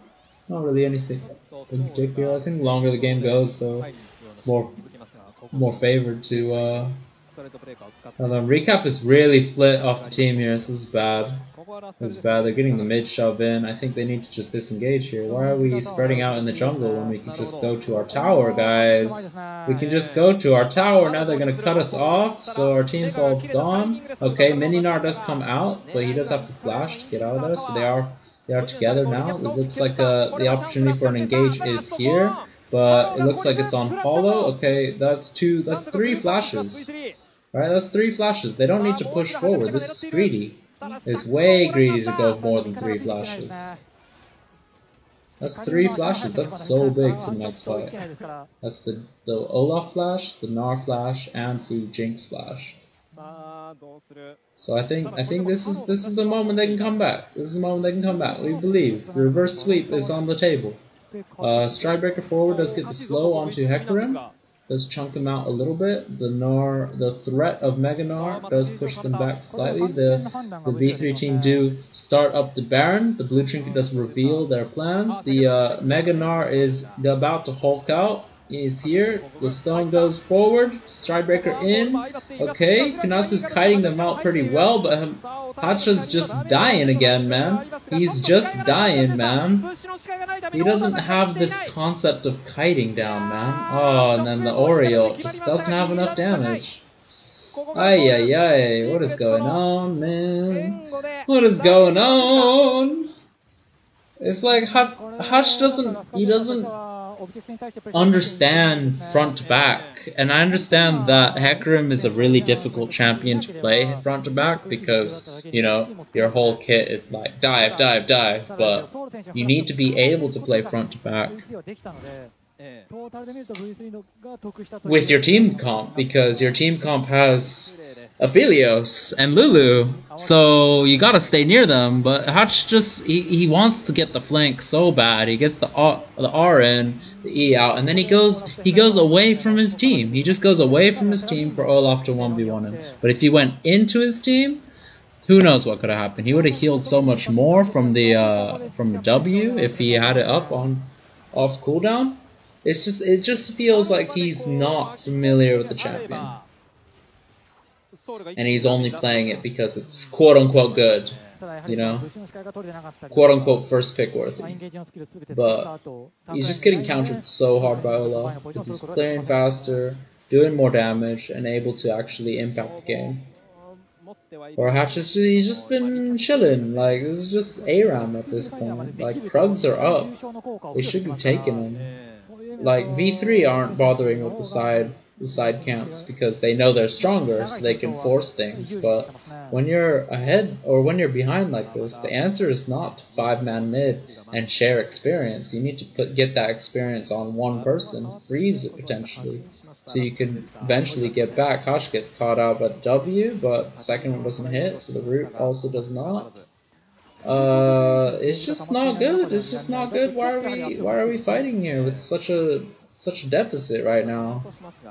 It's like they think they can win a fight, but the longer they chill like this, the more difficult it's gonna be for them.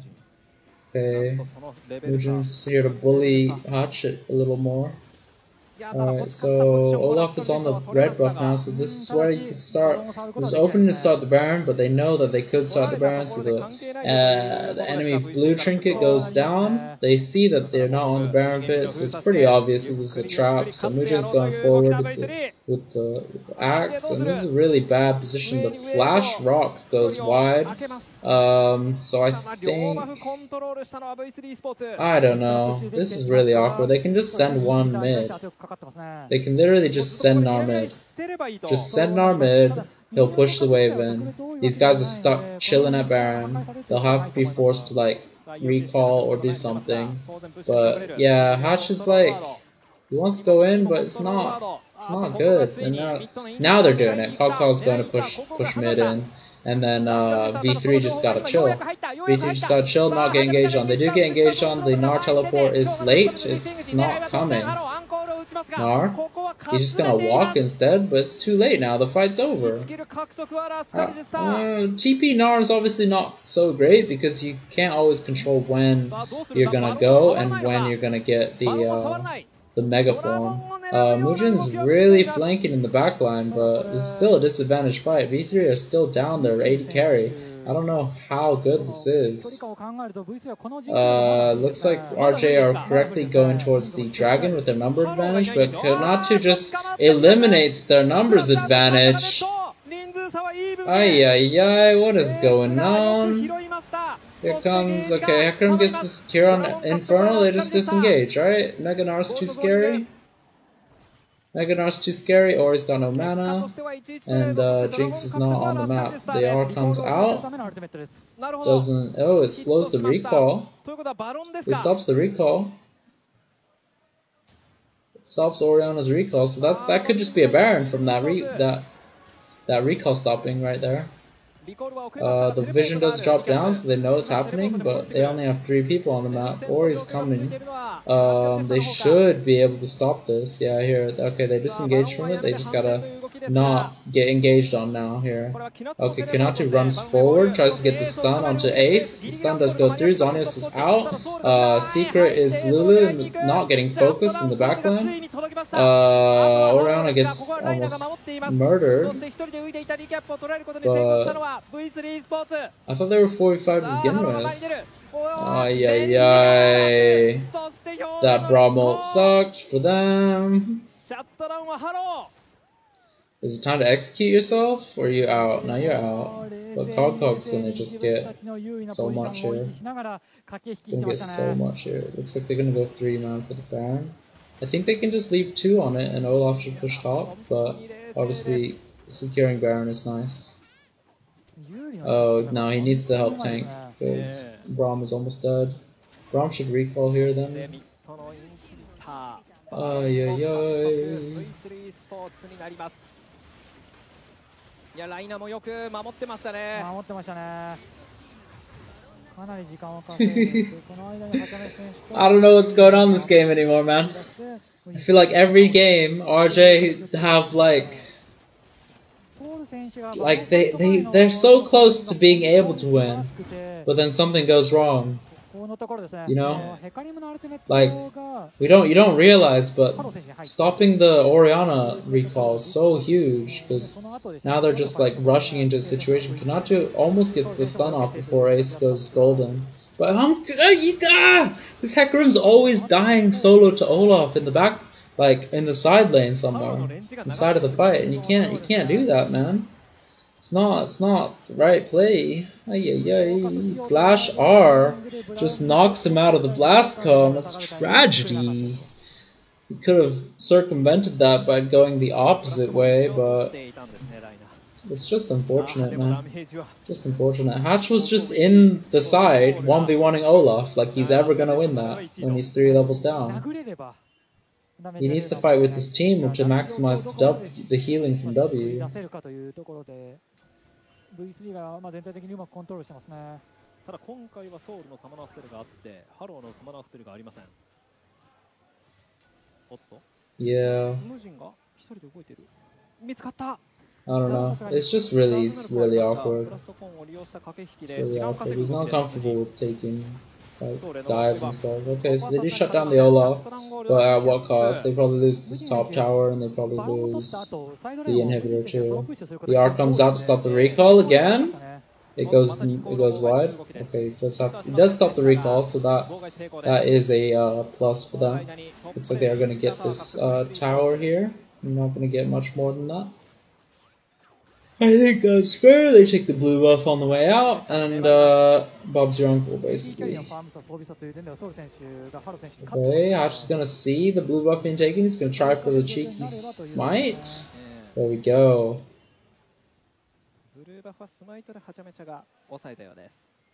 そして1分後のドラゴンファイトですが、1分後になってもハロー選手はフラッシュは上がりませんから、ここラスカルジェスターとしてはその AD キャリーのフラッシュさというのを生かしてドラゴン狙いに行くのか、それともドラゴンは捨ててファームの時間にするのかですが。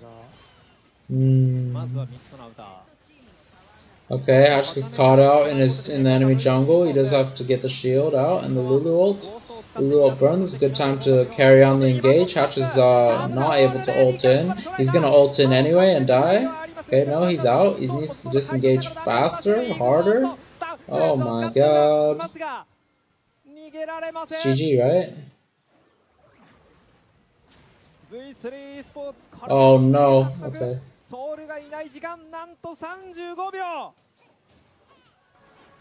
I was about to be super sad. I thought that he'd hit the wolves before hitting the blast cone, but it looks like it's just game, I guess. They're gonna lose at least this turret, probably the next one. Olaf Stridebreaker's forward onto recap. Not really much damage you can put out though. And GG. Yeah, it's really awkward. Like, I don't know how strong the 2v2 is in the top lane, but Hatch didn't even try. And then normally if you see your top lane getting camped, then you want to, you know, get your bot lane ahead and your mid lane ahead to like kind of counterbalance the pressure, but he just never went for like really simple dives. on the bot lane. Like, I understand not wanting to dive for Nectin, but Hunter Mage, you might as well just try and kill him, right? サポートを選択してエンゲージ合戦になるかなと思ったんですよね。ベルはちょっと取れないだろうとか、アリスターのオチラスといったところに対しての準備を互いにしているだろうから、ちょっと変わったサポートのエンゲージピックになるだろうなと思っていたんですが、ライナ選手は3ゲームともに全部ブラウン。What do we do? 彼がから The last team fight, like 広告選手は無事に選手がエンゲージすると。GG, I guess. Now it's time for LCK. You interested in LCK at all, Mambu? また今日も出ますかね。勝つ自信しかなかったと。でもこの内容だったら V3 looking strong, but it's kind of like, I don't know. It's kind of like RJ just outdrafted themselves 3 times in a row. 普通にプレッシャーになっていたで。全ての試合で広告選手がトップレーンのところで Don't know what I feel about this game. トップ隊はグロンプのところにワードを置いて他の選手のジャングルルートをしっかりと見えるようにしたいとかというところで序盤のゲームメイクという点で VC がずっと上回ってましたね。うわ、これ予測ですか？予測ですね、シビレーザーからの。Oh man, it's not like what's I don't even mind the 3-0, right? But how are you losing the 3-0 with the same picks 3 games in a row? That's what my question is, man. How do you not identify that Nar's problem? You know? Like, and then you pick the same champions into it 3 games in a row. And you first pick Hector in 3 games in a row, you just get clapped by it, man. It's really difficult. It's really difficult. Yeah, I'm gonna switch over to LCK. You think Damwon will slap Genji? Genji just beat T1 like last week, so I wouldn't be so sure. I would not be so sure. I would not be so sure at all. Let's switch it up. Let's switch it up. Schedule. Let's go. I think 10 is the Damwon Kia. Damwon Kia versus thing. I'm gonna stop the stream, restart the stream, and then do something again. Is this live? Oh shit! I thought it was meant to start at 10. What the hell? I have to pee, man. They get out of here. This is the Heimerdinger. It feels like you are going to struggle to lose as Genji every time. Heimerdinger 80 carry. Really nice sidestep, and here you see the value Heimerdinger support. Whereas it's not as insane as something like a Seraphine. That's what I like to see, man. Of the range advantage, which in of itself is manageable, but combined with the Senna healing, you can just consistently get those health bars up to full, and then once that I'm gonna take a piss, and I'm gonna reset the stream and rename the titles and stuff. Oh my god. How many times has he died at exactly this point of the map? It's happened so many times in really high, stressful, important situations, right? In best of 5s, you get caught like this, you lose a Baron. And at least they're going to lose control of the vision here, and this is the same problem that they're going to have Genji are on this objective fight as they were. Piss real quick. Gotta bring out the trash talk to make it spicy. Damwon slapping these fools. Yeah, we'll see, we'll see. That Udyr definitely slapped that Aphelios though, and good riddance. But I really like this Heimerdinger support with the fasting Senna 80 carry. Like, that's gotta just should be GG, right? Having that existing, it's gotta be GG. I'm gonna take this. I'm gonna reset the stream, or at least rename. And if Genji don't hit those spikes and they don't find the engage, we see what happens here. Yeah, let's have a look at it one more time. Well, it was exactly like you said, a war of attrition, but one team has a healing ability. Yeah, one team has a healing ability. Once the Call of the Forge God comes out here, you know, as Damwon Kia, that you actually have freedom to move forward, right? And this is when you see Genji, unfortunately, unable to walk any farther forward because they knew they had Call of the Forge God if they wanted to actually commit to the fight. But once it's gone, you kind of have to sit back and take a back seat here. There's just no one to stop the Drake. And you can see at this point, like, yes, they could try to trade forward here because Damwon Kia did go extremely far forward onto the Drake, but if you try to chase, it's just never a race you're going to win. And then this is Ruler, unfortunately, getting caught here, farming, didn't have vision, and that's the end of that. They don't get the Baron, and there was that very important ward, actually, that just now got cleared for Genji, so they knew this and weren't, you know, rushing over there to deny it. Well, 5 members of Gen G now grouped up in this mid lane. Sion splitting on the See bottom you side. in the next stream. Should I just carry it on? Because I don't really want to miss the first game much. I'll reset it once the first game's over, yeah. Be playing very respectfully, but a lot of pings out here from Damwon Kia. They're like, why aren't they defending this turret? As Khan is just getting to work. I will make his way over now, and of course nothing. I don't see how you win. How do you win? Unfortunately, it is a good old classic wet noodle. How do you win if you're Gen G? Level 13 though, so he's gonna, or level 14 ready, so he's gonna start building up the upgrades. Because Ornn wants to go into a fight, Graves wants to go into a fight. I mean, Graves can kind of kite around and do a bunch of shit, so it's like, fair enough. And then Syndra's like, can do whatever she wants because she's Syndra. And then Aphelios wants to stay and get protected, so it just feels like the Gen G comp is really not. Never ever give that up. And it means that it's so much easier. They can just trade the Baron and be completely fine. It's just like they don't know what they're doing. The comp, I mean, the champions, they don't feel like they're very cohesive, you know? Because if we categorize champions into champions who want to go into a fight, stay in the middle of the fight, or like in the mid line, or stay in the back line, and kind of let them come to us, then it's like... From Damwon Kia. And Damwon Kia I don't know. Advantage? I mean, like, they're terrifying when they don't have a macro advantage. I don't know. Gen G's the team comp's not terrible, but I just feel like against Senna Heimerdinger, there's nothing to do. Because Senna's gonna scale, Heimerdinger's gonna massively outscale Thresh. And Victor's gonna outscale Syndra. And yeah, I don't know. The only scaling that could go in the favor of Gen G is what Graves and Ornn. Those two are probably the better scalers on the other side, and maybe Aphelios in direct comparison to Senna. But Senna will reach a point where her range is just unplayable. It's unplayable to get the range advantage, and they got the wave clear with Heimerdinger. I usually not sure this flag is just safe. Stream could end any second just because you know the riot escape partnership with YouTube not going through. Oh, I don't know. I'm not too fussed either way. He's also out of position. Clids at half health. Oh my god. He's running for the hills, and Gen G are falling apart. Oh, this is definitely going to be basically game. I mean, at this stage, you get all the objectives, right? A huge pick onto BDD. He's out of position, but also Khan was ready there to cut the rest of the team in half, even if you don't get that BDD pick, even if you somehow... I wouldn't say that she doesn't do much. Like, she clearly, I don't know, she's such a flexible mage. That's what I like about her. You know, because she's gone Lianji's voice staff, she's just gonna want to get these Qs onto the front line, you know? And if the front line of Khan and Canyon go down, then, you know, the Damwon King team comp does fall apart a bit, but...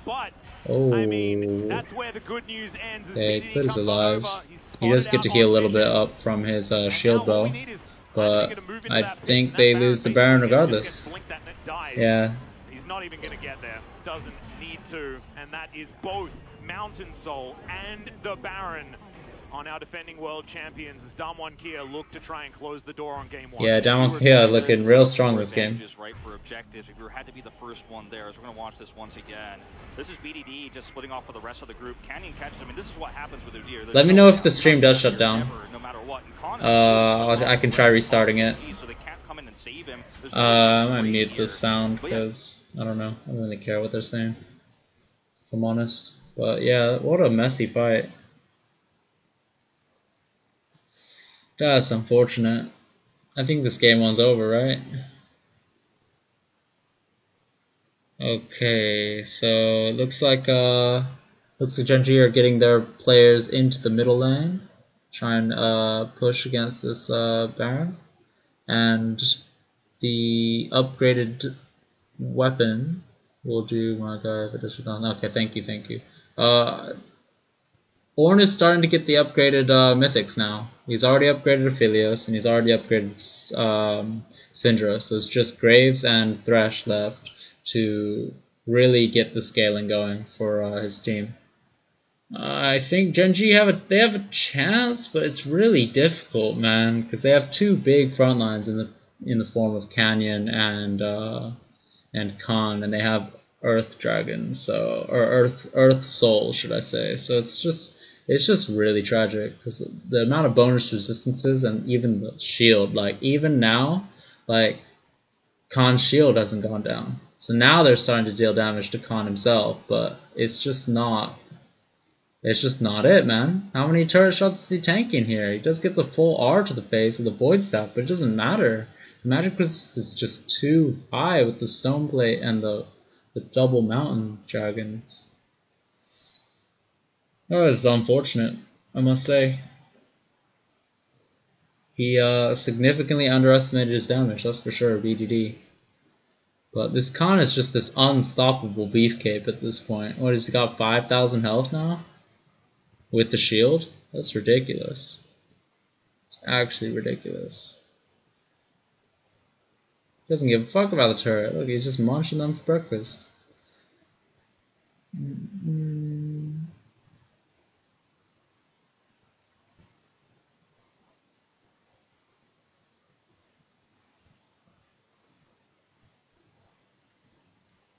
The way Genji plays very old style LCK, so fast-paced teams like Damwon usually exploit it. I get it, but I still think Genji have an angle here because Ornn's still scaling. You know, once he hits 16 and 17, then it's gonna have 2 more upgraded mythics for his team, and it will diminish the gold lead by a significant margin. I'm just thinking, like, is it enough? It doesn't seem like enough. I hope Aphelios has Lord Dominic second because he needs to be able to get through this front line, but I guess he's just dead in this fight, so he can't get through the front line here. But yeah, the flash. It forces the flash, to be fair. But yeah, this R angle onto Ruler is really tragic. Really tragic. If he kept moving forward, he might have survived, but it's very tragic. Yeah, he did go second item, Lord Doms, and then he did go Rapid Fire. I don't know if Rapid Fire is necessarily... No, I think Rapid Fire is definitely the right choice because you want to outrange the Heimerdinger turrets. You need the Rapid Fire kind of to match the range of Senna, but she does have the Rapid Fire of her own now, so she is looking increasingly more scary as the game goes on. Yeah. Sanoof, I must say. Sanoof, this gold lead is getting massive. 7k.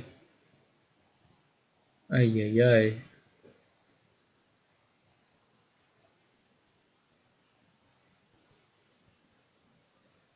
I don't know how you deal with Khan. He's too tanky. He's got 5,000 HP with the shield. How do you deal with that?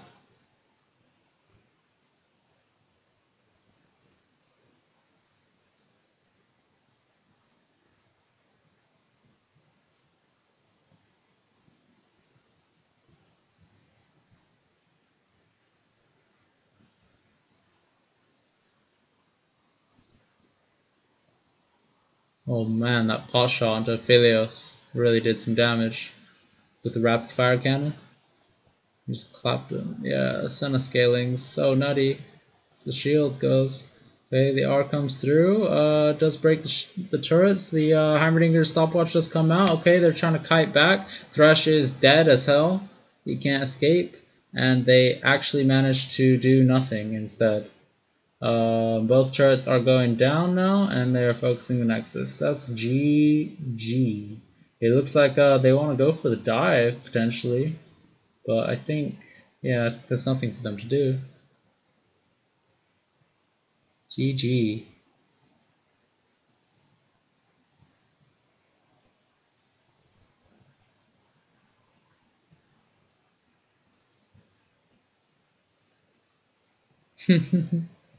Man, that Sion at 5,000 HP, like, what do you do?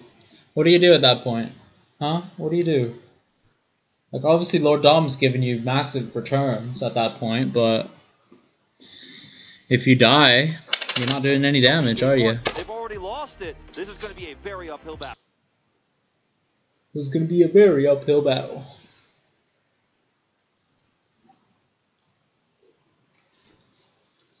Just gonna make this a little bigger, I think. Like this, I think.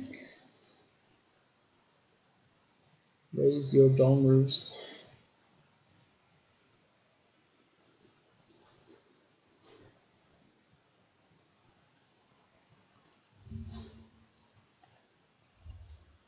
Raise the dollars. Hold up, maybe I should go on the YouTube stream. So we can like go back and actually look at stuff as they go on. Let's try it. Options. There we go. LCK is only available on Africa TV and Twitch. Okay. And Africa TV is only in Korean, so okay, I guess we're going to Twitch, right? We can see the stats though, so maybe it's better like this? I don't know. I'm not sure.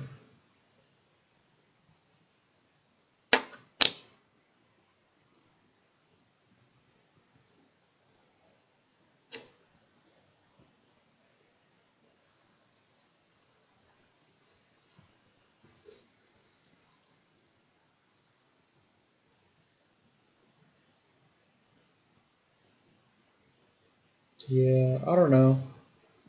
This is the real tragedy, I think, when you draft Thresh Aphelios. Thresh Aphelios is obviously a really strong lane because it gives you the escape for Aphelios, but if your bot lane just straight up outscales, and Heimerdinger is such a nasty counter to Thresh because you can just put a turret in front of yourself, so the only real hook target is gonna be Ghost, or if you can count how many turrets Beryl has. But Beryl, if he's has like, you know, half a brain, he can just save a turret, right? Yeah, I don't know. He went one more ward out, but he's like, oh, I can't even get the last shot because I'm gonna die, right? I'm gonna get caught. It's so difficult. Yeah, and it's really, really rough. But I want to talk about pivots.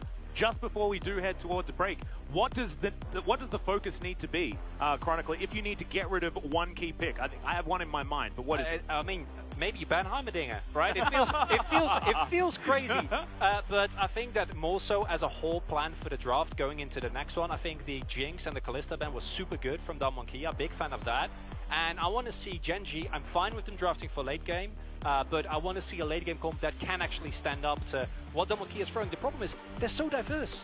Like, it feels like the rabbit hat never ends with Beryl, and that's a big problem. May you ban the Senna just to make sure that that doesn't happen. Yeah, I actually think that the Senna is extraordinarily important, because I think neutralizing a bottom lane, it doesn't really matter what happens to the Senna in the laning phase, right? She just remains Senna, continues to just support the rest of her teammates, and nullifies what is a huge point of power for Gen G. I want a straight up 2v2 if we expect Gen G to win. I want jungle control for the top side. I want to play around Rascal. Actually, I'm not feeling like the bot lane for Gen G right now. I want to see some Renekton, some Camille, some sort of top lane control. I want to actually use that jungle pressure, get ahead early. It's so difficult against Khan, right? Especially on the Sion. But I think that's where Gen G might have to find their strengths here in this series. Well, we'll see exactly what is going to happen. Ladies and gentlemen, we are going to take a short break. Anti-tank is Darius, right? Because his absurd true damage.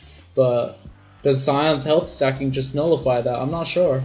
I feel like with Sion, it's super easy to stack up your passive as Darius. So I'd like to see a Darius pick into Sion if they want to pick Sion again. But who knows? Maybe he knows the way it can be countered. Okay, the root does land. Okay, Ghost is almost... Oh, rip Ghost, lol. Okay, the 2 teleports coming in, down. They just gangbang Ornn. What the hell? I missed so much action this match. Oh, the triple root into the Ornn ult. Oh, the triple Ornn ult. It's beautiful, but Khan's in the backline just doing work. Doing work. But they get the dragon here, right? Okay, nice. Meow, that's so tragic, man. That's so tragic. Senna's shroud thing is low-key just so busted. It's so busted. Ay.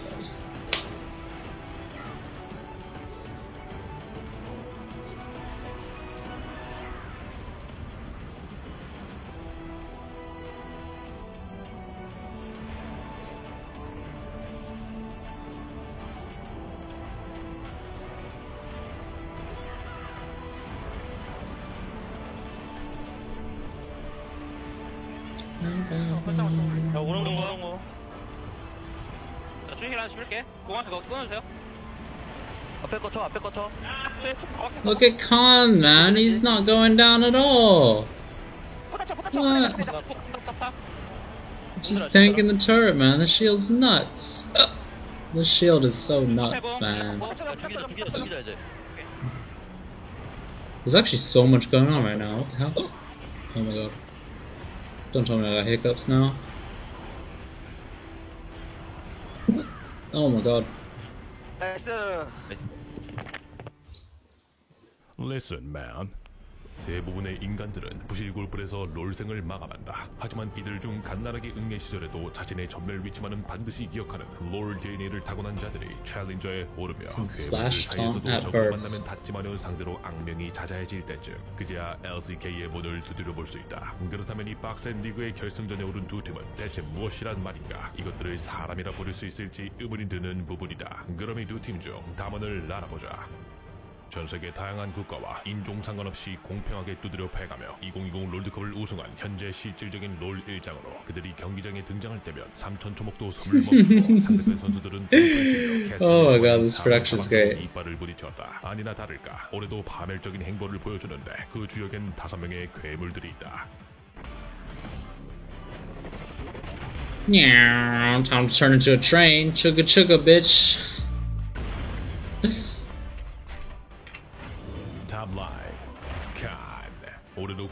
Oh my god, this is so good.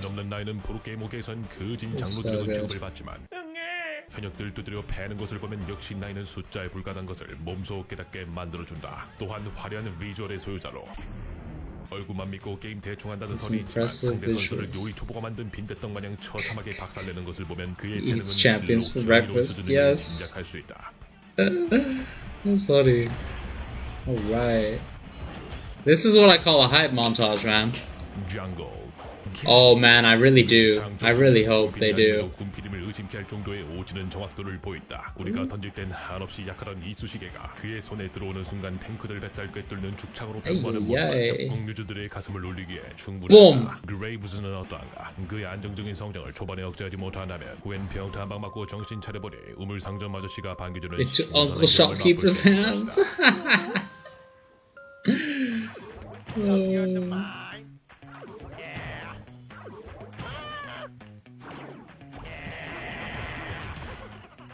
Midline 샤오메이커 리얼 말도 안 되는 챔프폭의 소유자로 그냥 미드챔처럼 생겼으면 전부 찍먹해보는데 특히 신드라를 기용할 때 캐리력이 폭발하며 그가 집어던지는 포도알은 빗나가는 법이었다. 이미 포도알을 너무 많이 쳐맞아 살려달라고 비는 적이 면상에 거리낌없이 포도알을 투포한 마냥 박아버리는 잔혹함은 그가 담원의 거봉 포도알 살인마는 사실을 다시 한번 상기시켜준다. 가히 최고의 미드라이너라 칭할 만하지만 대한민국 섹시 디바 선미의 관심을 독차지한다는 점에서 협공 유저들은 그를 사상 최악의 미드라이너라 부른다. This is a real hype montage, man. One deal, Ghost. 원딜의 덕목 중 하나인 킬 주워 먹기를 무자비하게 실행해버리는 선수이다. 자다가도 킬 냄새를 맡으면 빛과 유사한 속도로 마우스에 손이 가는 진또배기 원딜로 서폿이 밥상을 차려주기도 전에 햇반 먼저 돌려버리는 오지는 식탐의 원딜이다. 만약 그를 잡으려 한다면 시시기를 퍼붓고 탱탱한 탱커를 앞에 세우는 것이 좋다. 물론 그렇다 해도 잡을 수 있을지는 미지수지만.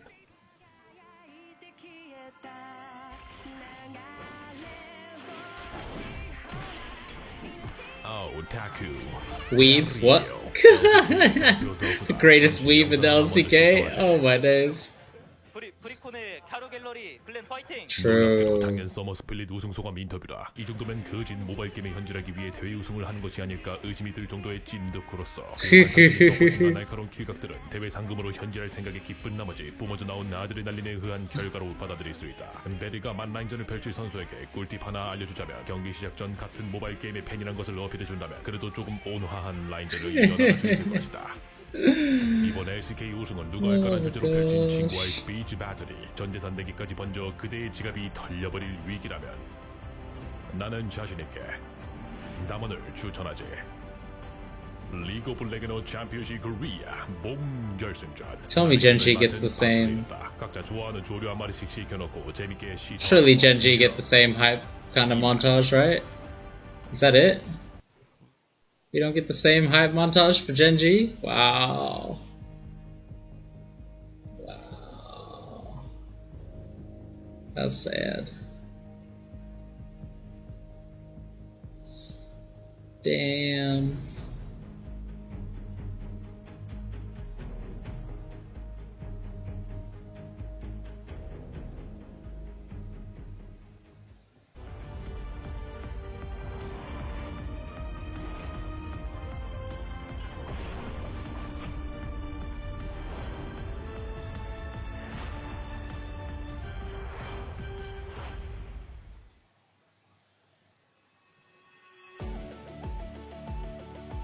Hello, everybody, and welcome to the LCK Global Analyst Desk here for the Spring Finals of 2021. My name is Valdez, and I am joined by Jisan once again here on the Analyst Desk, and we are joined by a very special guest, Fred at Brion's jungler, Umti. How are you doing today, man? Hello, Valdez. Hello, SK Global viewers. Glad to be part of the finals as an analyst. I will do my best in here. Thank you. Awesome. Great to have you. Like Umti. Another special guest joining us remotely. It's going to be Ripbird. Hello, Ripbird. Hi. Hello. It's great to say to the SK fans, it's been a long time. Yeah, I will do my best as well. Yeah, awesome to have you both here. Thank you so much for joining us. And this first game, just getting straight into it. I mean, it was a look really at these close desks. game. I feel it felt at either moment it could have gone back or forth, but Damwon Kia was able to take a very It's really diversifying his skill set, right? Oh my god, they got LCK laptops, man. What the hell? When we did take a look at it, anything What you the want to go hell? over specifically looking at this one? Yeah, because the important champions are Aphelios Reyes of board and even Damwon Senna Heimerdinger. It was the important scene of the ban page. And I think Gen.G just prepared for the line swap so they get the Aphelios Reyes in faster in 1-2 picks. But Damwon was so have confident because Ghost is very good at Senna, so they get the Senna faster pick and they got the good results from Damwon. That's the important champions in this time. Great analysis. And what about you, Ripper? What's your take on the draft in game number 1?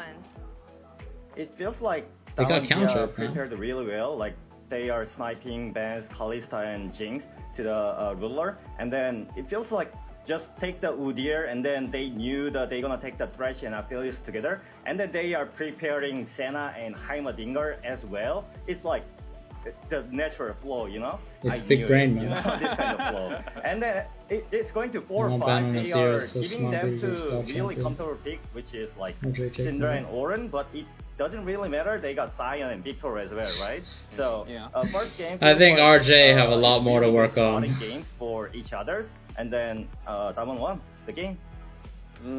Yeah, very true.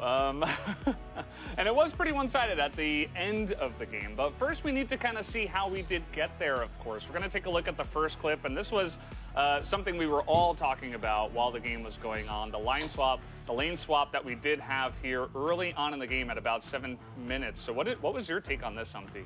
Okay, Line swap's this clean, time man. they just Gen.G prepared for the line swap because the Senna is the very most having strong liner.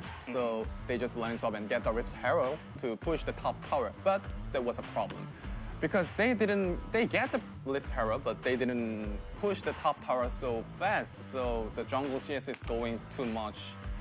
Like just Canyon is 100 CS and Clid is CS for 70 CS. That was a big, just making hard to Gen.G. So that's the important point, I think.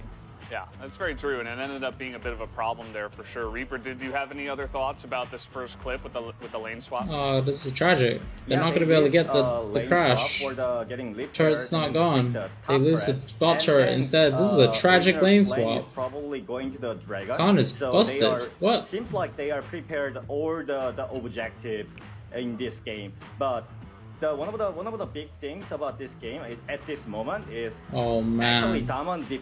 Khan is saving this turret so much. He saved it like 4 times already. It's still up.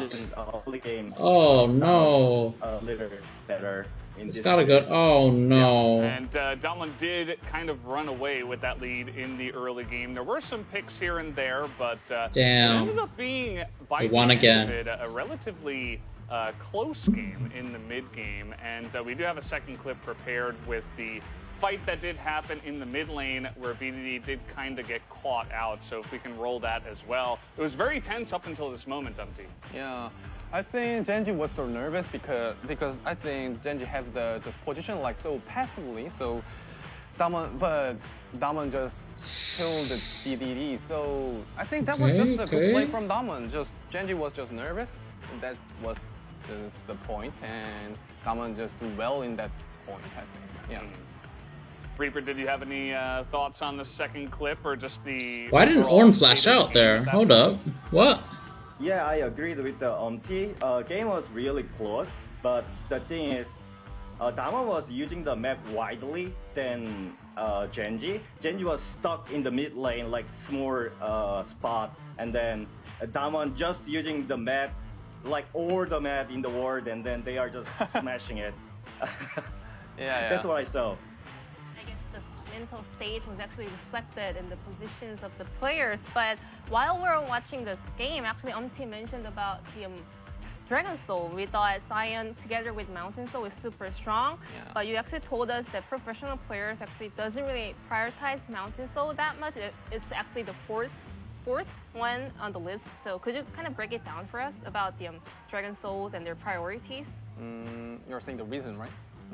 The reason is too many situations in League of Legends. So, but the water dragon, right? Ocean dragon. Yeah, Ocean Drake and fire, the Infernal Drake is always good. Yeah, always good. But the Cloud and Mountain Drake is just have a situation to be good or just normally. So I just said that Mountain Drake is not very important for professional players that they are saying, but professional players fight as Mountain Drake because the next Drake is Elder Drake. Yeah, and that ends up being the scariest Drake of all. Yeah, everyone is afraid about it. So nervous about it. Yeah, and Damwon was able to accelerate those Drakes into eventually having that Elder spawn. And Reaper, did you have any other thoughts about the Drakes and kind of the priority between some of the souls and all the differences?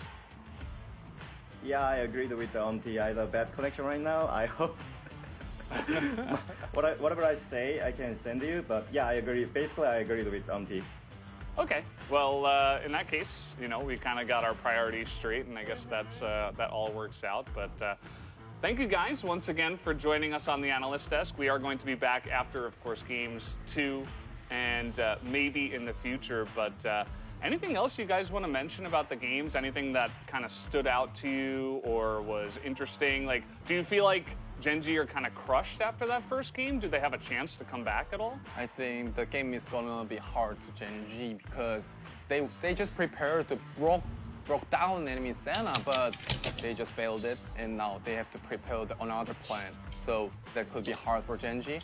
I'm just 기대하다.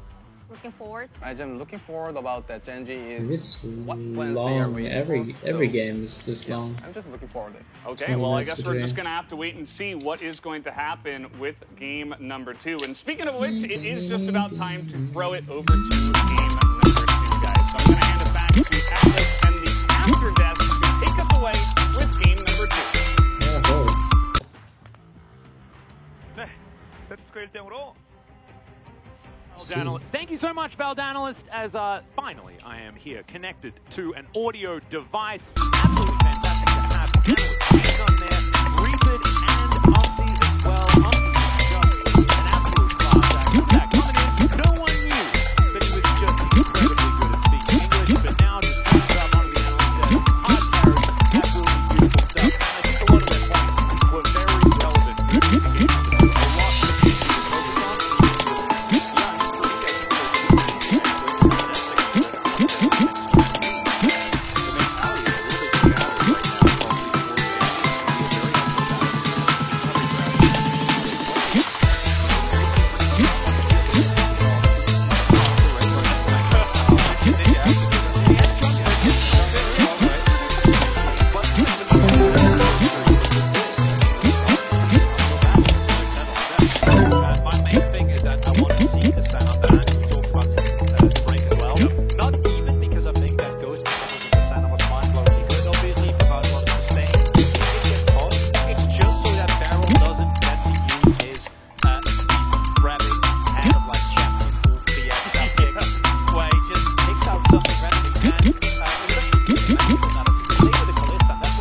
Because we don't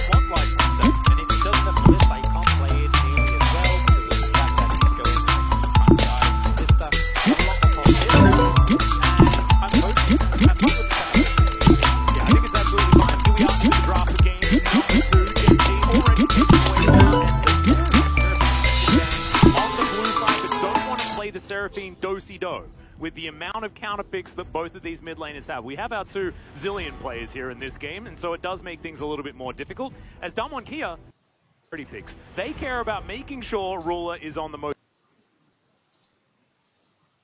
Look, Manvu.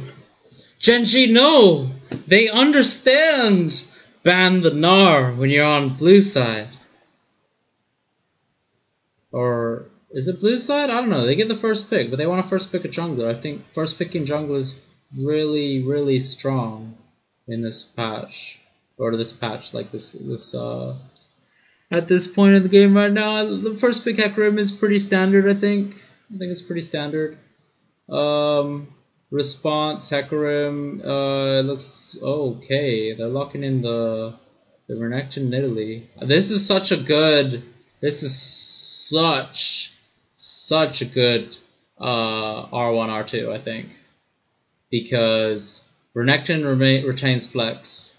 So Renekton can go top lane, he can't go mid lane, and Nidalee, it just sets up so many kills because Renekton double dash into the stun, into the long range spear, guaranteed to hit, and then you just finish them. You just finish them like that. So now Gen.G are in a really awkward position where they have to pick a mid laner that can do well into Renekton, and they also got to pick a top laner that can do well into Renekton. And I think they've successfully done it here, while also retaining flex for Tristana to go bot lane if it's necessary. I really like this draft so far, on both sides. I think the Renekton Nidalee is incredibly strong, but we'll see how they respond. If it's Tristana mid, what could beat it, right? And I'm thinking, what? You could put... I guess we might as well wait. We might as well wait. The thing with the red side is you do get... Wait. Yeah, the thing with the red side is you do get last pick.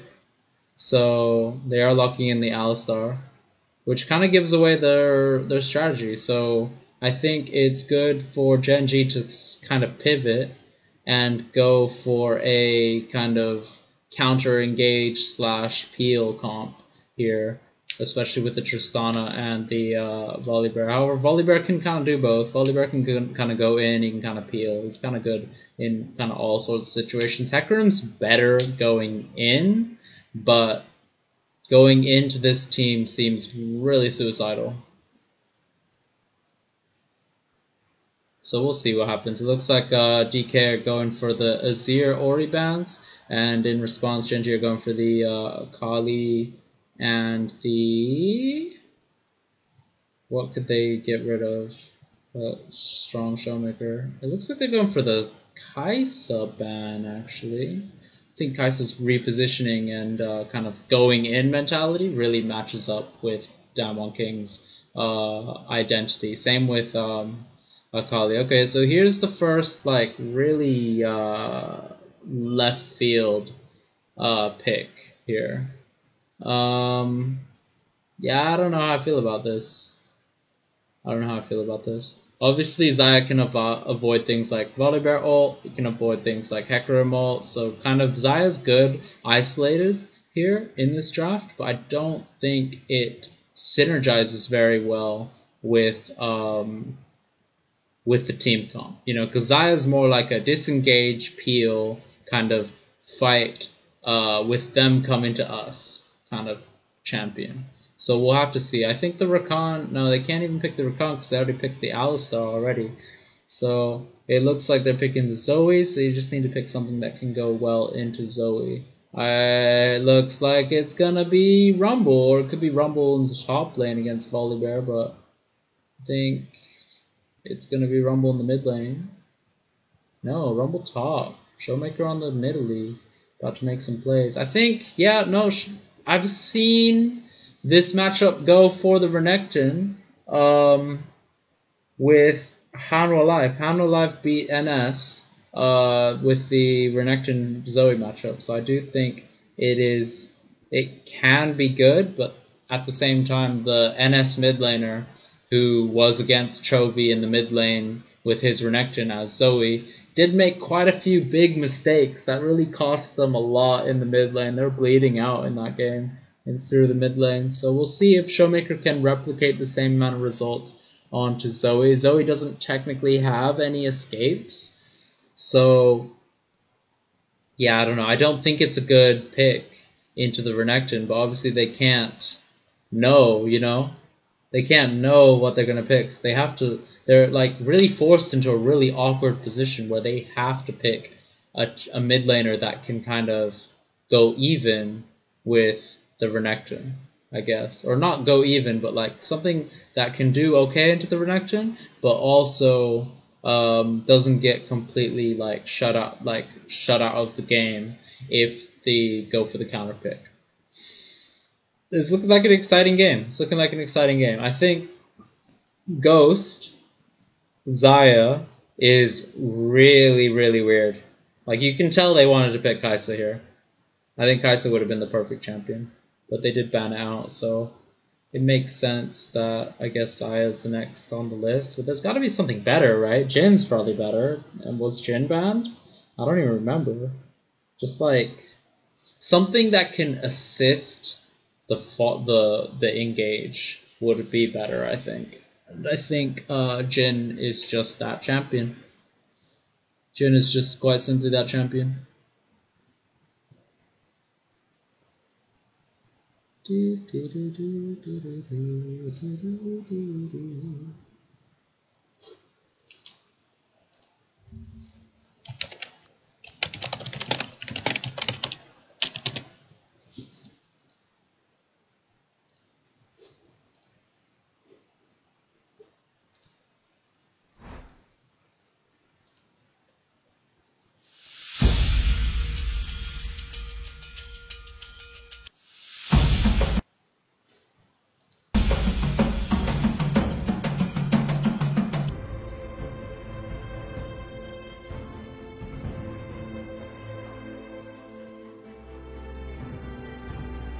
Alright, let's see anything specific going on here. We see the Comet from the Rumble, it's pretty standard.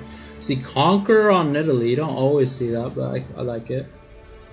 I like it, I like it. I like it.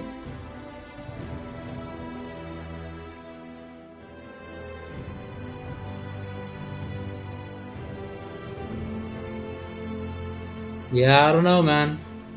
I think Showmaker's gonna make a show out of BDD here on Zoe. Oh my god, Canyon. Canyon's 7-3 win-loss on Nidalee. We'll see how it goes. See how it goes. Canyon's going with the level 2 gank. The spear is very easily dodgeable. He just walks straight through the jungle to go to the bot side of the map. It's quite interesting. It looks like he went red raptors into blue. That will not give him level 3, but it will give him level 3 with the Gromp or the wolves being taken. Let's see, looks like Life is going to confirm exactly where Canyon is. I think that's good. Just lose a little bit of experience, I believe, for that, but we'll see, we'll see.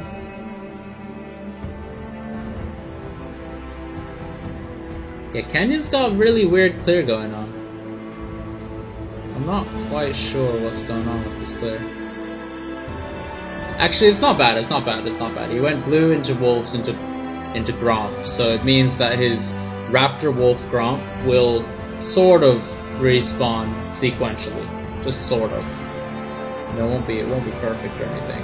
Okay, it looks like we get a bit of a trade going on in the top lane.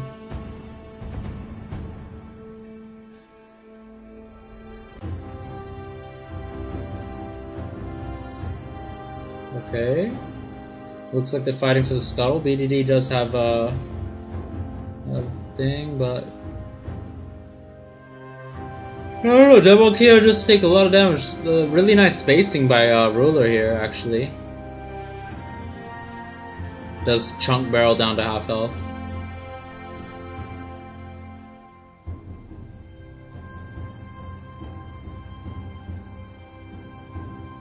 Okay, no red buff on Canyon, so he's not going to be able to get the slow initially. Bone plating does get procced by Life. The wave is getting pushed in. BDD is here. The bubble goes wide. Canyon able to stand just outside of it. Actually sleeps one of the Krugs. Yeah, this is a pretty clean Krug camp steal. Clid with the opposite side Krug steal. And we'll see if they can translate it into a gank on the top side here. I think it's really dangerous for BDD to teleport here without going out of vision. So yeah, he is likely rightfully going out of vision. It looks like Showmaker is teleporting, but it is a clean in and out exchange. So BDD gets a free shove onto the mid lane. It looks like they're not actually going to lose much because Khan can just teleport to the mid lane. But this the wave pushing against is really tragic. It looks like he is just going to go back to this lane top.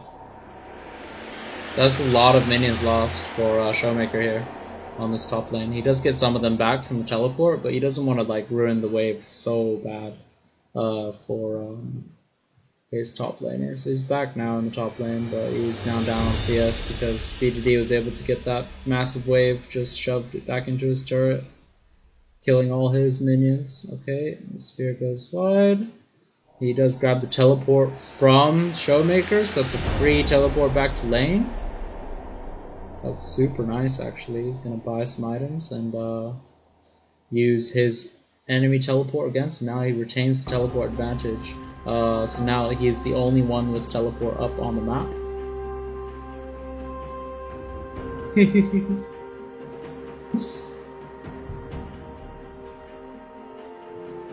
You get to see a little casual trading here. See Khan try and salvage his lane state, try and get some CS. Looks like he's still pretty even on the CS numbers here. Looks like BDD is trying to see if there's an opening onto the top side of the map, but it looks like Showmaker's setting up a freeze, so he has to go back to try and contest this wave. The Q goes wide. Canyon's ready to capitalize on BDD trying to break the freeze basically. BDD has to break the freeze. Okay, they see Clid behind. Okay, the spear hits. He's out. Okay, the bubble puts Renekton to sleep. The Q chunks Canyon for most of his HP. The spear goes wide on Clid, and I think BDD is in a super safe position. Showmaker's play could be double dash onto the stun, which could be viable for a few more seconds until Zoe's sleep is back off cooldown. Yay. Looks like Clid is doing his respawn of the Krugs, whereas Canyon is looking to just clear, I guess. Yeah, the Raptors were taken. Do junglers not leave the medium Krug up? Is it too much work, maybe, to leave the medium Krug up? Obviously, I know Nidalee does AoE damage, so it's a little more difficult for her to do, and the little Krug did get slept by the Zoe, so it's even more difficult to get that down. Okay, looks like Clid is coming in with a high-speed gank onto Ghost before level 6. This is the perfect little gank here. Ghost does end up going down in the end. The kill goes over to life. Cheeky amount of gold into his pocket, just jumps on the Alistar and leaves before he can get stunned up. They are looking for the return dive, but the wave is not quite here, and he is able to escape. It looks like he's coming back to the turret, so this is really awkward opportunity to just get dove here, right? Because Barrel is pushing up. Okay, Ruler flashed forward at the auto R just finishes him. Dang. But that's no flash for Ruler for the next 5 minutes, so we'll see if Damwon can make anything happen here. But the issue with team comps, or not team comps, but champions like Renekton is they kind of owe it onto themselves to get ahead early, and if they don't, like if any team just realizes that Renekton needs to get ahead early and just plays safe, there's not as much advantage to be gained here, I don't think. We'll see. We'll have to see. There's definitely a lot of lockdown potential for both these champions in the mid lane here. Looks like they're trying to get the mid wave shoved in for potential priority on the dragon that's up. Okay. Khan with the rumble. The ult is really awkwardly placed. He's trying to stall out for Nidalee, but Rascal does see him and just is able to. Canyon's just able to escort Khan out to safety, but seeing Canyon on the top side of the map just means free Ocean Dragon for the Gen G jungler of Klid. There's not really much counterplay to be had here. Nidalee could, in theory, run to the enemy wolf camp, but yeah, you could just run to the enemy wolf camp. You see, there's so much vision on the top side of the map here, so you can tell that Damwon are playing strong side top, but it's just unfortunate that this Volibear is kind of zoning him off the tower. It looks like he's getting quite low now, though, so he's able to get the wave without falling too far behind. He has 10 CS down, which is, it's not the end of the world, but it's pretty big. It's pretty big. But this dive is like potentially game winning because Ghost loses so much here. He loses this whole wave, and Barrel also goes down. Yeah. Are we just watching the same replay twice now? Oh no, this is the Flash R. Flash Auto R. That's nice. It's real nice.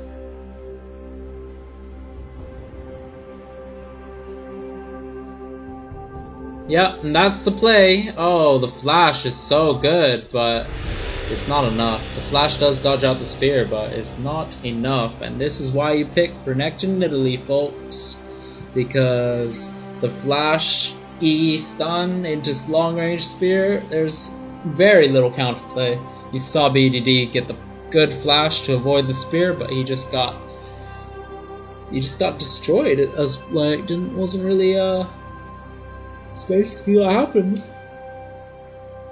I'd like to see Liandry's come out of the Rumble, considering he's one of the 2 magic damage dealers in the team, and I think he does apply it very well. Okay, the spear lands on the Rascal, but Rascal's actually pretty strong, and he has built the magic resistance already. 2 null magic mantles in the Mercury Treads and the additional null magic mantle that he bought. So this top lane and jungle are not really going to be able to do much to this Volibear. Even if Zoe roams, even if Renekton roams up, then the Volibear is a little weak to the Renekton, but he's just going to be able to walk away from every gank from the Rumble and Nidalee. So Rumble just has to suffer, basically. That's basically what he's got to do.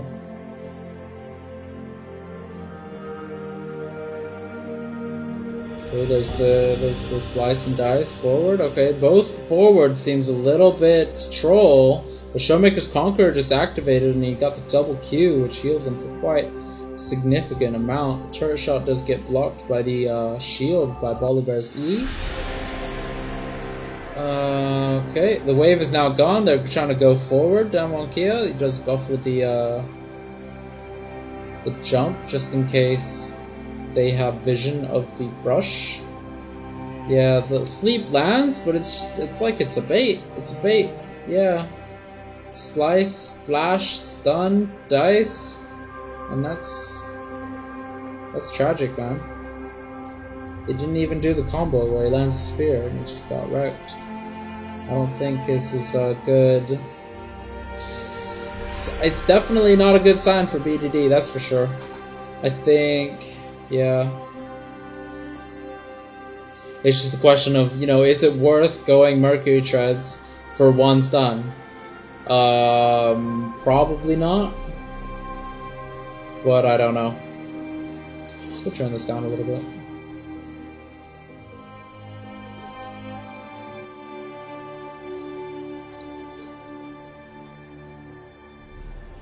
Looks like Canyon successfully gets the blue steal. He is a little bit down. Is he down? No, they're both level 9. 2k gold lead to even. Yeah, I mean, Gen G do have the Ocean Dragon, so that does mean they do have a little bit of priority on the Soul / Elder that's coming out, and because Cloud did come out second, then we know it's probably going to be either Infernal or Mountain. Mountain Soul's better for... Mountain Soul's much better for Gen.G. And Infernal Soul's going to be good for both teams, I think. I think Infernal Soul is a little better for Damwon Kia, but you know, it makes sense that they wouldn't necessarily prioritize the first few dragons because they only really want the soul if it's going to be useful for their team comp, I believe. We got 4 plates in the mid lane versus 1 plate in every other lane. Slightly ahead. There's a great buffer.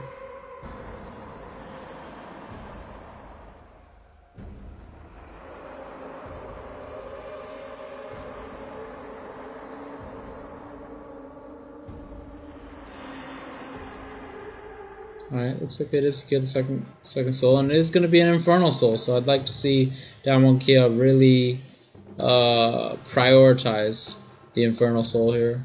And if they get the Infernal Soul, it's just going to be a quick 2-0, I think. But, yeah.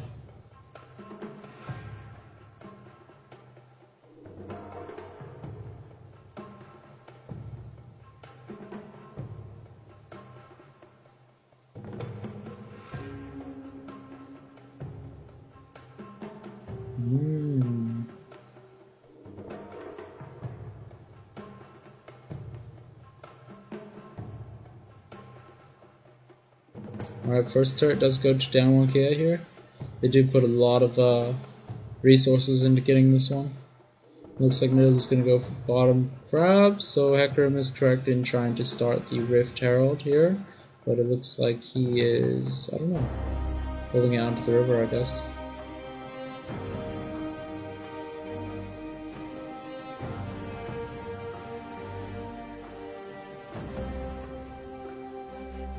Because it's like, how do you beat a world-class team that is down one, right?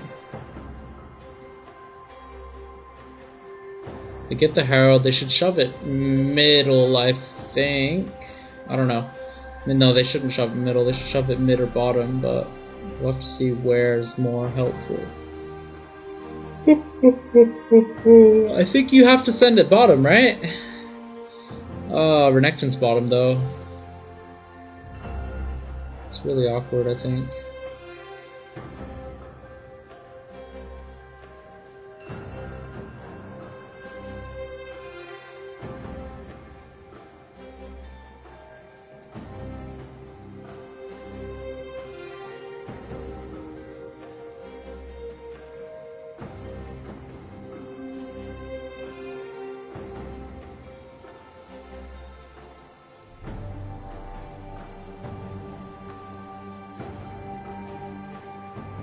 Okay, the ult comes down, breaks the turret, he just gets to walk out of there.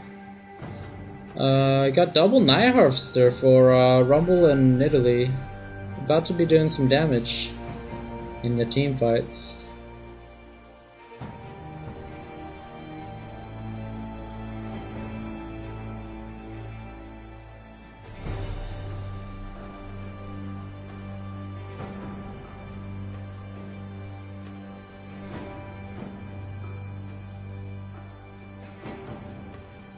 I don't know.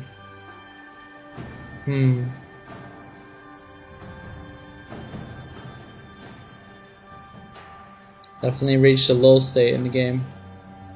So what is the next objective? Next objective is going to be Infernal Soul or Infernal Dragon in 2 minutes.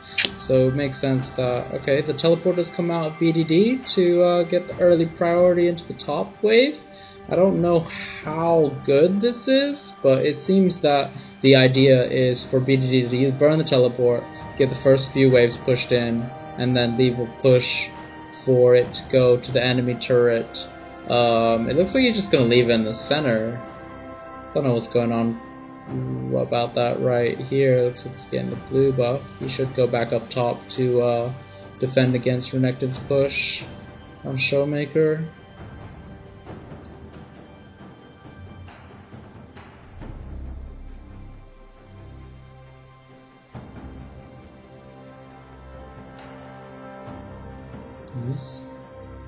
Somehow got Randuin's.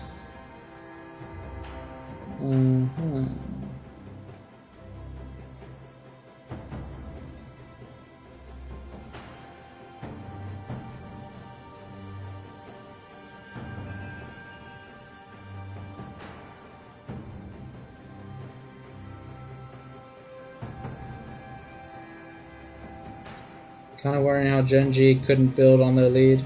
I mean, it's really hard to kind of build on a lead, you know? Like, what can you do? You get vision of the dragon area, so you can get, like, kind of priority there, but it looks like Damwon Kia, they know that they're stronger at this point in the game. If we have a look at the items, you know? I guess we can't look at the items, but yeah, Damwon Kia know that they're stronger at this point in the game. So they're establishing vision control in the river towards where Dragon is. I really like the counter the Herald in response. The Herald's going to pressure mid turret, and now Gen G chooses to be able to run into the river to get priority. But it looks like it is not looking great. The Rumble hits a lot, but they just sidestep. The ones who do get hit just sidestep. Okay, a good sleep lands onto Rumble, and that causes the engage to go in favor of Gen G for the moment. It looks like they are on the back foot here. 3-man, oh, jeez. The 3-man Tristana ult comes out and barely burns the Renekton to death. And yeah, there we go. That bubble, though. That bubble actually just won them the fight. Let's see if BDD can keep it up. I like the lead that that Tristana has right now.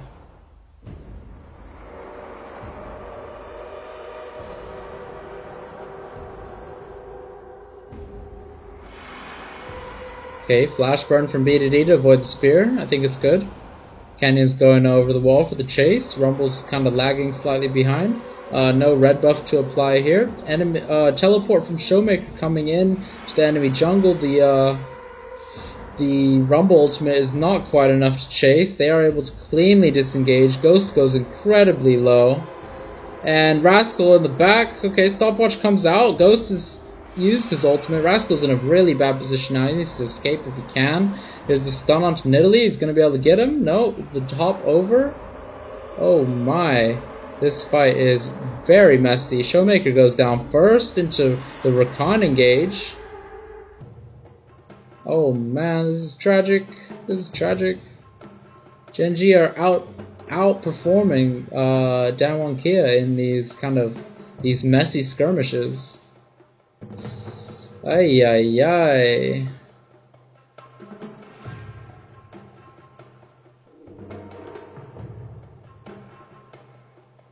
Ay ay ay.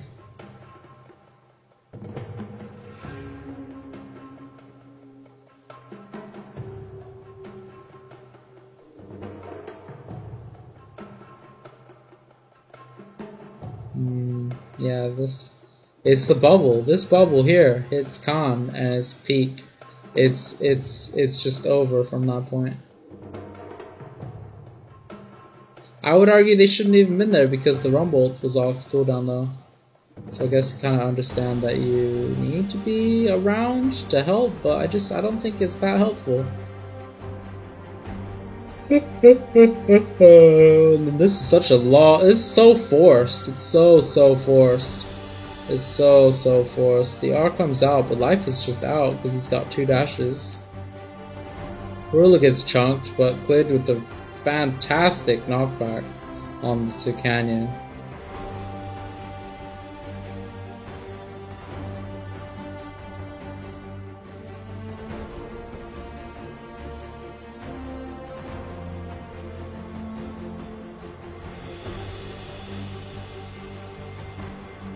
It's too greedy. They forced it way too hard.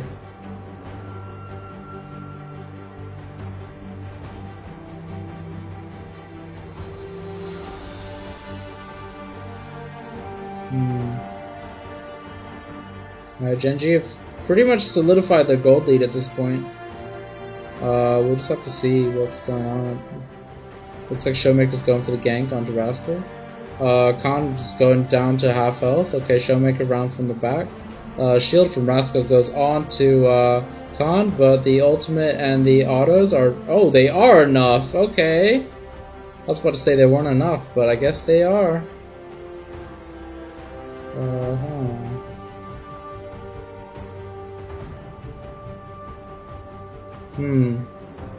Okay.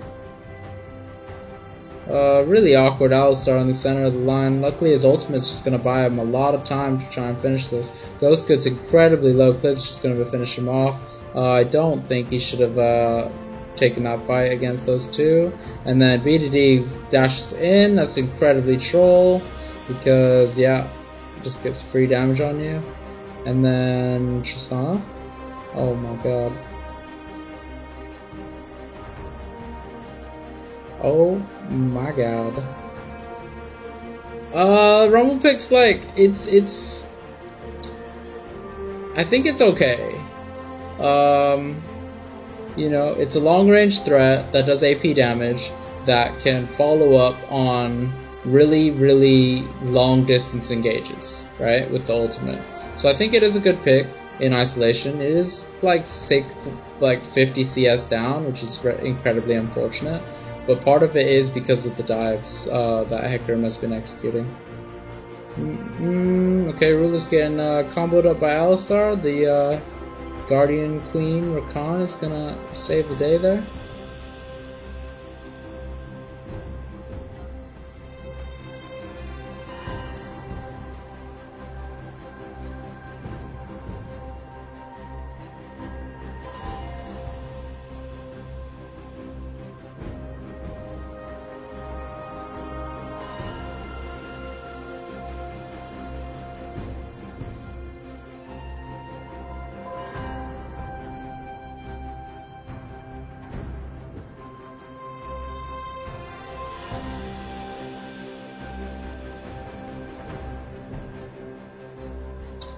I've not been paying attention to the last like 30 seconds to what's going on here. Sorry, I kind of zoned out for a bit. But it looks like Gen.G are just decidedly winning this dragon fight. So this looks like we do have a series on our hands, like you said. Kenyon's really greeding for this Gromp. Seems to be successful.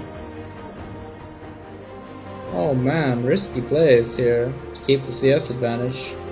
I do like the Zhonya's picked up by the Nidalee, followed by the Blighting Jewel, so she's going to go Void Staff third. It's going to really help into the double tank backline. You know, this is the type of build I wanted to see the Orianna build, you know, in that LJL game. But okay, here's the flash pulverize onto Ruler. He does get pushed forward for the stun onto from Showmaker. He barely survives with his life. Oh my gosh. And then, yeah, he goes back in and dies. He shouldn't have gone back in at all. Canyon gets the stopwatch off, and ooh, he tries it. Nope. Oh my god, Flash. That's tragic. Tragic. Okay, yeah, this is the fight that broke out here. Unstoppable Onslaught comes onto no one in particular. 3 people hit. Doesn't really push anyone back into the team with the E. But that's okay. We just wanted to get some chunk on so they could get the thing. Okay, 3-man knockup from Beryl onto Gen.G, but he's dead, man. He's dead. He is dead.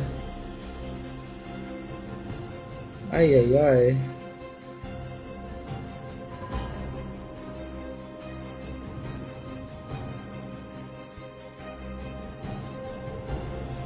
Okay, teleport coming in from BDD, coming into the mid lane. It looks like Gen.G have taken this as a signal to pull the trigger onto the Rumble. Rumble goes down, and this is probably going to convert into a Baron, right? It's got to.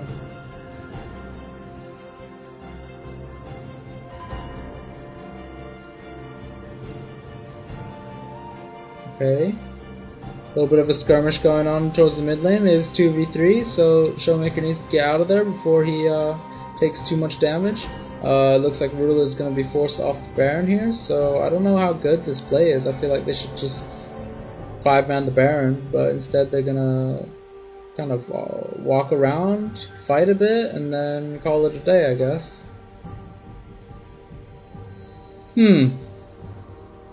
It's definitely an interesting game so far, that's for sure. Beryl getting caught out. Okay, he gets the stun and the knockback. Oh, okay, the sleep goes wide, gets knocked up by the Rakan into the 3-man knockup. He should have ran up towards his team, surely? I don't know, he kind of ran down, like there's people there. Okay, I don't think he would have lived regardless, so I like what I'm seeing. Yeah, Ruler just blows up. Blows up Khan, you're not playing that tank you were playing game 1.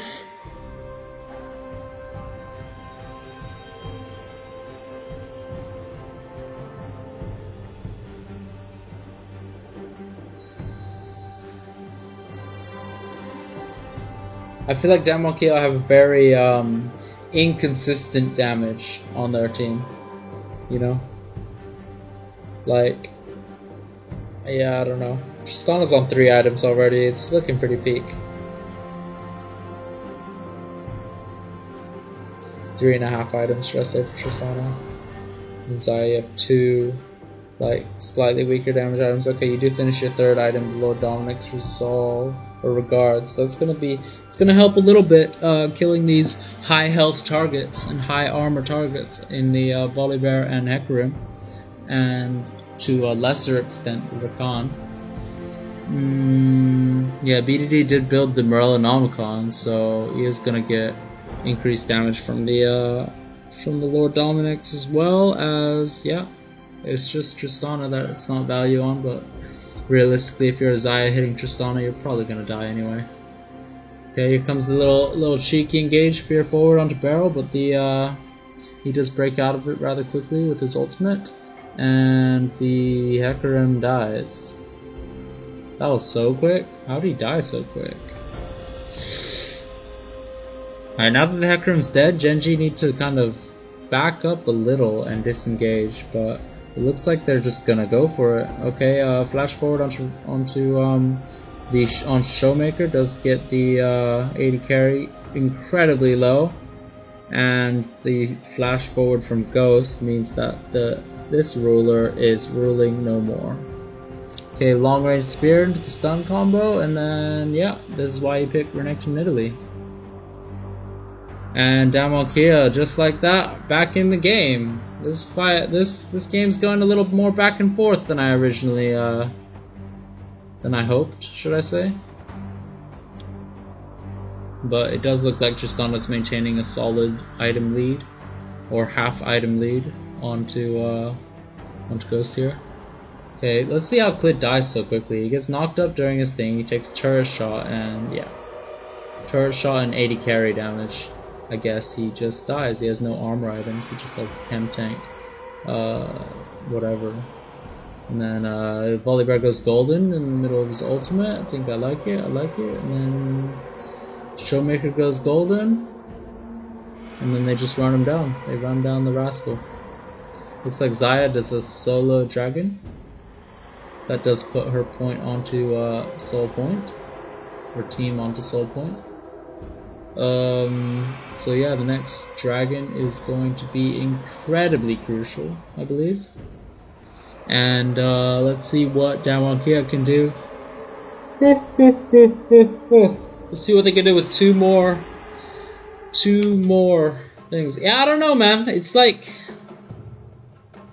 Hecarim went in and he got CC'd under tower and he took a tower shot and he died, right? The second that happens, Genji need to realize that they don't win a clean team fight. So either they're expecting Damwon to messily team fight, or they think they can edge a 4v5, which is pretty much impossible, I think. Unless they burned like super major cooldowns to stop it from happening. They've just burned Alistar ultimate and Hecarim ultimate, if I'm honest. But those are the ones that died, I guess.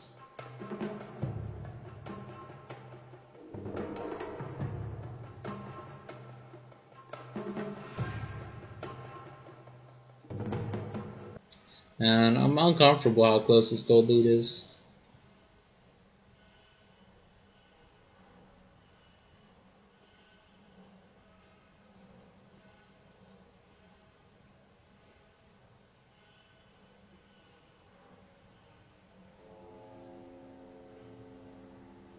Okay, Ghost going for the Wolves. Nothing too out of the ordinary here. Hopefully he's able to finish up the Infinity Edge as a 4th item. We'll see if that's what he does go for. It looks like he does go for that. Meanwhile, Ruler is almost finished with his 5th item, which is rather unfortunate. He's going to be able to get that Lord... is it Lord Dominic's Regards here? It's got to be Lord Dom's, I think, just because there's no alternative. Like, you'd never go Serelda's on Tristana, right? The ability haste is kind of ass, I think.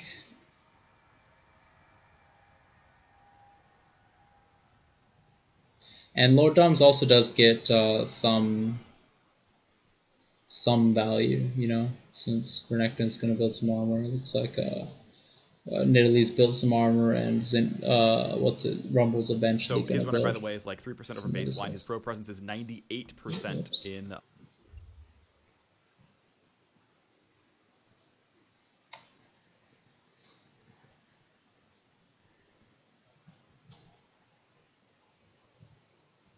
Okay, the Guardian Angel finished up by... Guardian Angel and the Lord Dominic's Regards finished up at Tristana. So Tristana is now currently full build. There is some merit to selling boots for Phantom Dancer, but you do overcap your crit. So I don't know how helpful that is, really. But it does give you pretty insane attack speed boost if you can get the passive off. And obviously against this team it's probably not as reliable to get the passive off, but once you get the range going it shouldn't be as difficult once you are reaching those upper levels of Tristana range, you know.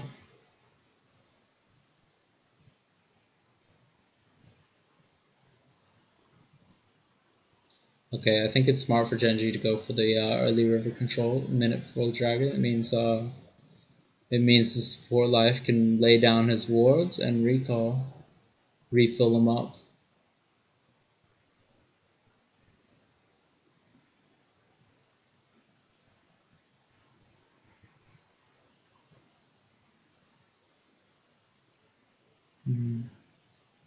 Okay, looks like they're trying to get priority in the mid lane, but you know, Showmaker's gonna have something to say about that.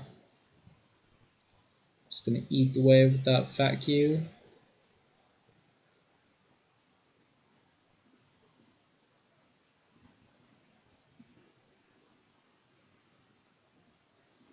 Okay, teleport coming in from Rascal.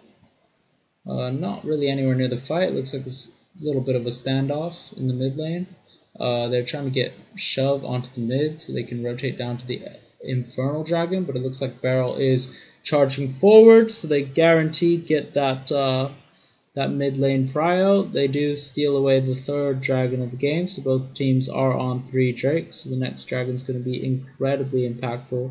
However, do they want to fight? I don't know. They could fight, but I don't think they need to just yet. It looks like 2 items for the enemy top Khan, 3.5 items finished for Canyon. We got 4 items for Showmaker. We should have 4 items for Ghost and Beryl, I don't know for certain. But the Dominus is used a little early. I feel like Showmaker or Gen G can just kind of disengage here. They're all a little low, but we'll have to see. I think Showmaker not having Dominus is incredibly sad. I think Gen G should go for a play if they can. It looks like they are going on to Rascal. He does get the stun off and the R to gain some health and some distance, but it is not going to be enough.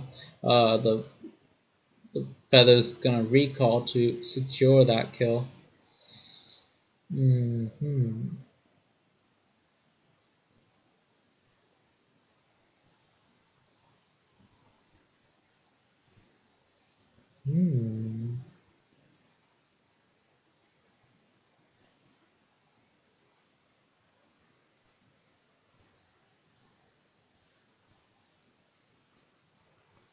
Okay, looks like Damwon King are going to quite handily take the Baron here after that that Rascal catch. It's a really unfortunate time to get caught here, I think. Okay, Sleep goes out. Not really much to do here. The ult comes out from Rumble to cut off the path and guarantee the mid lane tier 2.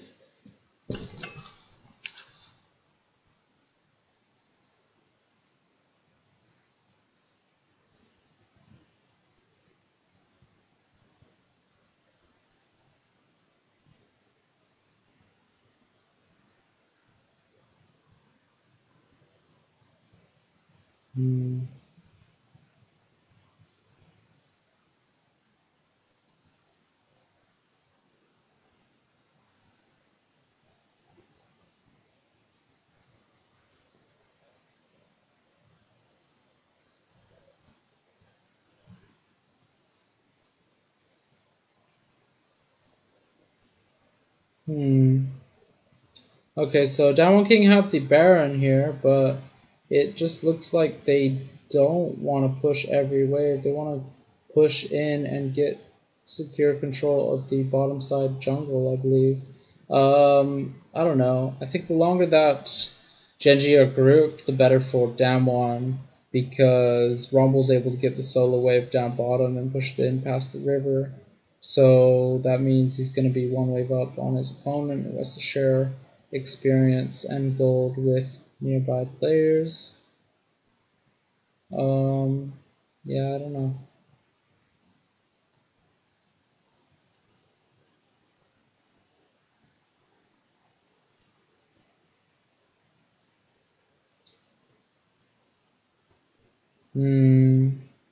I think Damwon could definitely be using their Baron like further out of the map, I guess.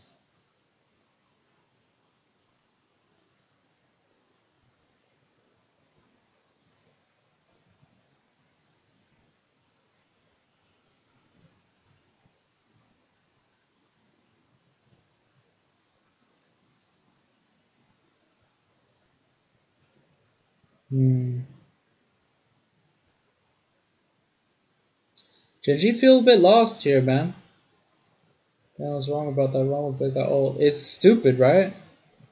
With Riftmaker and Morellonomicon ticking and Void Staff, like he does a lot of damage. Like obviously the Morella's not going to do super mass damage, but the anti-healing it provides for the whole team is so nice, especially with champs like Volibear and Hecarim running about. Those are like the ones that are primarily going to get targeted by the Volibear ult, just because they're the most similar you can play the game.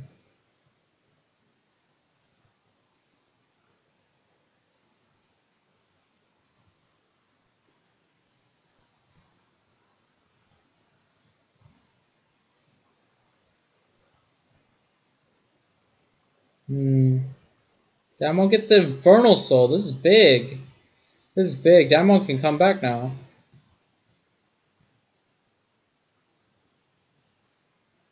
Oh, wow.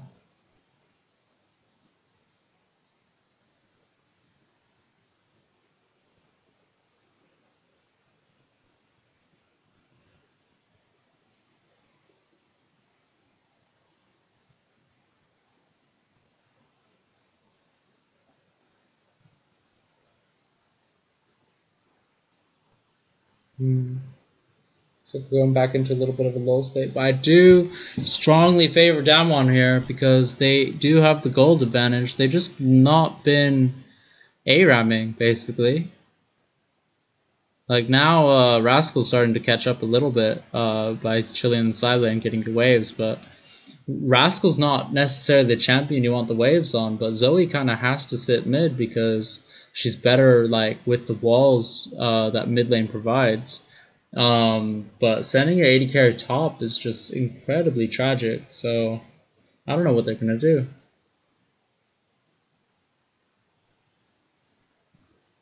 I don't know what they can do.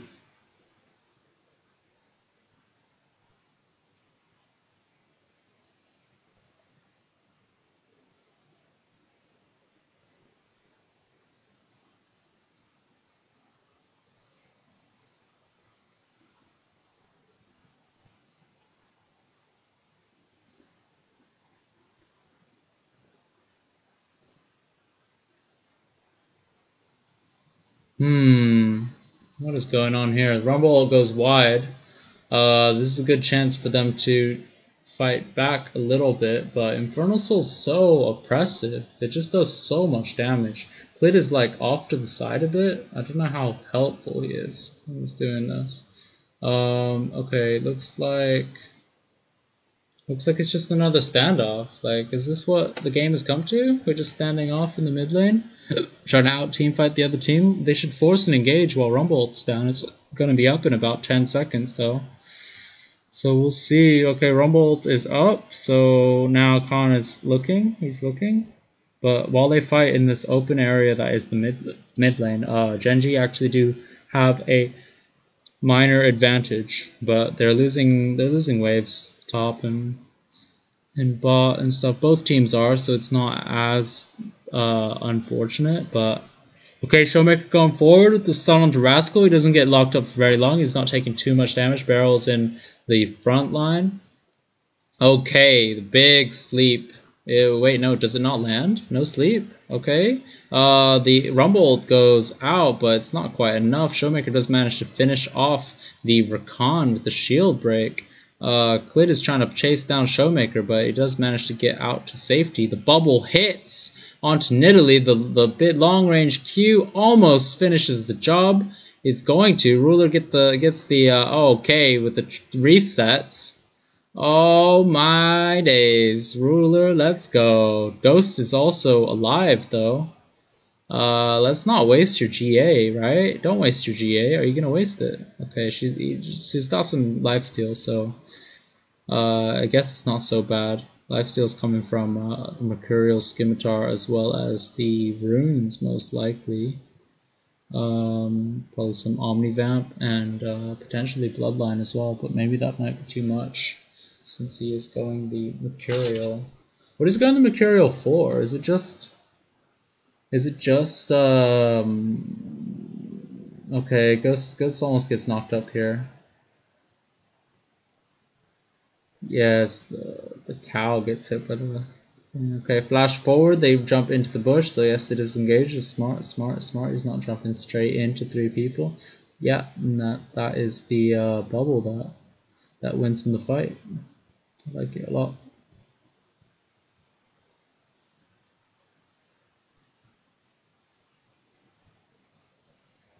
Yeah, 280 carries, both with Guardian Angel. Seems a bit sketchy. Looks like Damwon Kia are going to start up the Baron here. Genji, no, but it is almost down to half health already, so let's see what they can do. Really awkward Rumble ult, but life kind of runs through it and dies. Stopwatch does manage to save his life, so does the quick dash to the side. They do get the Baron, but at what cost? What cost indeed? Okay, Showmaker really making a show, getting 3 in the back line. It's a clean ace almost? No. Okay. Ruler is out. Ruler is indeed out. So I don't know how that went so tragically, because now the 3 people of Baron are just pushing it into the mid lane, and there's not really much Ruler can do about it. Because if Showmaker double dashes through the minions, like, that's a long range that you're not allowed to be in. Yeah. This could just be the game. I want to think that it's not too easy to, okay, the R comes out, but nope. That is a game 2 for Damwon Kia. Yeah, this is the LCK Finals, man.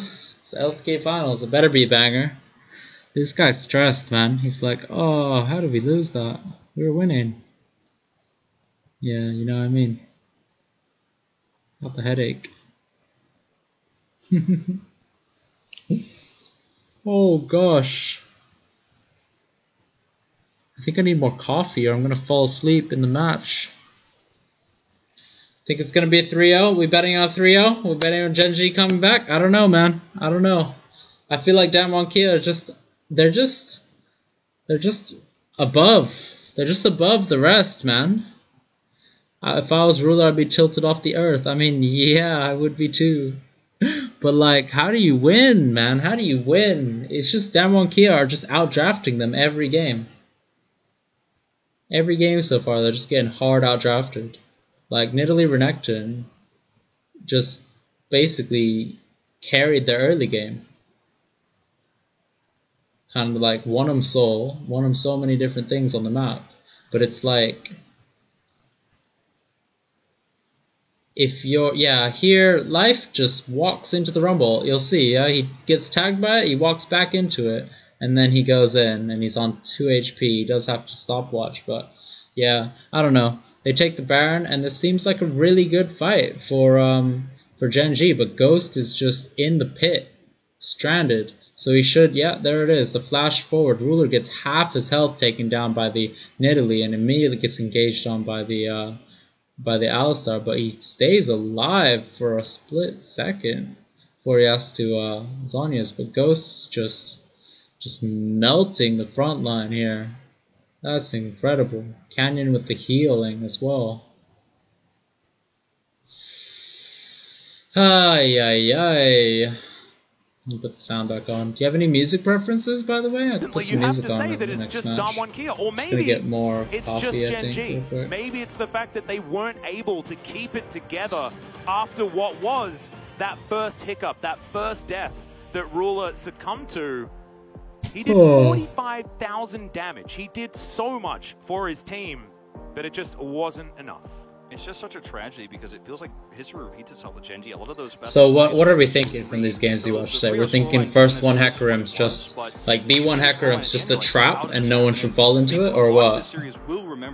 I just feel like these players who play Hecarim, they don't take advantage of the level 6 power spike as effectively. And obviously it's more difficult in a pro setting because, you know, you're against pros. They should be able to play against your ult, but like Xayah counters Hecarim super hard because your Unstoppable Onslaught just does nothing when you press R, and then you get rooted, and what, you're gonna knock Xayah away?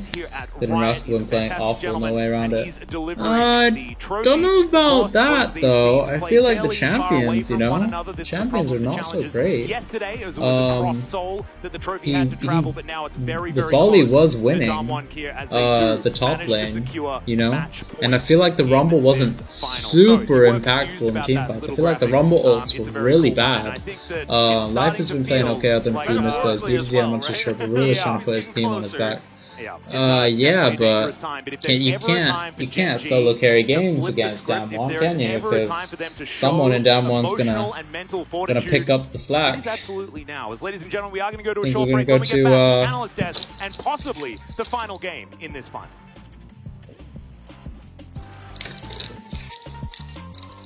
God damn. Damwon looking a cut above the rest. It's just the drafting, man. The drafting is so clean, man. Nidalee Renekton's too strong, and what's the counterplay? They picked in, like, they couldn't really counter it because they had last pick for themselves. So how can you counter it? You know, you can't do a counter mid lane into Renekton because they'll just send Renekton top. So I don't know. It's just really awkward, I think. It's just really awkward as a whole. The whole team. The draft so far. Like, Damwon Kia are really playing chess out here, while Gen G are playing League of Legends.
먹었어. 포크 빼야 돼. 나못 빼는데. 잘 맞아야 돼. 잘 봐줄게. 야, 트레. 아, 잘 봐줘.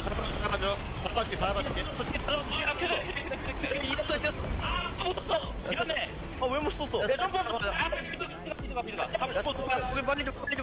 빨리 좀. 오케이. 우리가는 끝나나? 야, 천천히 봐줘.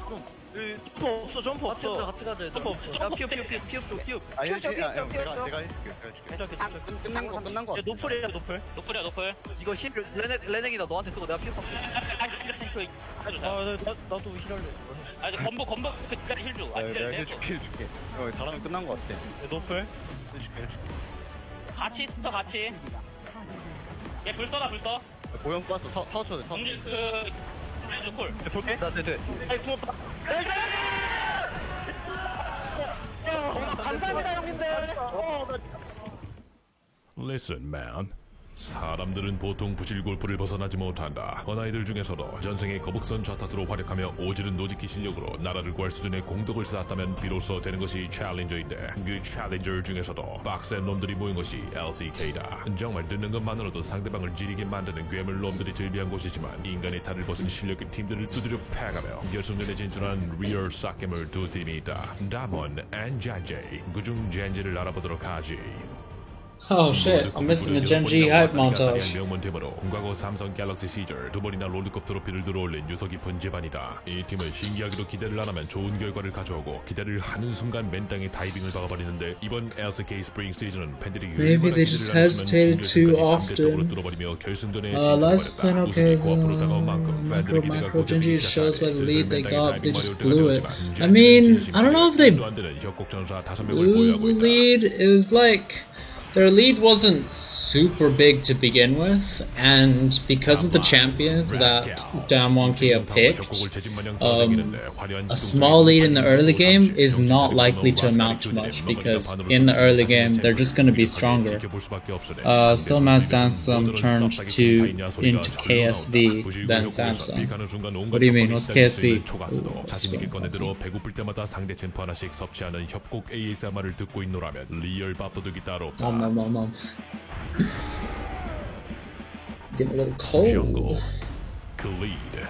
젠제는 두 명의 클리드가 존재하는 동시에 두 명의 베데데가 존재한다. 거진 잃어버린 쌍둥이 브라더가 아닌가 싶을 정도의 놀라운 싱크로를 자랑하니 만우절 이벤트로 돌고복 대신 이 듀오가 등장해도 협공 유저들은 눈치채지 못하고 편안하게 정글링을 돌지 않을까 예상해본다. 각설하고 이 선수는 올라프를 기가 막히게 다뤄버리는데 잘 큰 상대는 시식이 버부어 점사로 조진다는 협곡의 상식을 가볍게 파괴한다. 이건 뭐 잡을 수가 있어야 말이지. 맞으면 맞을수록 강해지는 이 정신나간 챔프는 클리드라는 파일럿을 만난 순간부터 토마스 따위 가볍게 상해하는 폭주기관차가 되고 만다. 발걸음 분쇄기는 그가 기용하는 순간 사지 분쇄기가 되어 상대 선수에게 다가오니 그의 도끼가 날아온다면 있는 것 없는 것 총동원하여 사력을 다해 피하도록 만약 도끼를 맞았다면 키보드에서 잠시 손을 떼고 지난날의 인생을 회상해보는 것도 나쁘지 않다. I love these. These are so cool. Oh, Samsung turned to Genji, then Samsung? Why are they not Genji now? 완벽한 주리마의 황제로 탄생한 베드대의 베드기를 보내 가슴이 웅장해지는 부분이다. 궁극기를 통한 화끈한 이니시는 물론 속타로 가해지는 쫄병 베드기의 촉착 세례는 마저 템만 6개 올리지 않는 이상 견디기란 불가능. Take unless you bought 6 MR items. 궁극기 허투루 쓰는 순간 새우깡 루팡으로 전락해버릴 테니 오직 베드기에 가능한 플레이란 것을 명심하도록.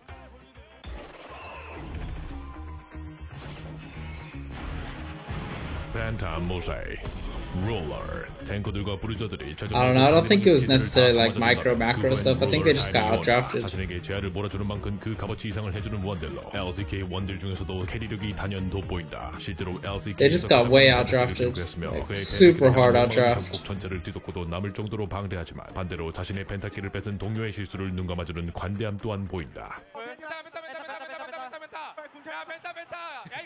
관대함은 없던 것. You son of a. Oh my gosh. Alright, life. Dogu, life. 원딜들이 잘 커봤자 무엇하나 태생이 쿠쿠다스보다 약한 물몸인지라 시식이 하나라도 몸에 스치는 순간 지연핑 찍을 시간도 없이 젤라또 마냥 녹아버리는 것을. 그때마다 이 훌륭한 도구 라이프는 룰러의 곁을 든든하게 지켜주며 손수 밥상을 차려주니 이 정도면 거진 베이비시터가 아닐까 의문이 들 정도의 달달한 케어를 보인다. 원딜이 펜타키를 달성해 축제의 분위기라면 항상 서폿은 그 옆에 조용히 죽어있더라. 이번 LCK 우승은 누가 할까란 주제로 친구와 딱밤 내기 했다가 서로 오가는 사랑의 딱밤에 감정이 쌓여 진 사람의 이마가 폭파될 예정이라면 나는 자신있게 젠지를 추천하지. Man, I can't believe they did this. They did this madness hype montage from both teams. It's just gonna be a 3-0 sweep, isn't it? Alright, what do you do if you're Gen.G here? You gotta give blue side, right? Or is it too inch to give blue side?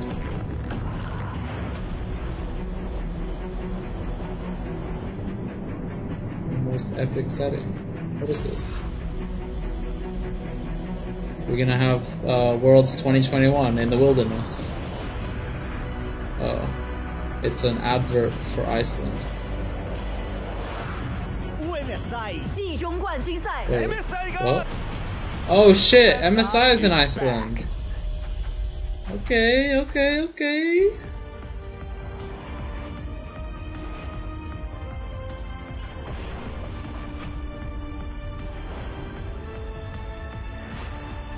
Lose game 3.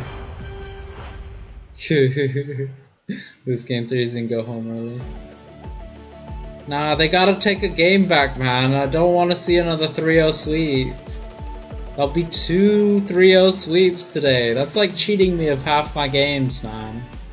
Imagine expecting 10 Welcome games back, everybody. We are and you see here 6 at the stomps. LCK Like, Finals yeah. and I think Gen.G what a was game close, that man. was. We went all the way to almost 50 minutes by the end of it. And Gen.G was in such control for so much of that game, but was just not able to hold on until the end, unfortunately. I think we should go directly straight into the pick ban, so I'm going to ask you, Reaper, They had to deny it, man. They had to deny it, just to man. start off with. They're just getting outdrafted, man. The Hecarim's not as strong as people think. Like, good teams can draft around it. Yeah. I don't know if you guys are hearing him, but I actually can't hear him. Oh, hello? But, Hello. Oh, okay, there you go. Welcome back. Oh, okay.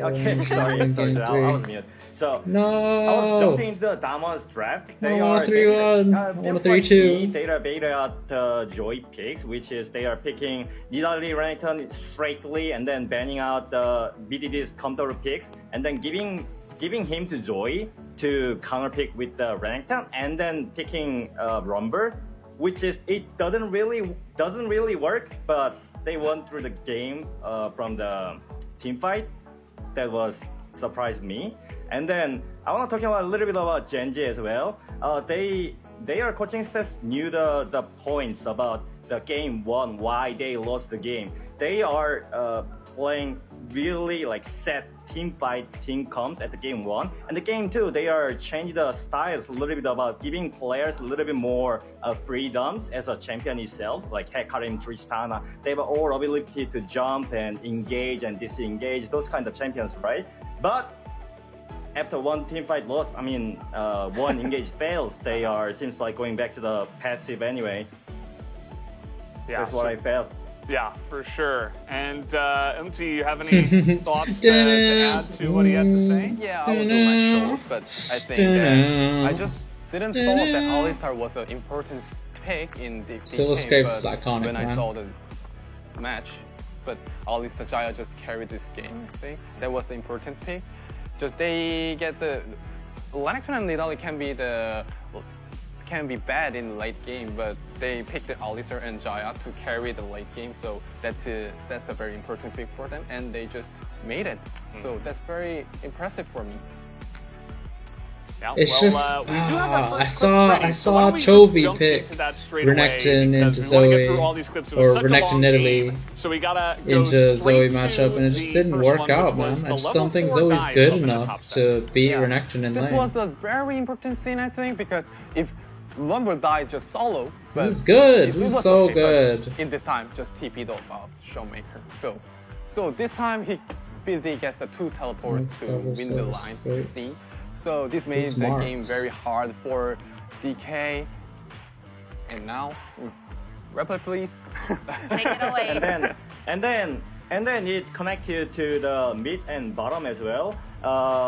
Because of the timing, the Gen.G played well against Damon's Patio. they can make the dive angles at this moment, and then they don't have a. I mean, Damwon don't have a teleport to the help this moment, right? This is so clean here. A lot in this game, and also I have to mention it about Renekton Nidalee is really strong early game team comps, right? But because of the Renekton using TP to the top for help Khan, he lost this advantage, like laning advantage against Joy. So their early game went through the quite poorly, I guess. Well, that's exactly what the Korean analysts were also mentioning. You know, the early game successful turret dive on the top lane was converted down to the bottom lane as well, and Gen.G had a firm grip of the lead in the early game. But Damwon Kia, they somehow still find an opening in the mid-team fight. Let's take a look at the second highlight. Yeah, so this is the moment where, you know, Gen.G looked like they were totally in control, but then all of a sudden, Damwon was just able to turn this entire game around, Umti. Yeah, I was so sad about this scene because they were winning in Gen.G. I thought Gen.G would win, but first, Klee just do bad playing this time, but it's okay, but this time, Gen.G doesn't go back. Here. They just play as 4 greens 5 engaged and then makes the game and they really greed for it, and they kill the Alistar, but at what cost? At what cost? Ruler gets stunned under the Rumble, so it's real sad. I understand about the process. They saw the 3v5 angles at the moment, and then they are trying to engage. But it doesn't really work against Alistar and Xayah, right? You're playing Hecarim, and you are playing against Xayah and Alistar. You're trying to engage without Rakan. That was a really important thing. After that engage fails, they seems like forget about the Rakan. They are not seems like playing with the Rakan at all, you know? They are not coordinating at all. That was the biggest reason why they lost this game, in my opinion. Yeah, exactly. And that was kind of where the House of Cards began to crumble, right? We all kind of saw it happen before our eyes, right? Because Gen.G were in total control of that game. We were thinking, okay, this is going to be a real series. A couple of mistakes later, you can't make mistakes against Damwon Kia. They're too good. And unfortunately, they did. And eventually, we went all the way to 46 minutes. We have a third clip eventually, but we're not going to get into that just yet. But it was basically towards the end where, you know, Damwon were just able to totally take over the game. They had total map control. And I feel like CoreJJ was just at home crying watching his brother Ruler trying desperately to carry this fight, but he just was not able to. Yeah, this time looks like that Gen.G is now so, like, passively, so they're nervous again now, like last one game won. So their Raskar was dead now, and they are giving Varen, and the game just gone. You know what? I felt like Gen.G gets so nervous about, and worry about losing the game at the moment. They have all the arts they need, and they have Rakan arts, Hecarim arts, and everything ready. But they just give it up to Raskar, and then I knew they're gonna lose from there. Yeah, so I guess everyone knew it.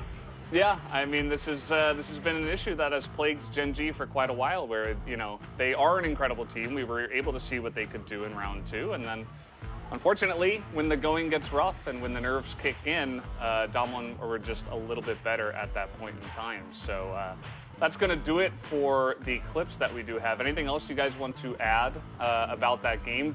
What do you think about now?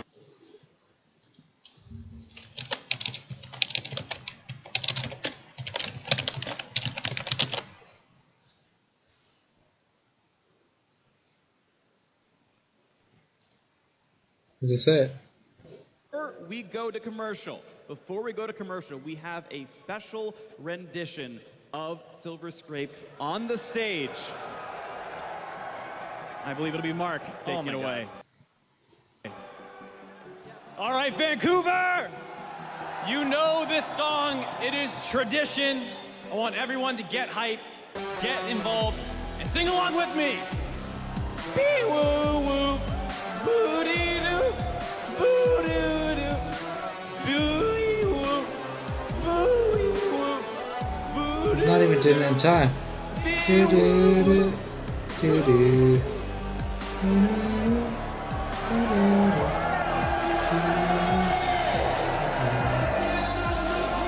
Oh,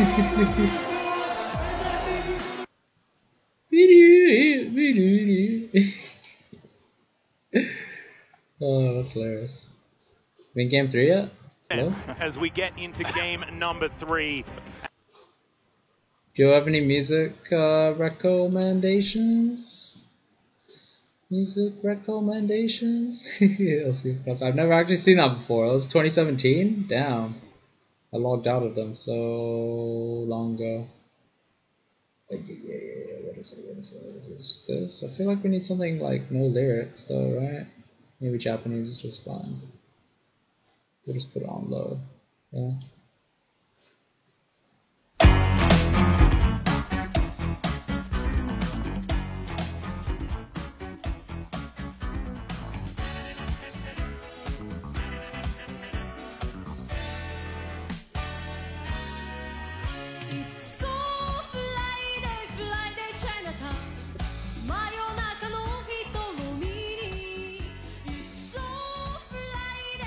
Order journey.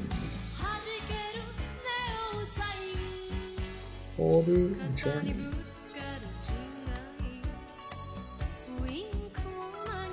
No! No!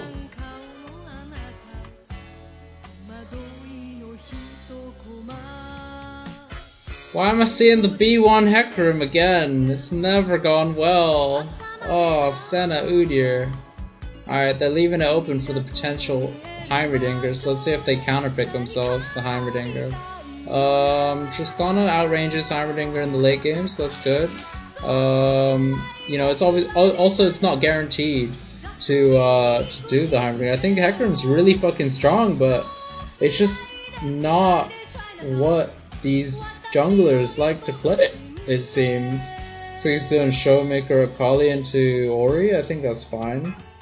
I've seen Akali into Ori before. I think it's okay. And Tahm Kench Senna. Okay, so it looks like they are going to go with the fasting Senna strategy in the bot side. Which means Tahm Kench will become a ridiculous tank in the later stages of the game.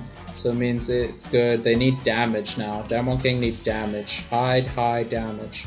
So I'm expecting a hyper carry. No, we have a hyper not hyper, but a scaling threat in Senna. But we need to see more damage on the side of Damwon King's side. I don't know what that's going to be, per se. It looks like the Renekton did get banned out there, so they can't exactly have the same draft. The Akali's going out for the thing, so it looks like they're just banning out mid laners, just so BDD can have a good Ori game. My stomach kind of hurts right now. I don't know why. I don't know what I did, but... Yeah, no, TK Senna's really good. I like TK Senna, but we need more damage on the team, more squishy damage to yeah, here we go. This is it. This is the squishy damage late game threat that we are looking for. Yeah, this is a perfect pick. Just something with low mobility, high damage, with late game threat that can actually take advantage of Tahm Kench, you know? Tahm Kench with his invulnerability. Yeah. So how do you respond? Victor into Ori is like, you know, eventually Victor favored just because of the range advantage, I believe. But, you know, you can still do some things here. I think the Sion pick, the Ornn is better. The Ornn is better because they're trying to outscale the enemy, right? But it is a blind top lane pick into Khan, so what could Khan respond with? It's probably gonna be the... Oh yeah, I don't know. It's gotta be something. The Gnar's gone off the table. Could see Jace. I could see Jace working really well here, actually. Poke is a little counterintuitive to their kind of front-to-back team comp, though. So I'd like to see something front-to-back that can abuse Ornn early. So what is that? I think Sion's fine. Sion does a decent amount of damage, and he has a good frontline to match Ornn. So it'll be tanky as Ornn in the later stages of the game, but I just think Damwon Kia might lack damage. They might lack damage until the very later stages of the game. Sion does a bit of damage, and Udyr does a bit of damage, but they're gonna fall off super hard. Tahm Kench basically does not that much damage unless in an isolated 1v1 situation. I like the Alistar pick a lot actually, because none of the enemy do true damage, and that's really Alistar's main counter is true damage. So yeah, I don't know. I think Gen G have the best chance of winning this game, because if they camp Showmaker, the game's over. That's what Gen G need to realize. That if they shut down Showmaker, then the team falls apart, because there's no damage. So I really like the Alistar pick because it does open up the roam. Tahm Kench roam is nowhere near as strong as an Alistar roam. So if Tahm Kench decides to try and match the Alistar roam, they'll probably lose that engagement. Just if everything's kind of equal, like mid laners, junglers, and bot supports in a 3v3. I think isolated 3v3, Damonkia lose actually. So we'll just have to see. We'll just have to see. Damonkia want to get this game into the super late game, but is a really nice Ornn pick. Kind of mitigates the way that Hecarim and other champions kind of fall off. But it's only really Hecarim that kind of falls off, I think. Oh no, Barrel gets licked into the exhaust on the ruler. It does have to level up the W, so it's not the end of the world. Does miss the exhaust for the first few minutes of the game, so that's gonna be, I think that could be pretty brutal. Don't know what Barrel's doing with the exhaust. He should know that no self-respecting pro player should level his abilities yet. So you should assume that he hasn't leveled it up and he's gonna level the jump just to get out of the engagement. But, you know, there is also an argument to say that, you know, maybe Tristana wouldn't have jumped out. He maybe just would have walked away if he didn't exhaust. So maybe it feels weird, but maybe the level 1 advantage is good. You know, looks like Damonkia are gonna pull the wave here. Yeah, they're gonna pull the wave. That's really nice the way they pulled it. So they pulled it here, so the melee minion's gonna die. It's not gonna die before they get into experience range, but it does mean that Damonkia, the wave will initially push into them, and I think this is really good because they force Tristana to go W first, and you don't ever want a W in the early game, or you'll just lose. Oh my god, 6-0 win rate on Ghost and 3-0 win rate on Tahm Kench, Barrel, 7-1 Showmaker, 8-0 Udyr win rate. How do you beat this team, man?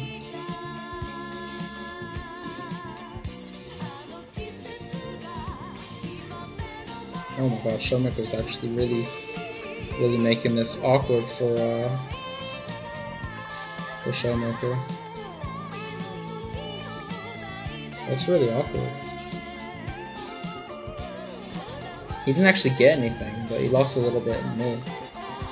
So I poked him a little.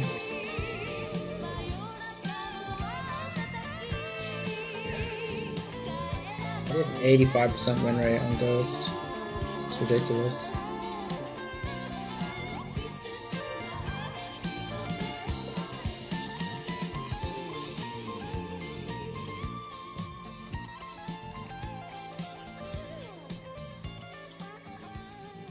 Alright, looks like a standard 5 camp clear into Crab for the Hecarim.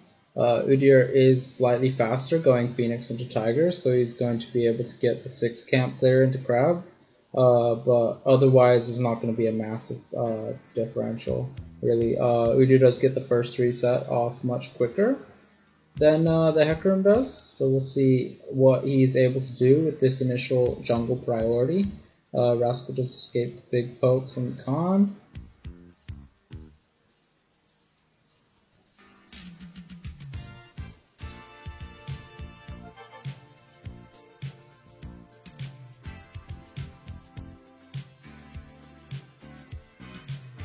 BDD is really low mana here. And it looks like he's wasting his Corrupting Pot just for the mana, which is obviously inefficient, but you know. Victor has 2 biscuits, so does Ori have 2 biscuits, so I guess they're pretty even. Ori just to get the reset off, he's probably going to burn his teleport here. Showmaker's likely going to do the same, probably with a similar purchase as well.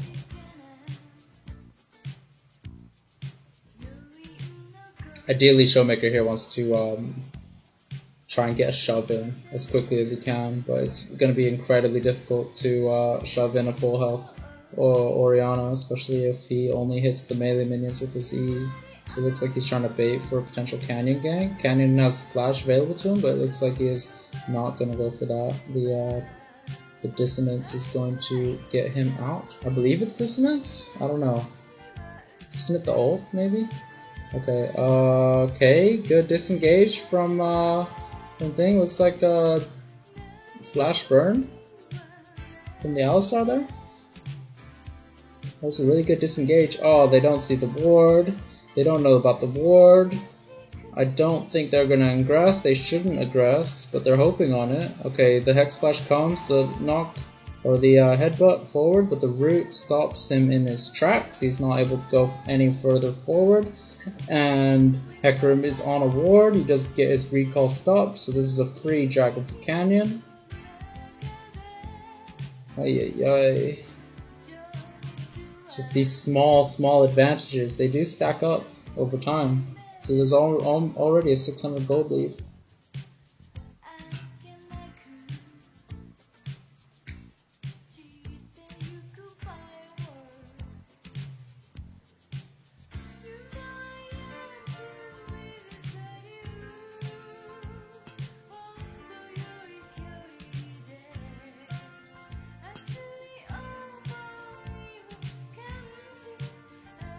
BDD's got so much more mana than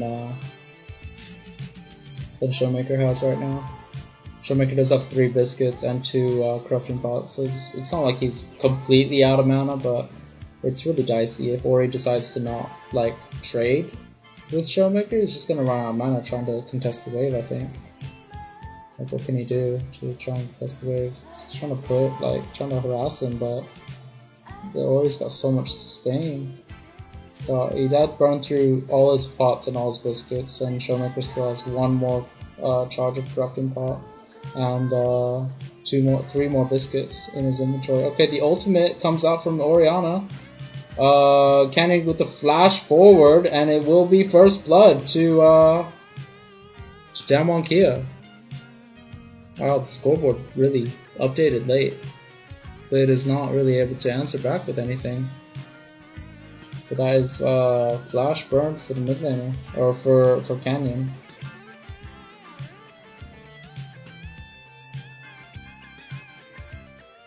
Udyr Victor seems super strong if you can stun them in the Chaos Storm. Seems really good. Okay, Headbutt Pulverize onto Tahm Kench for no reason. Just to try and scare them off the plate, but they're just going to scare the plate anyway. Quid is playing the bot side ward. He still has Unstoppable Onslaught available, his ultimate. So, I don't know. I just see a lot of Hecarims not really use it. I feel like this is great ult from BDD. Does get the chunk on Showmaker, but Canyon's just ahead of the curve. He's just ahead.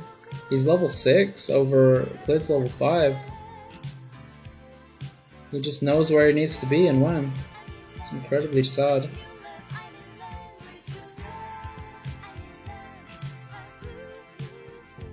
Okay, Canyon is walking over the ward, waiting like he's not been seen. Flash does come out. Oh, stun into the big knockup. Is it going to be enough damage? It looks like it's going to be second blood for Canyon.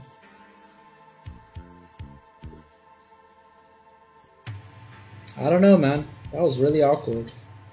You saw Udyr just stand on that pink ward. And I don't know. Rascal just didn't react quick enough, I guess.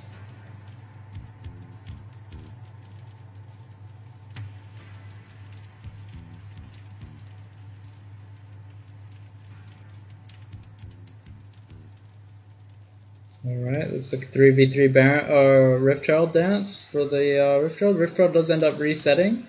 There's a really good headbutt by Life to get out of the danger of the gravity field by Victor. But they moved all their units up and they didn't even, like, they don't really get anything for it. So it's a little awkward. Tristana just get the shove in, so there is that.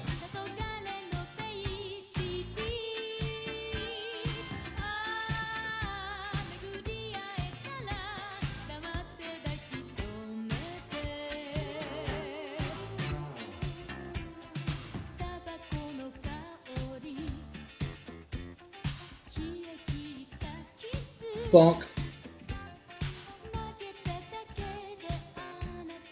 Got the triple Tiger Dot into Phoenix. It's ay. I don't know how much of the late game comp that Damwon are. Like, Udyr falls off, Sion falls off. If Tristana builds Lord Dom's like second, and Ori goes what's it? If Ori goes Liandry's into Void Staff, I think that Genji have a chance in the later stages of the game, just simply because there's no true damage to take out Alistar other than Senna's obvious her Kraken Slayer that she's gonna build, but that's it really. So Alistar's like actually a monster pick here. Okay, flash out from Canyon of the command dissonance for Mori. Looks like he is out, but he has lost the ultimate, so they should give this dragon. I don't see. Yeah, this dragon's gone. Can't fight without no Hecarim ult. Yeah, I don't know, man. Was that his first ult? It feels really sad. Like, these Hecarims are not too impactful today.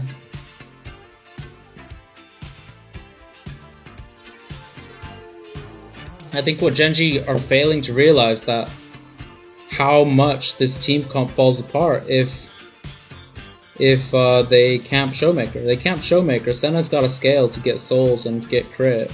So Senna's not going to do damage for the mid game, and if you camp Showmaker, he's not going to do damage for the mid game, and then you just win the game because their team does no damage. But instead of camping mid, it looks like Klid's just happy to handshake. Just full clear. But I don't know. I think full clearing is good, reserved for when you don't have ultimates to make any engagements. I don't know. Okay, here comes double teleport coming in from both mid laners. Let's see what happens in the 3v3. Senna does get out with her life. Showmaker does get the wave pushed in. So it looks like, you know, we get the exhaust, heal, and flash burn from the Senna and the teleport. So yeah, I don't know. Looks like because of that teleport, they do stop the Senna from dying, which really does slow down a lot, really. Yeah, Tristana should go Kraken into Lord Doms, and Ori should go Liandry's into Void Staff, I think, if they're going to win this game, in terms of the late standpoint. Okay, BDD, the solo kill on the Showmaker. No way! Yes, BDD. This is how we win games.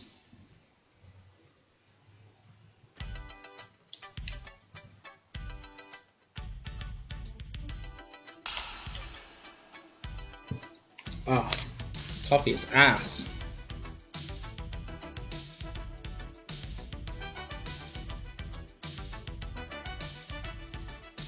Yeah, this is nice. This is nice. Showmaker just, I don't know. He thinks he can take her. Oh, the ball from the bush. The ball from the bush caught him off guard. He saw the Ori, thought he could walk up, but the ball was in the bush, so he just got the quick QW to the face into R, right? So yeah, that's tragic.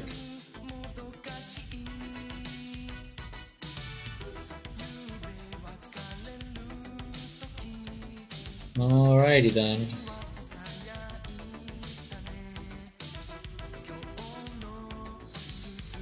This is really good for the Tristana here. She's finished her Kraken Slayer already, so I think she's pretty happy with the state of her game right now. Yeah. They know the Udyr's bottoms, they just safely reset. I think it's pretty good. Yeah. They had an idea that she was recalling there, but they weren't quite quick enough to pull the trigger onto stopping the recall, so she's going to get a really nice reset before they can even push the wave in, really. And yeah, Alistar's going to reset as well. I think it's good reset from Alistar because he does get a little bit of vision, and he lets Tristana get solo experience for just a wave, basically. So it's not like experience is wasted necessarily, but yeah. Oh man, the mid lane is so close, just 100 gold to BDD. Okay, the con is really deep, but it looks like there's nothing to come out of that.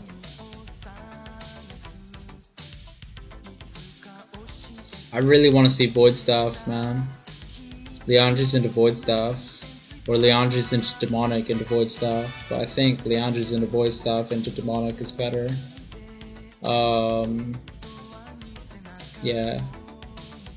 Sion's already got 2 Magic Resist items, and Udyr has his Chem Tank, and Tahm Kench has his Aegis of the Legion as well, so I just think, oh man, everyone here are consistently getting more plates in the pre-14 minutes. That's crazy. That's where their gold lead's coming from, is his plates. Everything else is even. Plates and a kill. Or plates and a turret kill, should I say. Okay, double knockup onto Ornn. Leaves Ruler on half health. He does get the shield from Orianna, but it's not really impactful. It looks like they are thinking about what they can do for this dragon. I see the Hecarim flank, but how effective is it?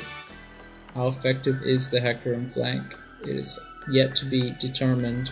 This is an important dragon for Gen G here, because they don't want to be forced into a bad fight next dragon, I don't think. Okay, he flashes over, gets the root onto Ruler. Ruler does buffer the jump well, but it is not enough. They get cleaned up. They get cleaned the hell up.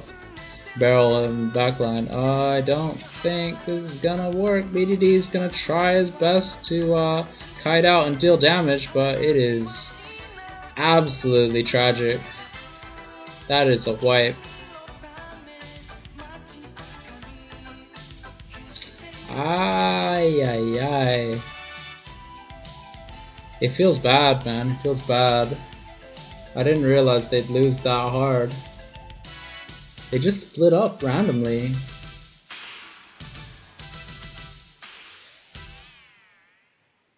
Okay, Glib's looking for something. Looking for the Khan, but this looks like an impossible kill, surely. He's gonna either ult out, or the Udyr and the Tahm Kench are gonna come. It looks like the teleport's coming in from Orianna to secure this kill without any outside interference. I think it was probably unnecessary. I don't think Tahm Kench and Udyr can do enough on their own to save a overpushed, overextended Sion. Yeah, this is so bad. This is so bad. Klid should not be taking his damage trying to fight Khan here, of all players. So it looks like they're just 1v3 on Khan and then 4v2 in the back. But Khan just ults out to escape, and it's over. It's actually just over. They committed so hard onto Khan for no reason, and yeah, that's a rip, my friend.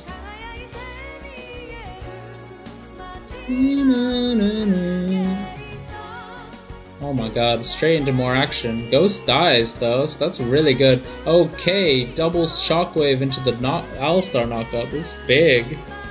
Yeah. It looks like they're gonna reverse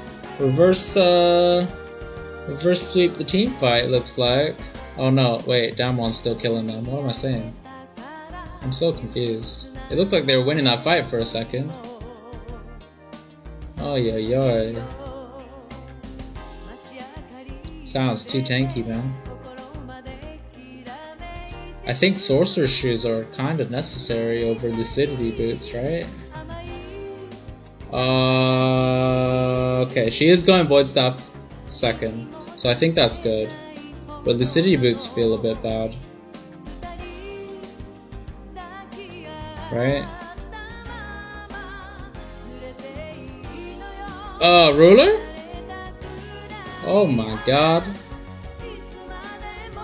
That was scary. That was scary as hell. Let's see how this team fight broke out, because we were in a replay when we saw it. Oh, Hex Flash over the wall, straight onto the Senna. That's rip, buddy. Flash, but you can't outflash it. You can't flash a Hecarim, bro. Not when he's already used his ult. This is the big shockwave into the knockup, but the knockup was slightly too soon, so the W I don't think gets damage down.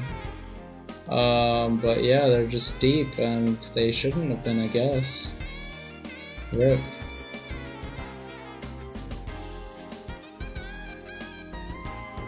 I really hope to see, yeah, Lord Dominic second is absolutely crucial here if they're ever gonna kill Sion. But it's just, I don't know how they're gonna do it, man. I don't think Kraken Lord Doms is good enough to kill Sion. What's the third item? Kraken Lord Dom's Infinity Edge? That's the only thing. The only thing you can do, right? Rule is actually the only one ahead. But I mean, are you really ahead if you're ahead of a fasting Senna? That's my question. I'd feel like you're not ahead if you are only ahead of fasting Senna. Because what? It's still 1 and a bit items, right? He's a little bit further ahead.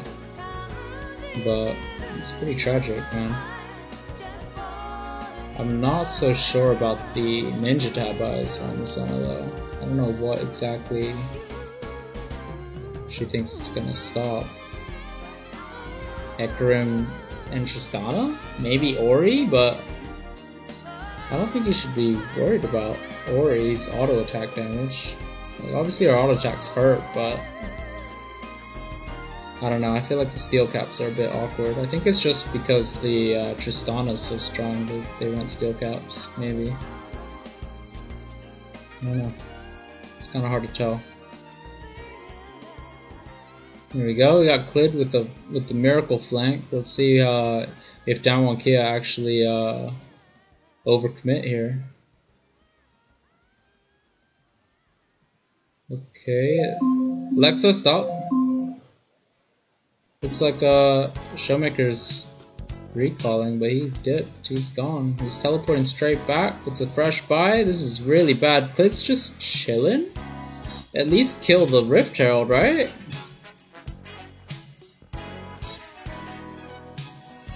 No? What's Clid doing? Where's Clid? Kill the Herald, no? Oh my god, he's just gonna let the Herald ram into the turret. Okay, it looks like this is the miracle play. He runs in, knocks up nothing. The Shockwave hits 2, it's not bad, it's not bad. They need to kite out the Chaos Storm. Rascal kinda ints, going back into it instead of out. Okay.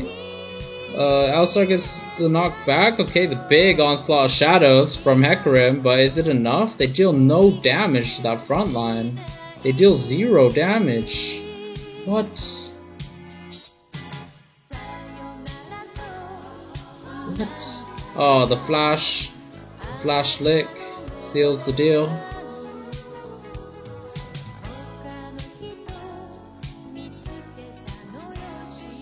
This is a tragedy, man.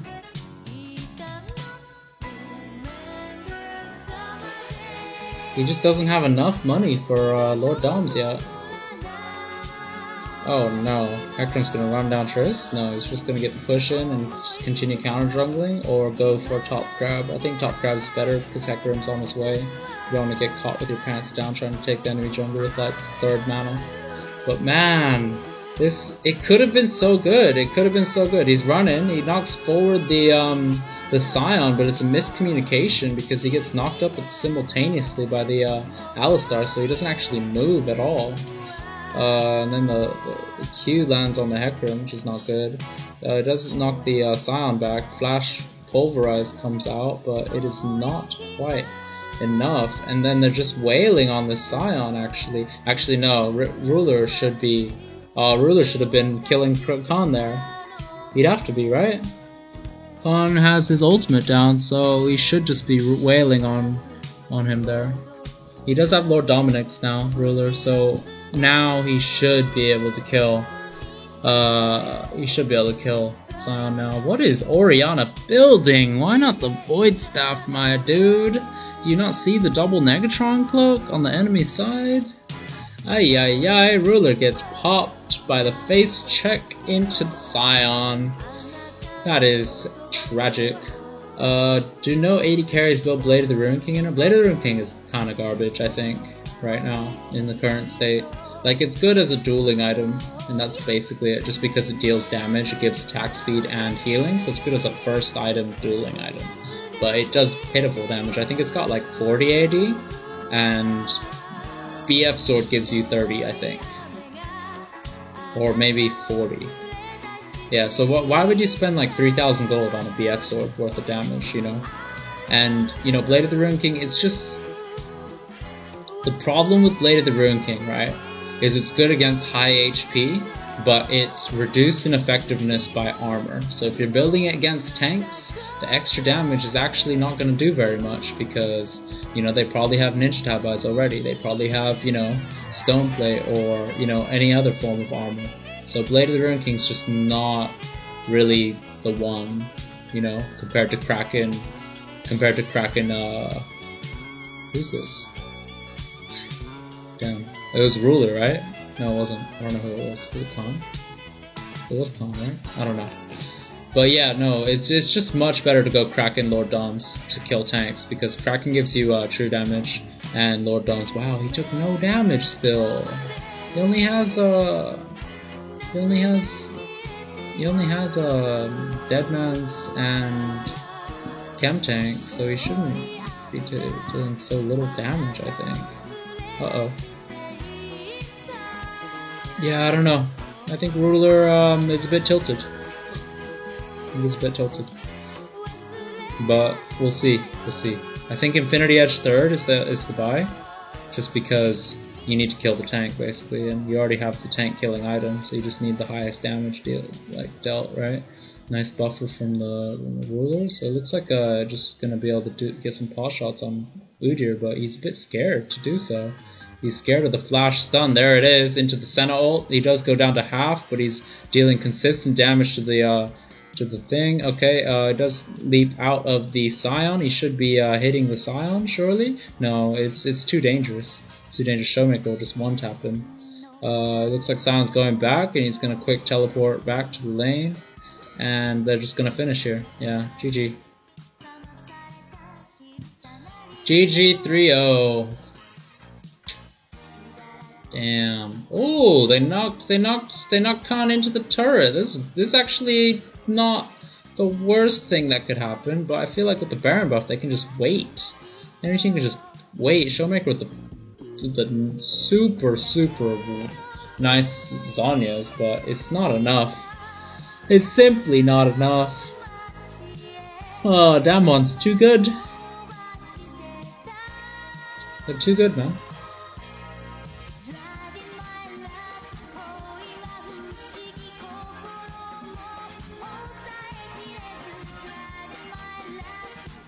Wow.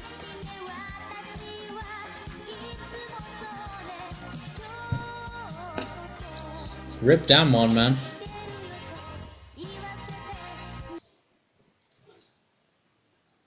They win Kesper Cup, a tournament that, you know, a lot of people didn't put too much stock into, but at the end of the day, in this run, they had an almost perfect regular season, and it all finishes off with a 3-0 finals. It's the finals that everyone predicted. It's the finals that you thought was going to happen. Gen.G just not having historical, you know, best of 5 success.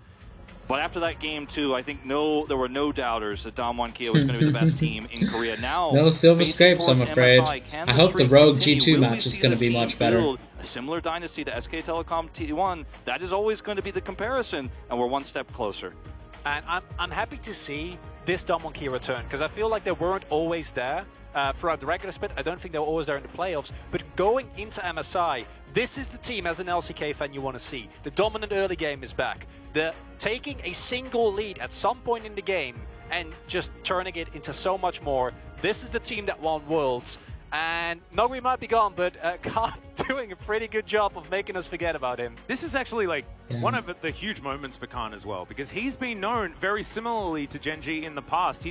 I've you know, been watching him at Worlds, and I'm like, I know how good this Longzhu team is. They should be able to crush. And unfortunately, the slight crumble, the mentality isn't quite there. But that gentleman in the middle of your screen, he's turned it all around. He's so extraordinarily consistent. And yes, 5 titles equal second with the most titles of any player. Of course, you can guess it's Faker that has the most, and he's out by ahead by a very large margin. He's on 9.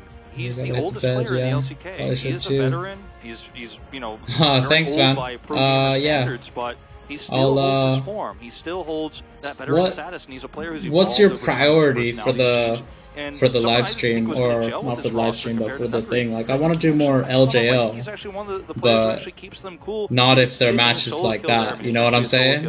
Like, I'm down to cast the finals tomorrow. If you're up for that. What time is it over where you live? We're going to see the end of Khan anytime soon. Absolutely not. I think he's Well, yeah, thanks for hanging out with me. It was a lot of fun, just kind of casting and shooting shit about League of Legends, you know? It's oversized, but we can respect that. You have to remember that. But yeah, I'll try my best to cast tomorrow's finals. His actual body size. Also really like how of LJL and whatever I can cast in between them, you know, on the lake and stuff. I'll have to see what the schedule is saying, because the LJL schedule is like really weird. It doesn't really. We're going to be getting into the interview it pretty work, soon. I guess. To hear from these Damwon players. As you can see, we managed to get the trophy to Damwon. Pretty convincingly. You saw that graphic. That was indeed the trophy making its way over towards oh shit, we're in Damwon's top, team house, go and of course made it on time. As there's the gentleman on your screen right here, a man that has led legacy, teams to so many of these moments. And I think it's now time to throw it over to Jisun for some translation of the interview. Thank you very much, guys, and we are here joined by Damwon Kia for this interview. Goma, Damwon Kia won another split here in the LCK. How are you feeling?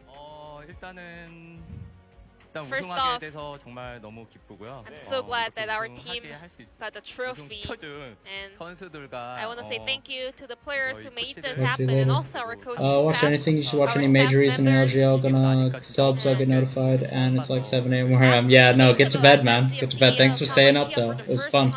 It's a lot of fun casting. And I remember the with moment an when they audience, you offered know. me this position, and I'm A lot so more glad fun. that we made So it thank here. you for that. And I just want I to just want to see give when a these shout out guys to are all the playing. players, Detonation Focus coaching Me is staff, everyone who tomorrow works for our team. at 7 AM for me. It's not bad. I can try and get that out of the way. Media conference, we Looks like actually I have said some this would be a downtime 5-game series, but until when game was the 2. We can moment quickly check out this game here. realized that Damwon Kia will win the entire series? In game 3, when all the laners were winning. What's this? International expectations. And also our coaching.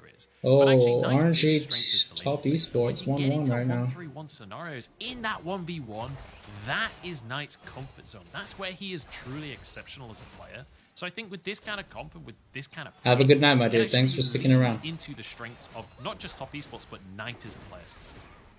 And it also gives him a champion that he can express his skill on to be the difference maker for his team. I know people get really tired of hearing that word, and I apologize, but the fact of the matter is that's what I want. You know, Knight is a great Orianna, but the skill expression on that champion is really difficult. Even if you had a 5-man Shockwave, that's kind of it. That's kind of like your Orianna cap, whereas on an Akali you can do so much more. And frankly, in at least playoffs, Knight just hasn't had the same impact that you expect someone of his name to have.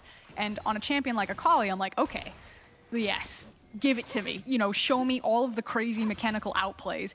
Be such an obnoxious side laner that you force RNG to spend multiple resources trying to deal with you, and then hopefully the rest of your team is set up in a position not to teleport down and try to skirmish with you, but at least get something else on the map.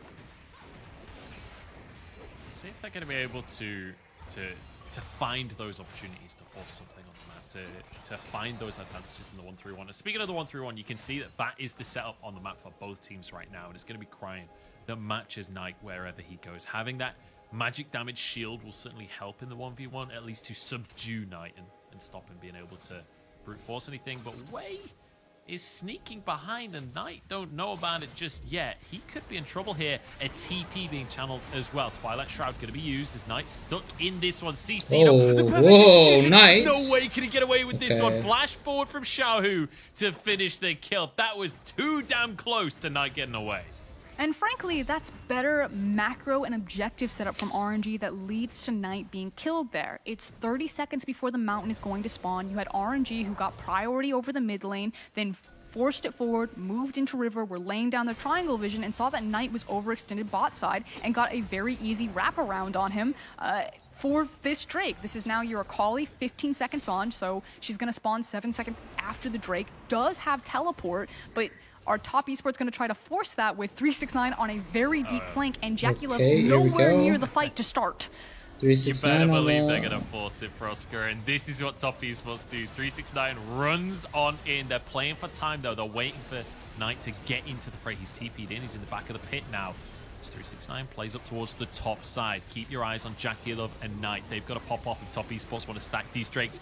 This would be sole point if top esports can get this smite on through, and Karsa has been here it is, the engage. Okay, Galio gets instantly knocked out of his ult. Oh man, Knight is over the wall, but can he get back over? R2 is up, BSD is to get in range. Gala, oh, it's not enough. Just get swatted like a fly. JackeyLove gets one. Okay, JackeyLove's here though. Come on, flash forward. Cryin says no, but he's jumped away from. Somehow JackeyLove survives that one, but Gala gets the double.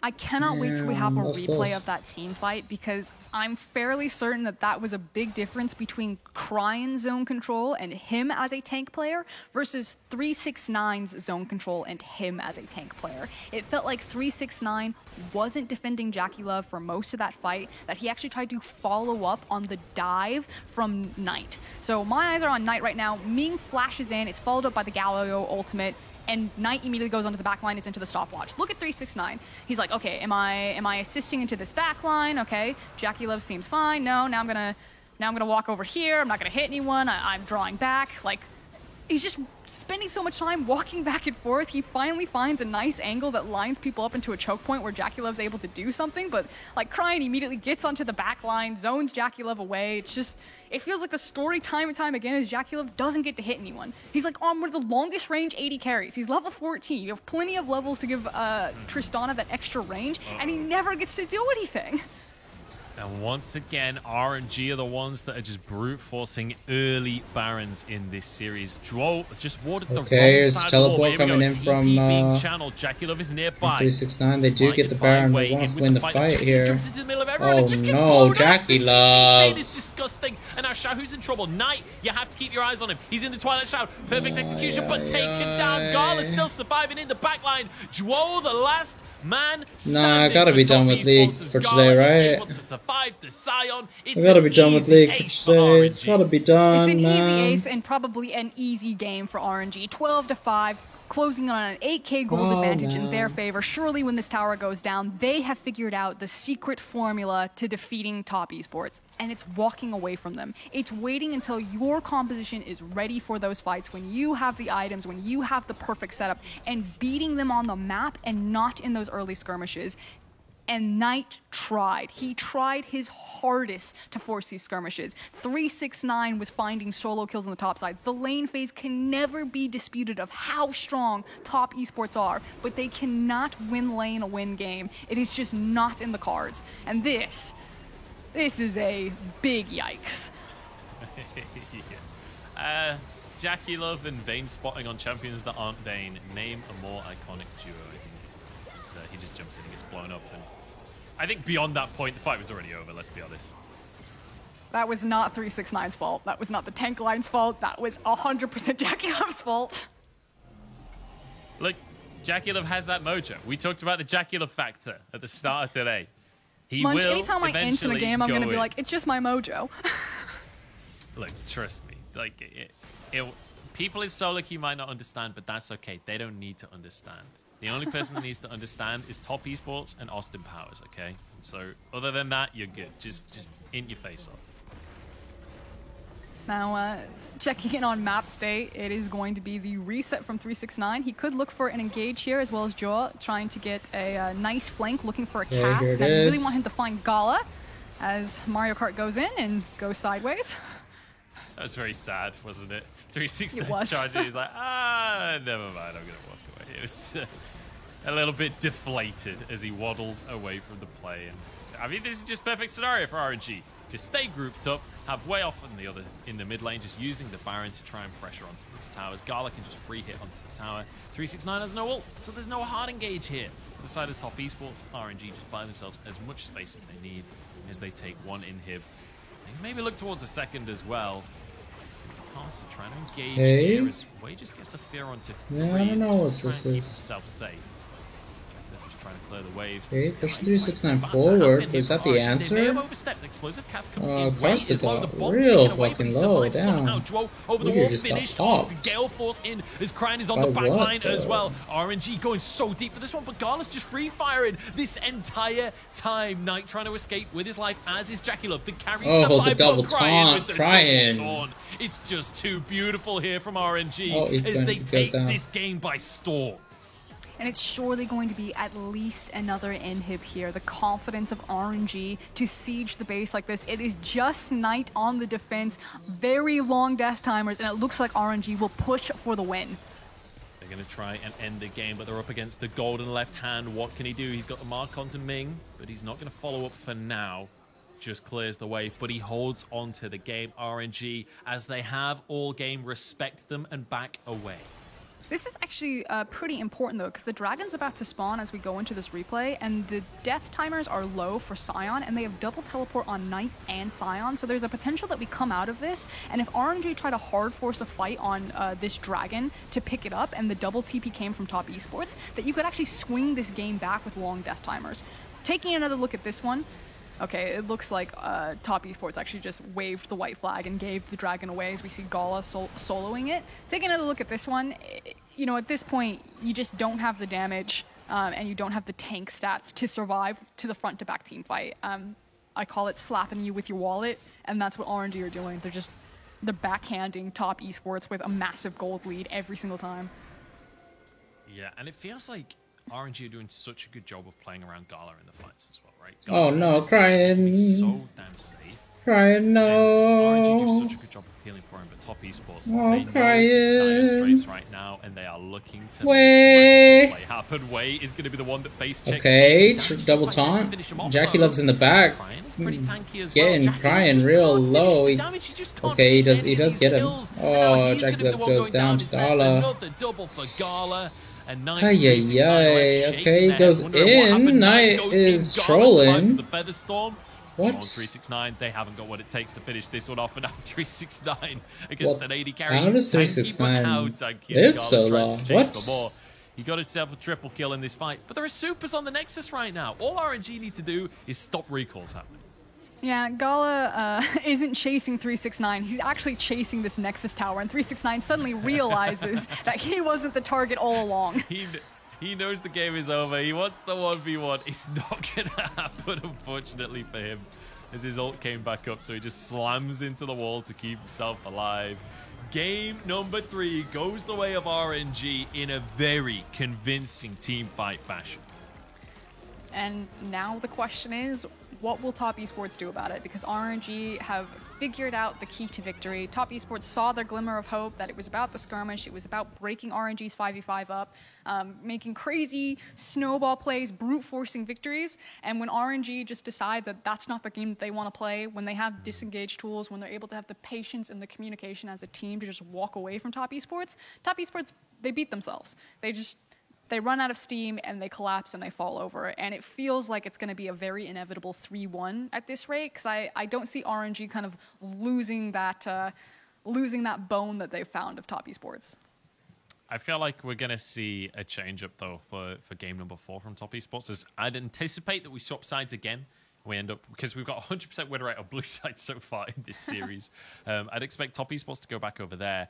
They'll look for the Tahm Kench center again, I'd imagine, but I think RNG are going to be cottoned on to that strategy at this point, right? That's probably going to be banned away. So my question is what they go to next, because things like this Jinx that have been untouched in this series have a similar sort of win condition to what you expect from that center.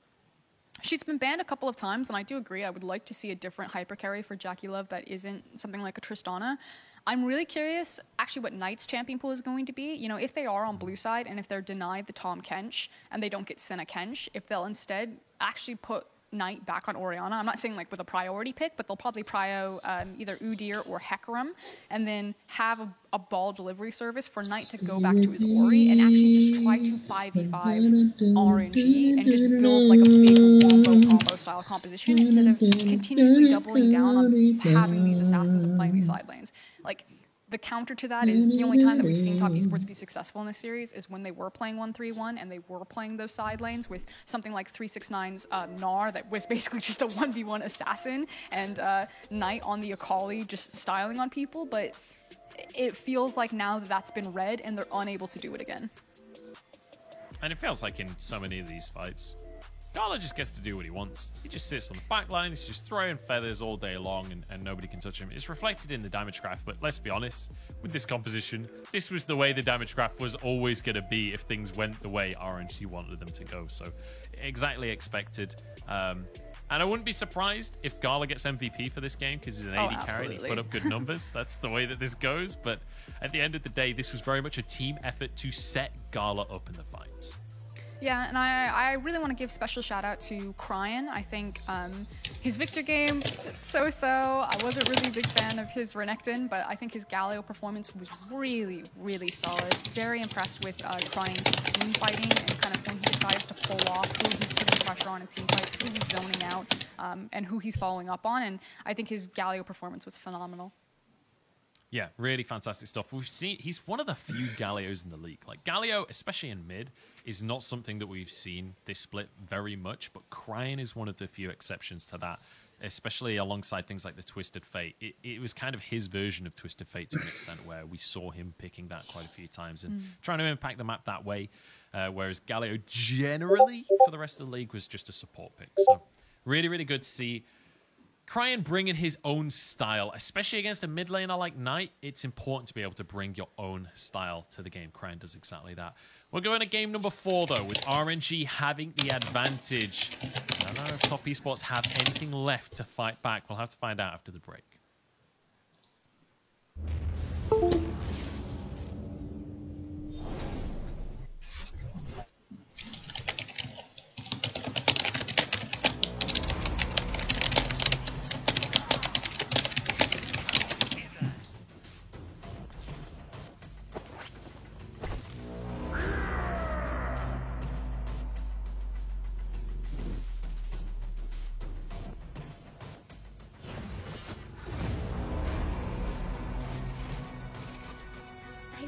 Talking to you, Dream. Speak!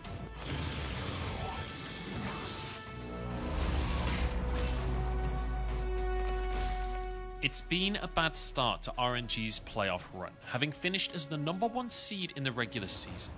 The lower bracket is not where this team wanted to be, but despite rough beginnings, RNG will not let this be the story of their playoffs. I don't know if this is one they can fight on. Here we go. Knockup comes out from 369. They find themselves a pick onto Ming. The man of the hour, as you called him. Xiao Hu falls as well. Draw with a locket to keep himself safe. Gala jumps in, but maybe too deep on this one. Wade trying to follow up as well. Top Esports health bars are dropping. Knight still surviving. Can't find Gala though. Misses the Q on the backline, and Gala wins the 1v1. 369, the last man on the scene, and RNG turn this on its head. Gala and Cryan and Wei surviving. Triple for Gala. Down with the recency. The defending champions fall. The legacy of RNG continues. The reigning LPL champions Top Esports are against the ropes as they struggle to defend their title. The previous loss must be cast aside as they look to come back stronger than ever. And Knight can do that. He's stolen the Magnet Storm from On. And look at where Carcer is, Lyric. He's coming in for the flank, right onto Angel. Bin on the other side, dealing with Knight. Carcer gets out, but the Encore, so beautiful from Angel. And Bin now being a busy, busy boy onto 369. The Magnet Storm from Knight, though, hasn't changed the play. Yes, it has. He's gotten them under his wing while Bin goes down. Chucky Love cleans that one up. And Top Esports execute the fight just like that. If RNG are to make a run in the lower bracket, they need Xiaohu to return to the top lane domination that we saw all split long. Now, when they need him the most. It's a 1 for none, but there's the culling. Is it enough? Is the angle quite there? The Dominus is not enough to keep you alive, and Xiaohu is really starting to feel good in this lane. Ming, another flash against Shockwave with though by Knight. In the meantime, Top Esports diving under this tower. RNG health bars are low, but they're behind the tower. They're safe. Calling in from Xiaohu, and Schwab is too deep and alone. Finally goes down. Xiaohu with the Gale Force. That was clean from the top laner of RNG. And guess what's on the cards? It's the big purple word. Knight has been the core of everything for Top Esports. And if he can get back to his 2020 form, Top has all the firepower they need to take back their throne. To take down the cow, the butcher brings the cow to the slaughterhouse, but Shanks is roaming down. Now, do they want to try and make another play? There is a TP available for Camille, so this could be a 5v3 if they show choose. Karsa just about gets out, and a great shockwave brings everybody back into the dying arms of Top Esports. Top Esports pick up 2 from that. This wasn't the match anyone expected to see in the losers bracket, and now both teams find themselves fighting to survive. The 2020 LPL champions take on one of the league's most legendary organizations to keep the playoffs dream alive. TES versus RNG, the fight for redemption.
今年季后赛的话，比起以往就是没有一支实力特别突出的队伍吧，就是都是有机会，都会有来有回的吧打的。现在常规赛包括季后赛来说的话，一个队伍能找到自己的支撑法宝跟体系是最重要的。Yeah, I definitely think that's a good way to represent not just this playoffs, but playoffs in general. They always have their own little mini meta across the course of the tournament, and it definitely feels like whoever can figure that out sooner will have an advantage. Welcome back, everybody, to the Egg Basket Caskets. Myself, Munchables, and Frost Scurrid as we head towards game number 4, and it feels like RNG have figured out what to do against Top Esports here as game number 3, a little bit of a roll. Yeah, and I think it's also the fact that so what's really cool is that LCK and LPL teams, because they play each other so often, not just in the playoff bracket that you were talking about, like these best of 5s, but also in the best of 3 regular split, that they get so attuned to each other. Like, you create individual mini metas, not just over the course of the playoff, but in course of like a single series. And now it feels like we kind of have our little mini meta. Like, Tahm Kench is going to mean so much here. Top Esports have now swapped to the blue side. We expect that that's the pick that they're going to want to get, whereas RNG will probably ban it from the red side. You know, we know that the Hecarim is probably going to be the priority pick that does go through on blue side, and Karsa is phenomenal with it, but do Top Esports then double down and try to play 5v5, put Knight on the Orianna? Do they go back to the Akalis? Do they try to play that 1-3-1? Like, these are the questions that we have, is it feels like the whole teams like now understand what their style is and what their win conditions are. Can Top Esports play skirmish? Yeah. If yes, they might win. Or do RNG get to disengage and play 5v5 and close out this series? Yeah, that's going to be the big question. Nippy. I think you've hit the nail on the head with like how much these teams know each other. Because it's not just about how often they play each other. It's also about the sheer vast quantity of footage they have of each other. Like, each of these teams plays 16 best of 3s in the regular split and then goes into the best of 5 gauntlet system for playoffs. So there's a lot of games to look at, a lot of footage to use. Let's talk about our MVP for game number 3, though. It was Cryan on the Galio, and I'm really happy that Cryan gets an MVP on this one because I think the Galio pick was really intelligent, and he played so well in these fights to just deny everything that Knight wanted to do. Yeah, I'm so happy that Cryan got this. I think it's very well deserved. I can't think of anyone that I would have rather given it to, and you already said it, you know, it was what he was doing in team fights, who he was zoning out, when he was able to get into the backline, and just the difference that he made. He did it on his Victor in less stylish fashion than he was able to do it on his Galio, but one of the best Galio performances that I've seen in a really long time, and a huge factor to why this game just looked so easy for RNG. One of the only Galio performances I've seen in a long time, to be honest. But Cryan showing that he still knows how to pick this pick up and still knows how to wreak havoc on the pick. And I want to go back to something we said a lot during that last game as we head towards our pick ban, and that's that RNG were opting out of the fights across the course of this game. And as we head towards Top Esports being on that blue side once again, we need to see... In fact, forget my initial point. Let's talk about just the draft straight up. RNG, you got to ban Tahm Kench. Yeah, I agree. Now, what would be interesting here is if they don't ban the Udyr, because we have also seen Hecarim Udyr as bans for red side. Oh no, this should be Prio Kench, but this also does mean that they're fine trading the Kench for the Lilia. If they blue side first pick Renekton, I'm gonna lose it. Yeah. Okay, Thank God. They're just baiting us. It's sweat off of the brow. It's good. We're Headphone users, we're gonna have to like take a minute because I was just gonna blast someone. All right, over to the side of RNG then. They can draft normally though. They can go for their jungler. They can go for maybe. I like this. Support, or they can take away the Senna. I mean, Jinx is still available, so I don't think that's a big issue for Top Esports. Yeah, and this is kind of where I have an issue with it. I expected them, if they were going to ban Hecarim and Udyr, that it would be about the jungle pick and that they would be fine getting whatever jungle matchup that they wanted and giving the Kench away from it. I think it's kind of a weird double down to also then pull the Senna away, although I understand why they're doing it. But you already said, you know, you have access to things like the Jinx if you wanted to go the hypercarry route. We've seen Varus, Tahm Kench a number of times. And now that you see the Olaf, if you go into the the Varus here as opposed to the Jinx, it tells me that you're really prioritizing dive potential and using this Tahm Kench as an offensive Tahm Kench instead of a defensive Tahm Kench, because Varus applies so much pushing power into the lane and sets you up for great positions to dive. So I would expect Karsa to look for something maybe like his Pantheon, if it makes it through ban phase for jungle, and kind of pairing up with that Tahm Kench. Just look at this comp though, and just think back to 2020.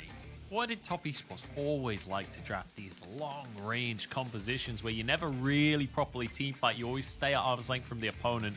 They've got the Jace. They've got the Varus that could very much be a lethality Varus if they wanted to. This is feeling like what we saw out of Top Esports last year with Dro stepping in instead of Yuyandra on that Tahm Kench.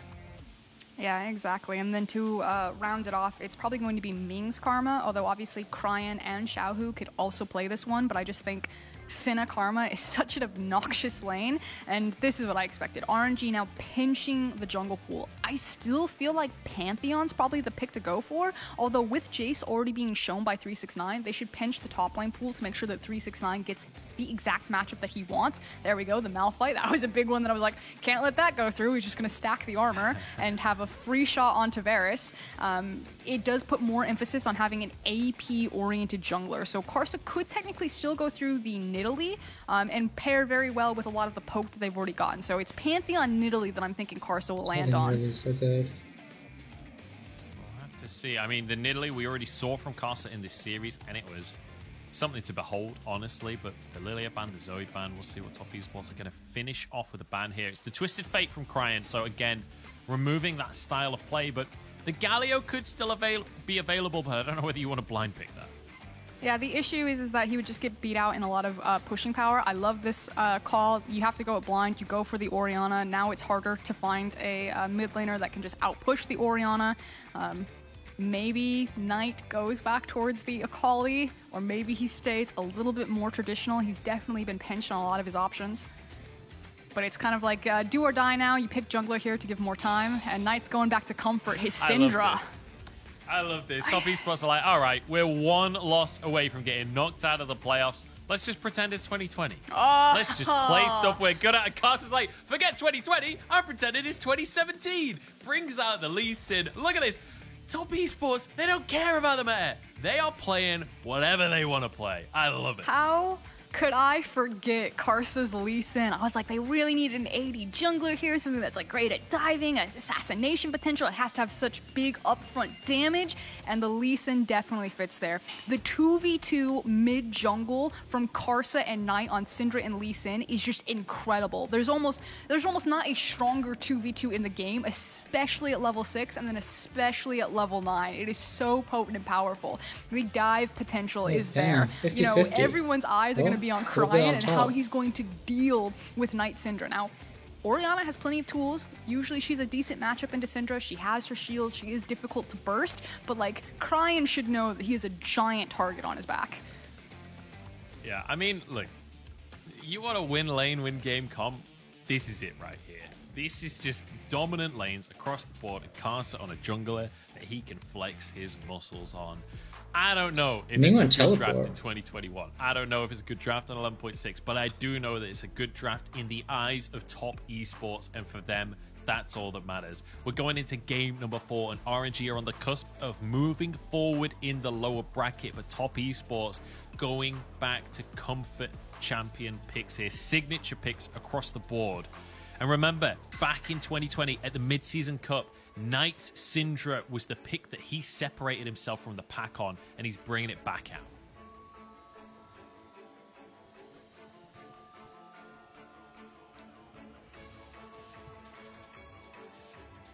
So we'll see if it's going to work out for them.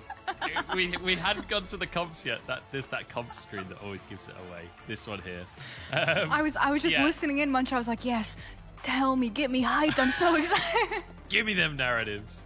But I've laid out all the narratives, I'll tell you. Because RNG as well, they're on the track to glory. They're on the way to go through the lower bracket. After being the first seed for the whole split, they make it to playoffs. They lose out their first series. And now they're looking for redemption against Top Esports. Jayo's coming out.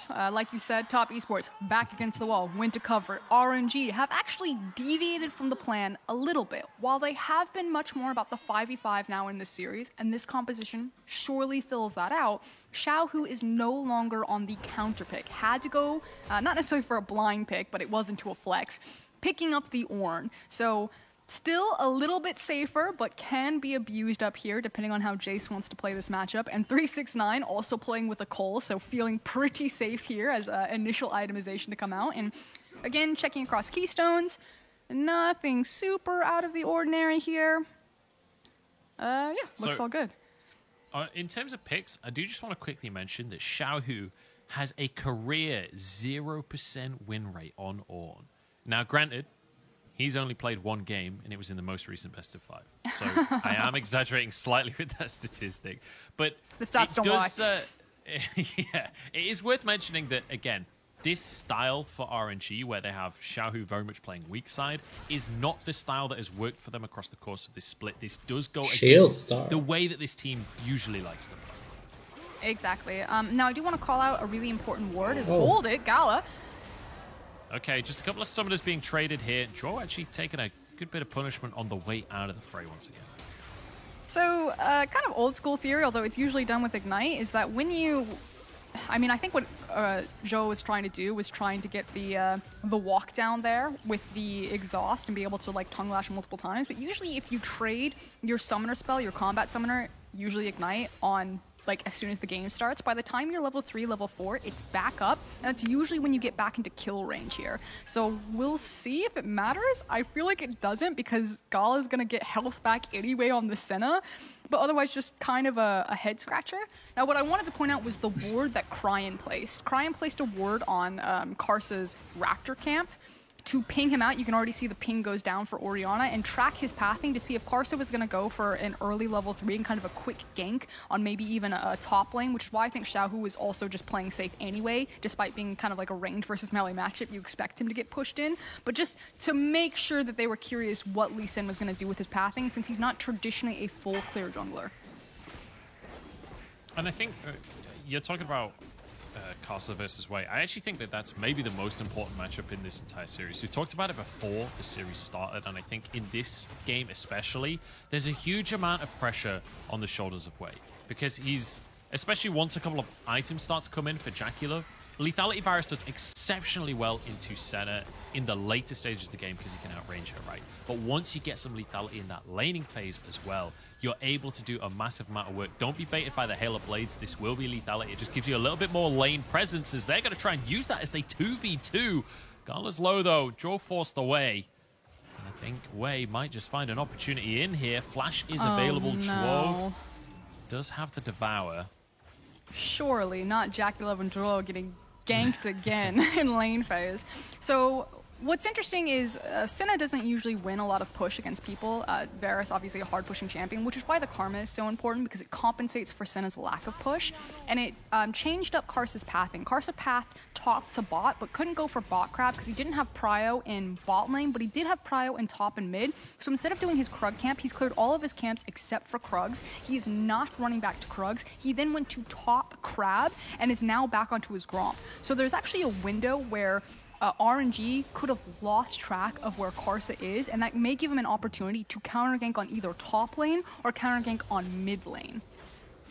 Yeah, and definitely the key thing is definitely not the bottom lane. And look at the vision that's in that bottom lane as well for RNG. There is no way Karsa can come near that lane without getting spotted out. There's a Scuttle Crab at the Dragon, then there's a ward at either of the River Brushes. So very nicely done here by RNG to keep their bot lane safe. And Karsa, you can expect will actually play relatively safe in the early game, because as we talked about, he's the kind of jungler that a lot of the strength that he offers to the team is sort of invisible pressure, right? And when you've got winning lanes across the board, when you're able to play towards this bot lane as well, now Jaculov has a tier, feels like Karsa doesn't actually need to be proactive in the early.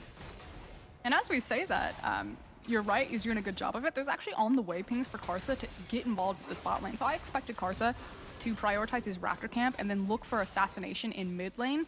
Oh no, he is going for the Raptor camp. And it's given Jaculov and Drow a false sense of security. Okay, Drow should have Devour available. He flashes away from JackeyLove and then gobbles him up. That is very nicely played by Drow. Baiting for the TP as 369 gets onto Gala, but flashes out to safety. JackeyLove now could be in trouble as Xiaohu's here, but Karsa has the Q, goes in on the play. Arrows come through. The slow is there. In goes Gala. He's got no health left, but the knockup, is it going to be enough as Karsa has to back away? JackeyLove flashes out to safety as well. Xiaohu flashes for the kill. Answers with his own life, though. 1-for-1 so far. And now more TPs rain into the bottom side of the map. 369 low on health. Gala wants to find the kills, but he trades his own life. As Mingle go down. Knight on the backside of the play. Might just be able to clean up everything. Top Esports come out on top. And Karsa, with his Lee Sin, grabs the triple kill. And it was a full 10-man party in the bot lane. Eventually, the mid laners even joining once they had level 6 and got their ultimates. But look at the key difference. Knight got his ultimate off, whereas Cryan is still sitting on the shockwave. That was a huge swing for Top Esports. Knight is now 2-0. Karsa is 3-0. And we talked about it time and time again. Do Top Esports get these skirmishes? Because yes, all 10 players are here, but this is not a true 5v5 set the line in a skirmish. This is a full fiesta. This is every man for themselves, split-second decisions, looking for the outplays, and at the very end, it is Top Esports.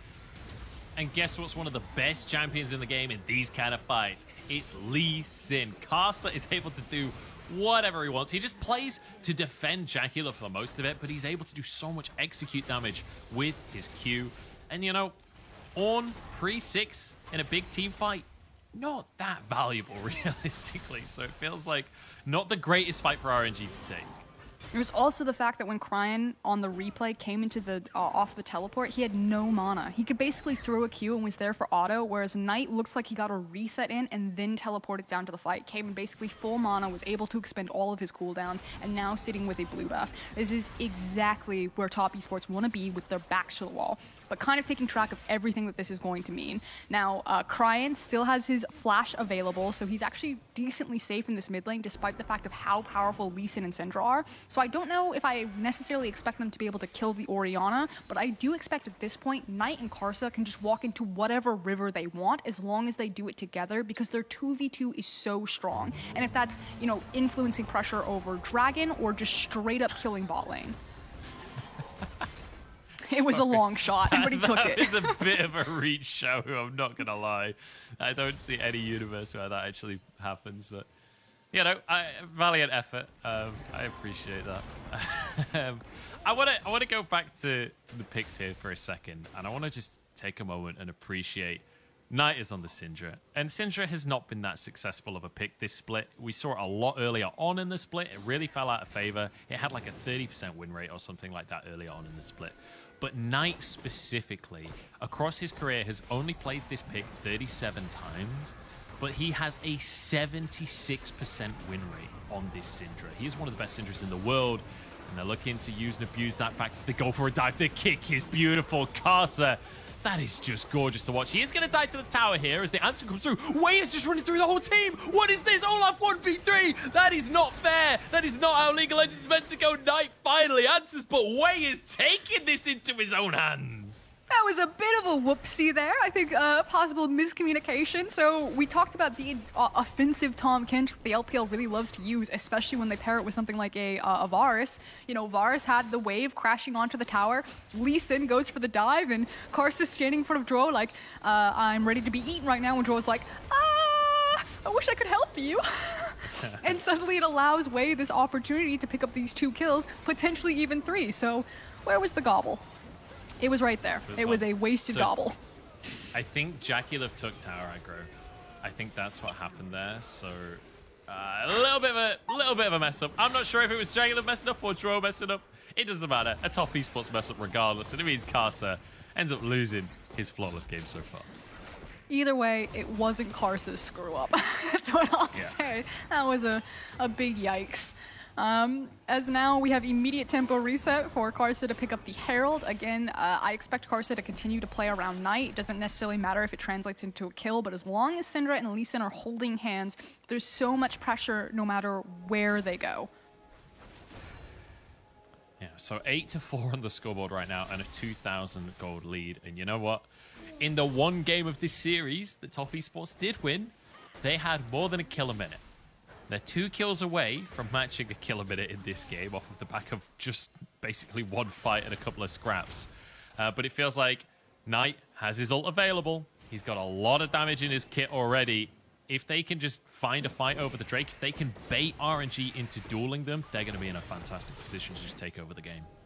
And if you're RNG at this point, you just need to say it's not advantageous for us to fight a fair fight if Syndra and Lee Sin are involved. They're way too strong, so we need to just let Top Esports take whatever control they want over the river, try to slow them down, try to make cross-map plays, which is a bit difficult because it isn't Ornn, but you can see Olaf's already moving up behind them, so RNG are looking for these windows to play cross-map, you know, not overcommitting to this dragon, just kind of fishing for some skill shots, fishing to see if they can get a steal, and trying to support Xiaohu up here, but for now, RNG just need to accept that they're going to be given over the next 5 minutes to 8 minutes to Top Esports. And you know what, I'm just watching and waiting for Karsa to get some beautiful kicks off. I'm just so excited to see Karsa's Lee Sin. I did not expect to see any Lee Sin in this entire tournament. So this feels like a bit of a treat for us. But it feels like Knight's caught out Shockwave here. goes out, Knight flashes, but it's not enough to get out of the Ornn ultimate. It does fall. Nearly was, but the Big 1v3 is shutdown to too good. Crane manages to take down his opponent. Xiaohu gets the kill. Just a great read, not only on the flash from Xiaohu's ultimate right there to catch Knight on the other side of his flash, but also to find the window where you can make a cross-map play, if you will. You know the dragon just went down, the jungler's probably going to reset. WQ could finish him off. JackeyLove gets the kill. Lethality Virus, you can't mess about with it. Not even once.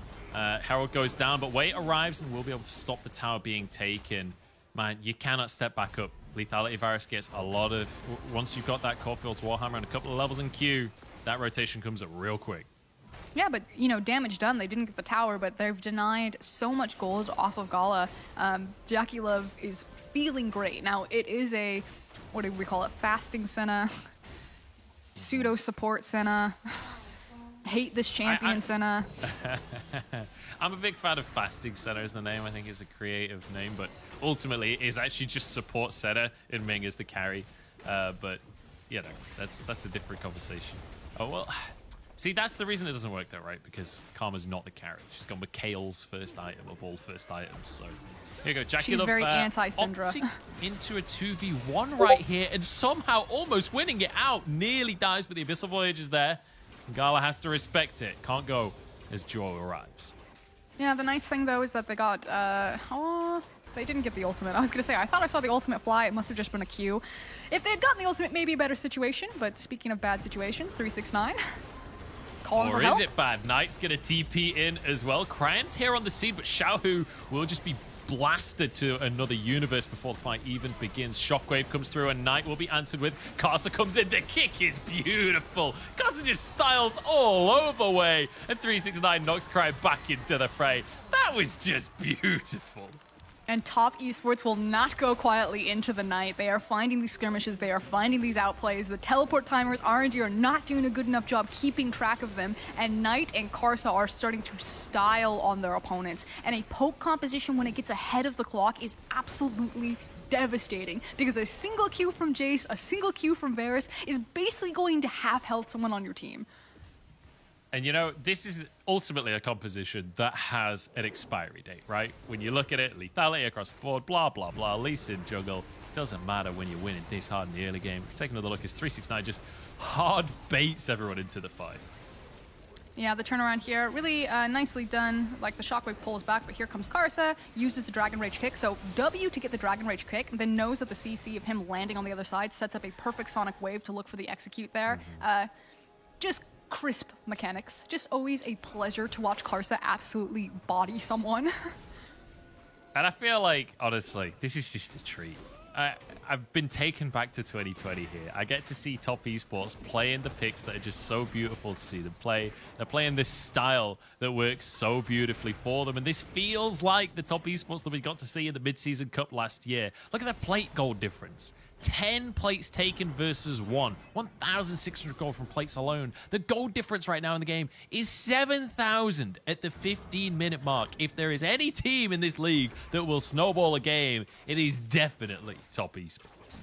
So everything is going right for Top. Top fans can breathe a sigh of relief, potentially looking like a Game 5. That said, the big thing that RNG need to do is what Xiaohu's doing right now, which is setting up for the flank of the hard engage. And if they can get the hard engage before their health is gone, which very close. I thought Carson was going to go in there. The knockups come out from Xiaohu, but not much of a follow-up there as Carson's looking for a 2v1 on the backside of the fight as Jaculum snipes out the quotation marks tank that is Xiaohu. I don't think there's any way RNG can contest on this one. This should be at minimum a mid-tower, but you know Top Esports, they might just look for more as well. Karsa still has Dragon Rage. Keep your eyes on his signature Lee Sin. Doesn't look for the Q on Ming as they just crash this wave, and they can move over to the Dragon as well. Look at that! That long-range damage combo is disgusting. Barring just the most monumental int you've ever seen, I just don't think there's any way that RNG could try to pull this one back. Like, Top Esports' composition is so far ahead of the clock. They can walk into any fight and basically half health multiple members. There's no way they lose this. Oh no, Frosk is monologuing. This is the team. Listen, that it starts does the with success. It starts with success. Top Esports now going to force a fight, defending their towers. 369 has found way in a 1v1, and that's a lot of lethality. You don't get to fight that one way. His 369 takes him down. Gala now trying to back away. Does have the Cloud Rift, so they can retreat real quick out of the play. But we're getting close to the 20-minute mark, Frosk. And I think this is one of those games where Top Esports are just going to blast the Baron at exactly 20. Ming is caught out. The long-range shots miss. And it does mean that Ming survives for a good little while there. But Caster finishes them off in the end. And Gala, he's basically just tickling him at this point. But the best part about this composition... Oh, we're Xiaohu? not done. Xiaohu goes in and just gets one shot. RNG, look, I appreciate that they're still going. I appreciate that they still want to fight, but you just can't. What can you do? The best part about Top Esports' composition, though, is that they do not need Baron at all to close this, because this comp is so good at sieging with its long-range poke. And you can see that RNG, like you were saying, don't have the tank stats to even look for the hard engage, because the counter to poke is always going to be hard engage. But if your hard engage is behind clock, if the poke is ahead of clock, then again, you need a monumental repeated int to lose this in any situation. You don't need to go for Baron and even chance a throw. Your comp is too good at sieging. It doesn't need Baron to win. At this point, Top Esports are like, we're just pushing waves. We're getting items, we're pushing waves, and we're shooting fish in a barrel. Like, Fruskurian, you're not the first analyst that I've had to correct on how League of Legends works. I know that going for Baron would be the risky play, and I know that opting out of it would be the intelligent way to play this.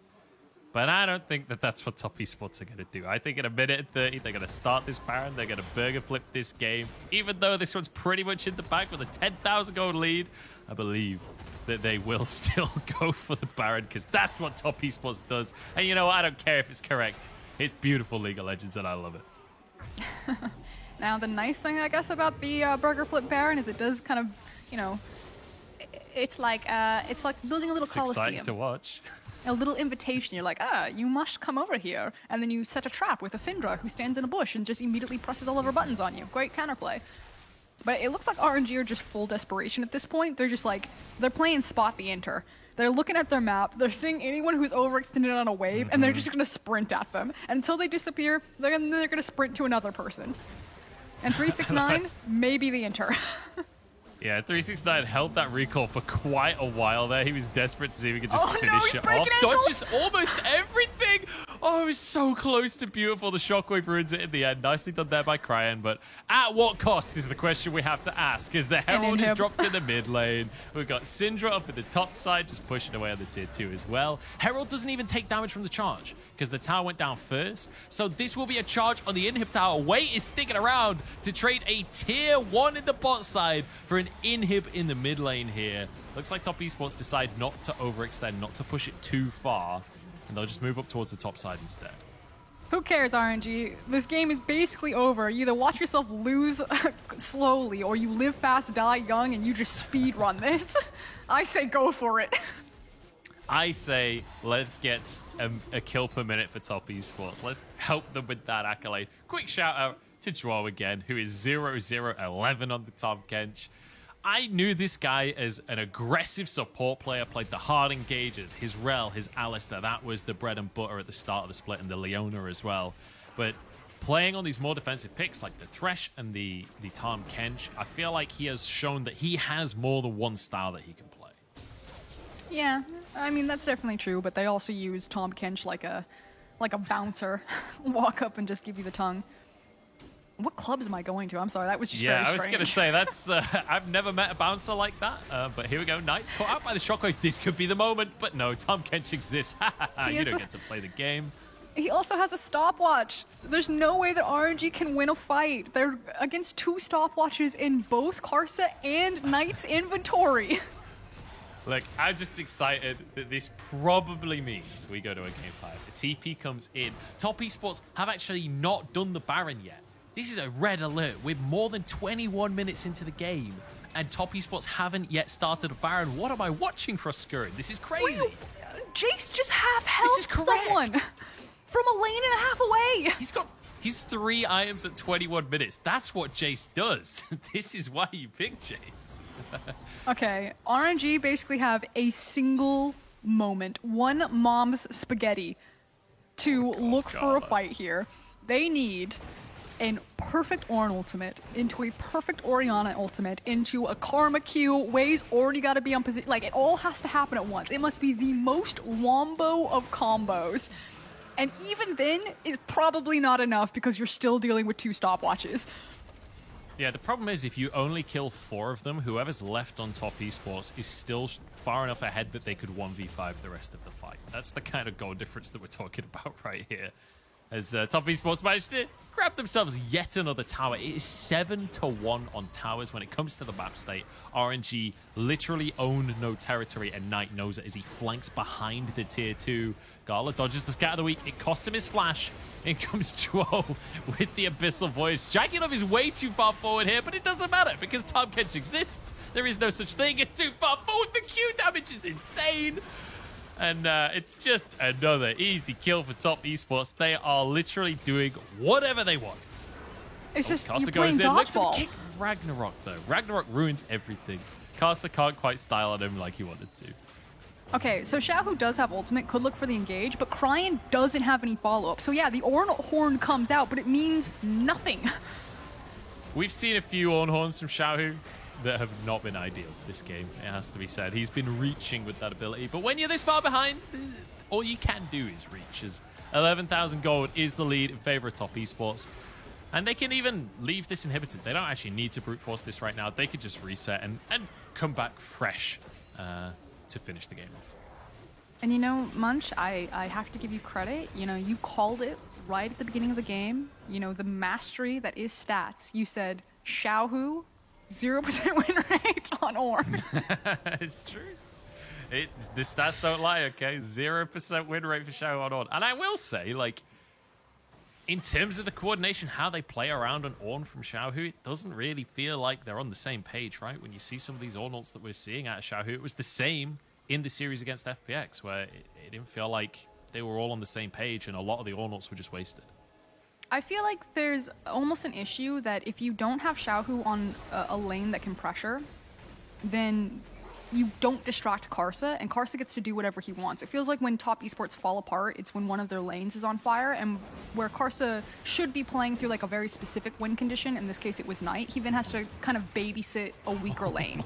And when...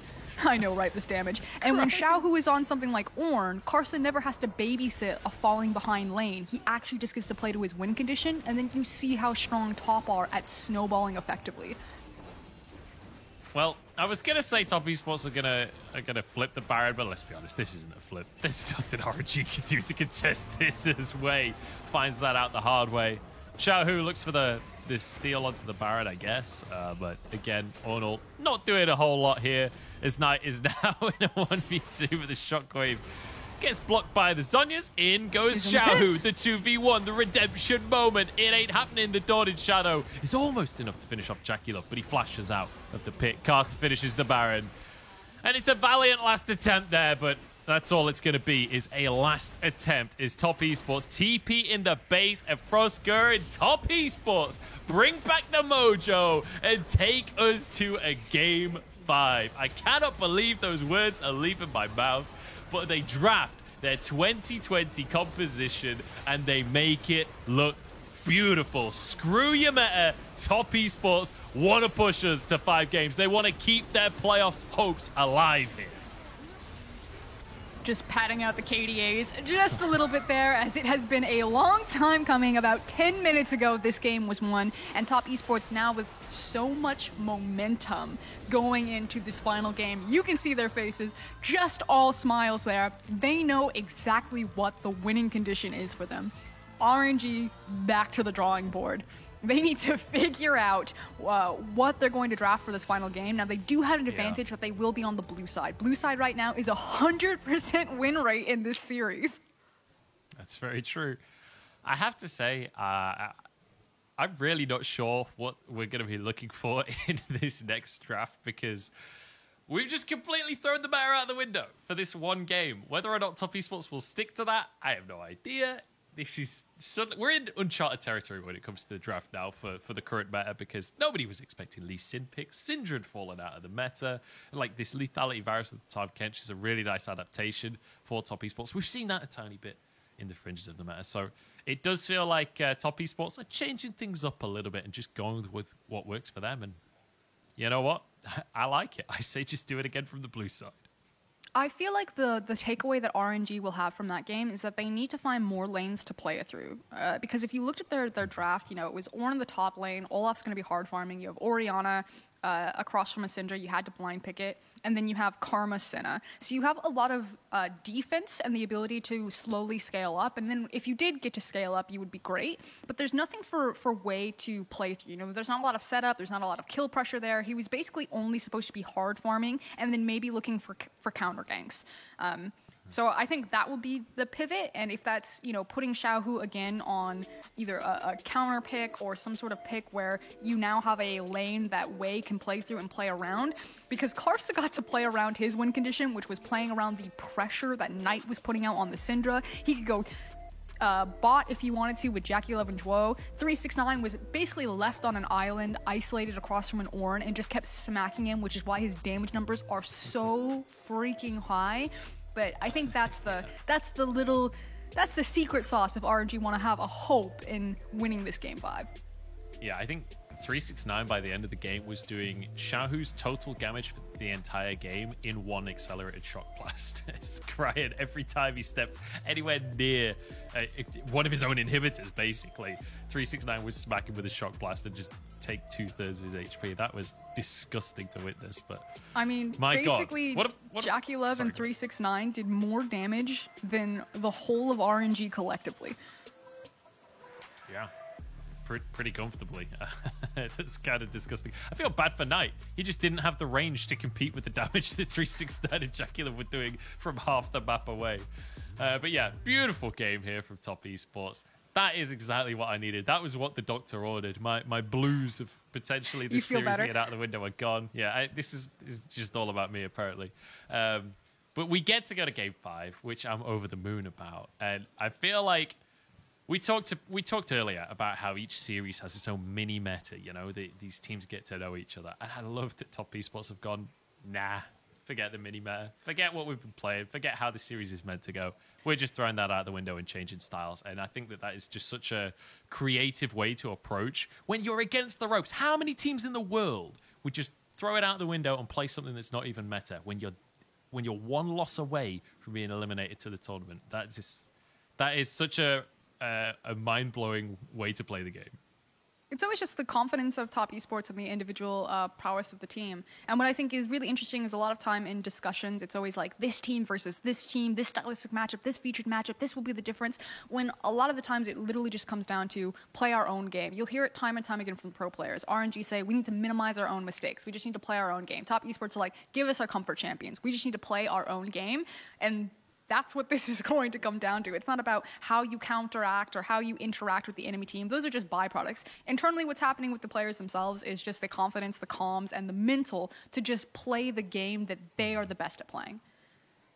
So what I'm realizing, honestly, is that Top Esports, it's not a matter of whether or not they'll win Worlds this year. It's just a matter of Once Syndra and Lee Sin become meta, they'll win the World Championship. It's just a matter of time, guys. That's just all we need. This is their style, and if this is really good, they'll win the World Championship.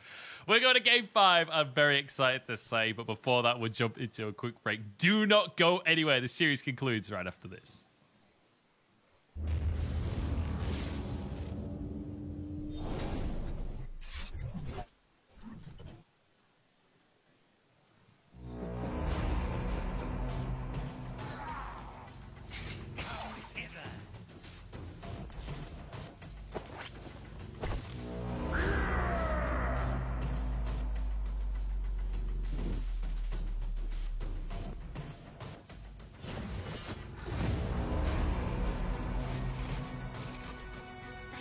Talking to you, Dream. Speak!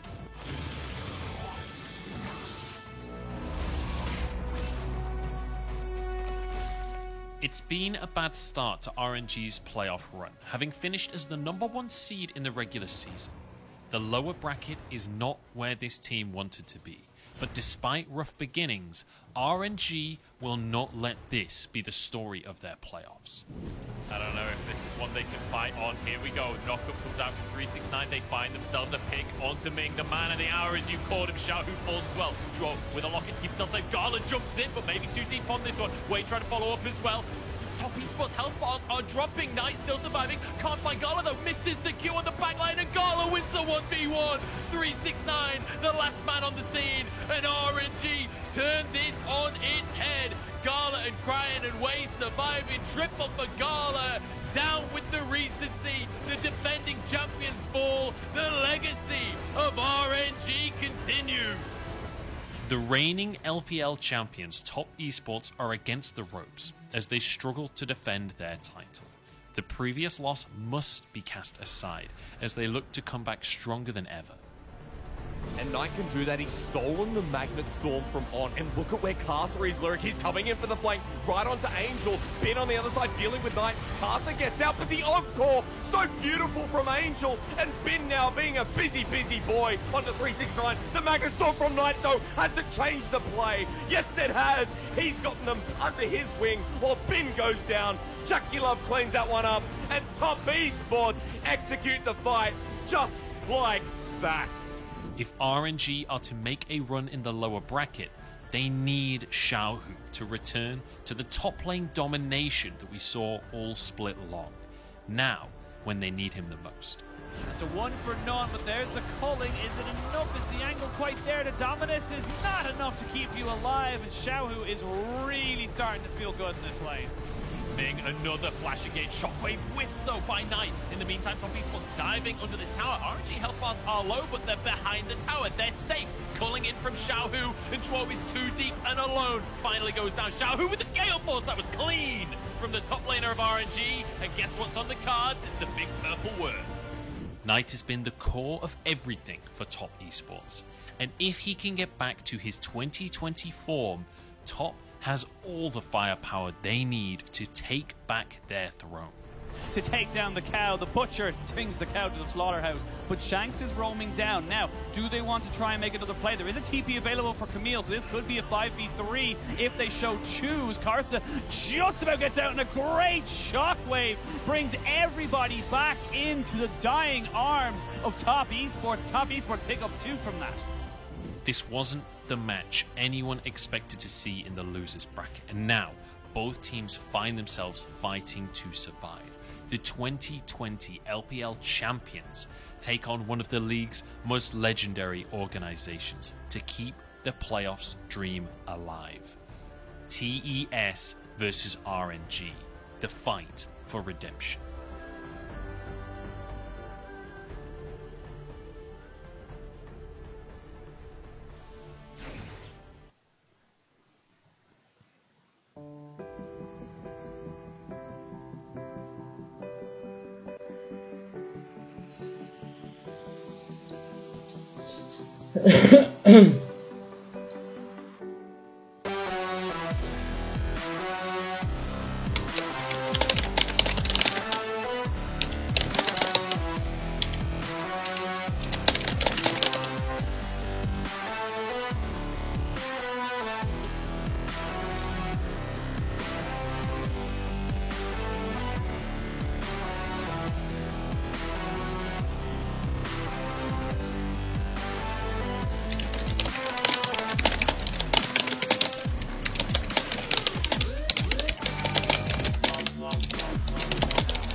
我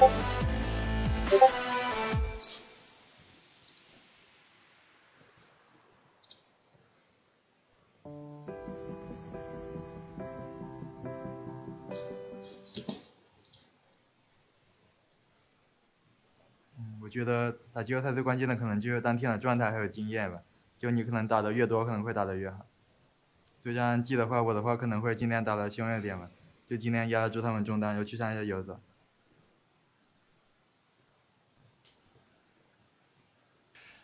Well, you know, he's lived up to that. That is for sure. He's definitely playing aggressively, especially in game number 4. I'm so glad that we get some Silver Scrapes here. We get to go into game number 5 of the series. I'm joined once again by Frostgirl as we head to the 5th game of the series. RNG back on the blue side. And it does feel a bit like going into this last draft, I still don't really know what the priorities are going to be.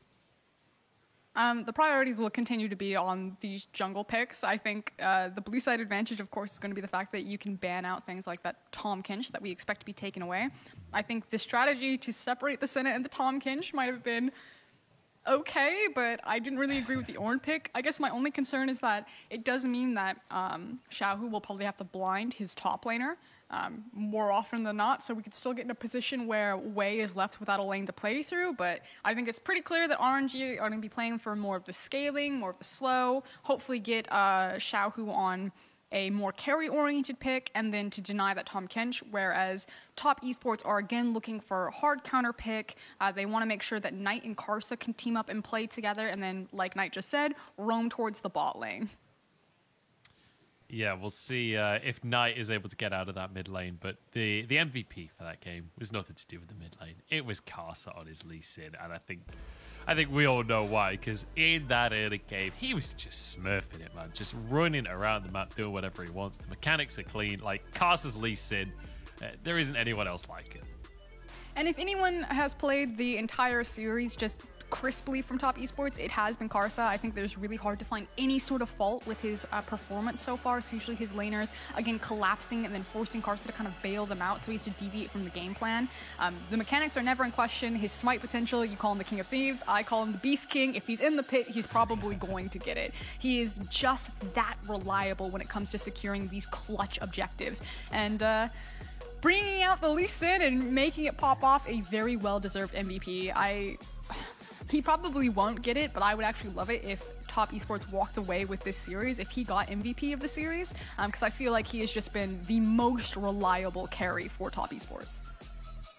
Yeah, and I think the way that he plays as well to deny the enemy jungle is just such a underrated style, a kind of an invisible style a lot of the time, but it's just so beautiful. And when he's on the Lee Sin, it's less invisible, you know? This is when he's on things like the Lee Sin, it's a very visible style of juggling where he's playing for the counter ganks and just brute forcing plays, just annihilating Wei wherever he goes. And it feels like Wei has actually been struggling a bit in playoffs. In the first series against FPX, felt like Tian was the better jungler. Here across this series, it does feel like it's Karsa who's having the forefront there, which I'm surprised at how little of the Lilia we've been seeing in the series. It has been banned once or twice, but it's not been banned every single game. So perhaps RNG can go back to the drawing board on picks like that. I think one of the issues is kind of the abundance of AP mid laners to try to find the Lilia to work there and having the right damage profile and mix. I don't know if Wei will go back towards it. I think Wei, for me, is a strong jungler, but I kind of put him in the Shun bucket, where it's really good. It's really easy to look really good when your laners are constantly winning. You know, like, it's really easy for Wei to look like a god if RNG are standing on top of everyone. And he was a big part of the performance for that, but Shun also looked really amazing when the Shy and Rookie were in form. And now that you see where his lanes are collapsing, where he doesn't really have a place to play through, he's still a smart jungler, but he's not to the same, I think, godly status as I hold someone like Karsa. But there's obviously an argument to celebrate Wei. Well, here we go. The final draft of this series is Tahm Kench and Thresh have both been banned away. The Zoe Respect banned, as well as the Twisted Fate from Knight. The Alistar taken away from Ming. And finally, that Hecarim removed off the table. So things like Udyr still available, but also that Kai'Sa that we talked about with Gala, definitely his best AD carry. Are you ready for your Trundle munch? Because if they priority pick Udyr here, it does open up the opportunity for Karsa to actually look for the Trundle. I would love to see it. We'll talk. Let's hold off until it's locked in before we go, because I know we can rabbit hole on Trundle for a while. It's going to be Ral locked in. Okay. Alongside the Volibear as the answer. There's been picked a lot in Europe, less so over here. Now, Karsa did make a huge splash on this champion in their first best of 5 in the playoff bracket. It was played pretty much exclusively. Now, the thing about Volibear Jungle, if you haven't seen it in a while, it's still going to do the same thing. It basically has if you pair it with a bunch of setup in the lanes, it shows up, it hits you for about 80% of your HP and just massively chunks you out. Karsa plays Volibear pretty much exclusively as a hard ganking jungler, whereas Wei is going to be hard farming. But reminder, what we want to see from RNG is this exactly. We want to see RNG have dominant lanes to play through to give Wei some space. You can't have losing matchups across every single lane and then expect Wei to be able to do anything.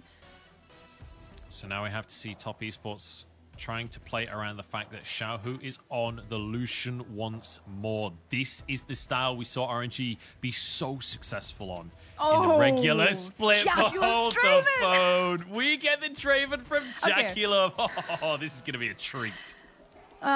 Those who are new to the LPL, I'm sure you've already heard it. Jackie-Love used to be a Draven one-trick. He is the Draven player. It is his specialty champion. You see the neck snap right there. You see the tension coming out. He is throwing the gauntlet down. It has so much 1v1 and 2v2 potential. You pair it with a Rel, there's so much kill pressure, and this is a guy whose bread and butter is Draven. So I am excited to see one of the great Draven players really take the stage in a game that means so much. Reminder, this is it. This is game 5. This is the Silver Scrapes of the double elimination. Loser goes home here.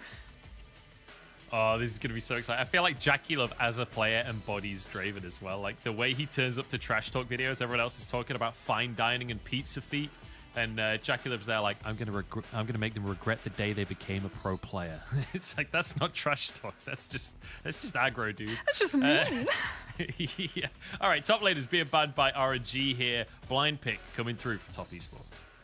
Now, Top Esports do need a hard engage here. I really like the Orianna from Knight. Again, Knight has gone for the Akalis. He's a great Orianna player. I think at this point, you actually just need to bite the bullet and lock it in, especially blind, so you allow 369 to get a champion that he really wants to round out this composition. I do think something like a Camille, even if the lane matchup isn't your favorite, could be really useful here, because having that hard engage would be really important. You could also maybe even look for, I mean, you can't go Gangplank, because blinding Gangplank into a Lucian would just be a bad time with the double tap, but it would also kind of fit here to at least round out their comp, but lane phase would just be rough. That's the thing, is Lucian is real good in the lane phase against most things. It's one of the reasons that Lucian is such a strong pick, and especially blind because it's flexible. Obviously, they're not going to flex it. Cran's going with the Azir here, but that is one of the freedoms you get. Thing is, with the support pick, something like the Leona, I guess, would be available, but Rakan is actually the answer. Ming looks pretty great on Rakan the other day. I like it. It's a solid pickup. Oh, please give me some rock solid. That's a good answer, actually. Okay.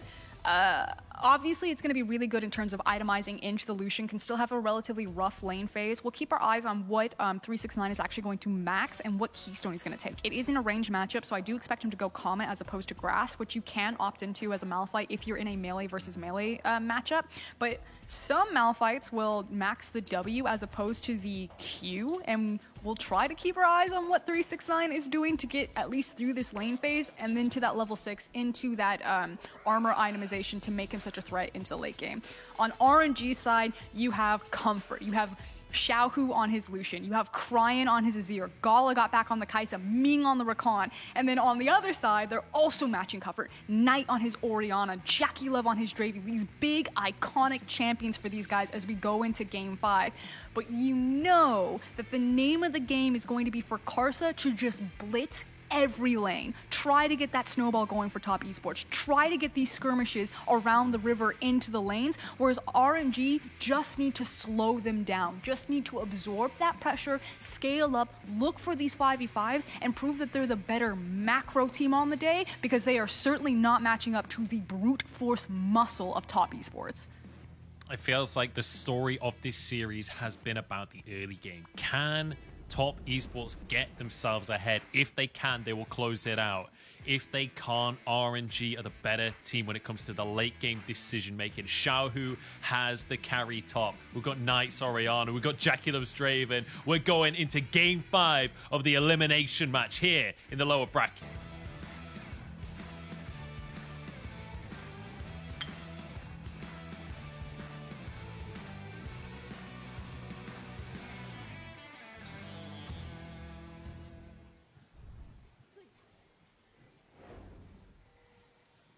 I'm going to smile from ear to ear here for Oscar as we go into Game 5. I was praying that we would get Game 5. You can hear the crowd out in force here for RNG Top Esports. 2 beloved teams here in the LPL, both bringing their own individual style, both bringing the strengths that we've seen from them, and especially JackeyLove bringing the Draven. Oh, I'm so excited to watch how that lane goes. You got exactly what you wanted. Checking in on the Keystones, we talked about the Comet versus the Grasp with 369. Because it is that range matchup, he is going to go ahead and go with the Comet there. Reminder, the lane phase will probably be pretty rough for him, but as soon as he gets level 6, the kill pressure definitely changes, especially when you put in this jungle matchup. Now, paying attention to where the junglers are, again, it's another topside start from Karsa. Leashless going down, now obviously giving 369 any advantage he can to start this lane phase on the right foot, whereas Wei is getting the traditional leash, which means that JackeyLove and Joe actually even ghost leashed Karsa and don't get advantage on the wave first, but as soon as Joe moves into that bush, you control that bush, which is why starting Oracle's Elixir is so important on support, because if you control that bush, you control the wave. Look at Ming. He can't step forward. He can't contest for this. It means that it's going to guarantee the level 2 for JackeyLove and Joel, which is already so potent on a champion like Rel and Draven, and they're already going in. Yeah, catching the whirling blades here as Gala steps up. You can't really trade with Draven early on in the lane. That's not a fight that you want to take here for RNG. And importantly, you mentioned that ghost leash. Karsa could find an opportunity at just beyond 3 minutes to get a gank on that bottom lane when the wave resets. That could be the moment that breaks the game open if they're able to get kills onto JackeyLove. And do want to point out that Cryan actually just, with his prio in mid lane, has placed a ward on Karsa's Raptor camp and pinged it. So they at least know that Karsa could either be on his Krug camp or is on his blue camp right now. Now, one of the issues with Draven is to really have your damage stacked, because you have to be juggling the axes, is it's a little bit more difficult to hold waves on this champion, kind of like in the same way that it is for Tristana. You know, the E is automatically going to make the wave bounce, because if you really want to hold the wave, you need to basically only be sitting on a single axe and just kind of last hitting like that. So it looks like they're looking for a slow crash and potentially even into a dive.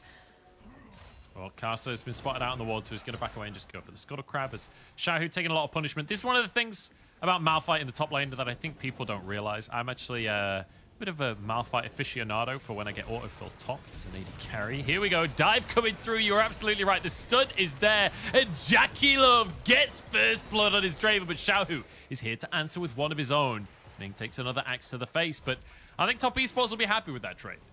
Really good response, though, from Xiaohu, knowing that he had the wave pushed up against Lucian versus Malphite. He's always going to have control over that wave. You do see that 369 and the observers are showcasing that it's either a freeze or a very slow push. It'll be a very slow push because his minions are focus fired. So it will eventually kind of swell and move back towards Xiaohu, but picking up the kill means that his teleport was perfectly worth it. And even though JackeyLove picked up first blood and looks like he's going the lethality route on this Draven, so looking for the Sheen, he's probably going to go Essence Reaver into Duskblade and play kind of like the Ezreal build. Yeah, it is kind of disgusting damage, I'm not gonna lie. You will absolutely start punch on people once that lethality comes through. So Top Esports start things off well, and importantly, we don't have the usual thing that you get with Draven in the game, right? Where we're all just counting adoration stacks, waiting for that to be cashed in and a massive, massive cash injection. We don't have that quite the same bonus here for JackeyLove, but that's completely fine in his eyes. He already got the extra 100 gold from First Blood, but also you get incrementally more gold, even if it's not that big of an individual bounty. 369 could be in trouble here as Wei just going to go for the flash bear slap. I mean, It's as easy as that. Yeah, didn't even get an opportunity for 369 to use the flash. He flashed with the bear slap and then immediately changed into Phoenix, got the splash damage. Udyr is so good at skirmishing early on and is such a potent early game champion because of the raw damage that happens. It will force the... Oh, never mind. 369's so screwed. I was going to say it will force the TP out of 369 to at least pick up this wave, but he's already used it. So Xiaohu got the TP advantage on him to go down bot lane, pick up a kill. Didn't lose anything on the wave because the minions were focus fired from 369's. It was a swell back towards him. Like, Xiaohu is just in heaven right now as far as how this lane phase has gone. And on the other side for Draven, you already talked about it. You know, it's not necessarily the adoration stack that you really want, but you know, JackeyLove is feeling very powerful. But like I said, it's harder for a Draven to freeze a wave than other AD carries if he wants to keep his damage stack up, which is why Karsa is just repeat on this gank. He has to give so much attention to JackeyLove because Draven will be extended in this lane phase, which means that 369, like, I'm sorry, buddy, you're on your own.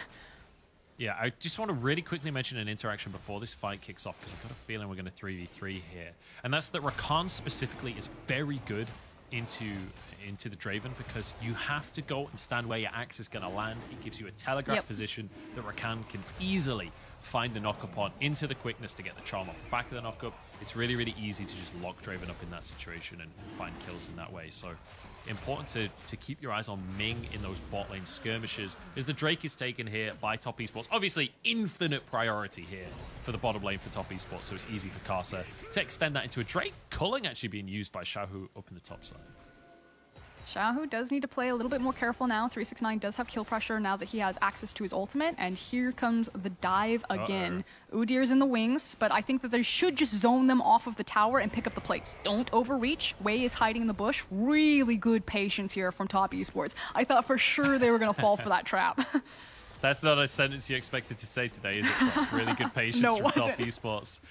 If the JackeyLove effect is real, this game will decide it. He's got the Draven. This is very much a carry that he can enact the JackeyLove effect and be impatient. But so far, so good for Top Esports, as they just guarantee a solo plate for JackeyLove, and Karsa doing a really good job to play around his bottom lane and set JackeyLove up for success.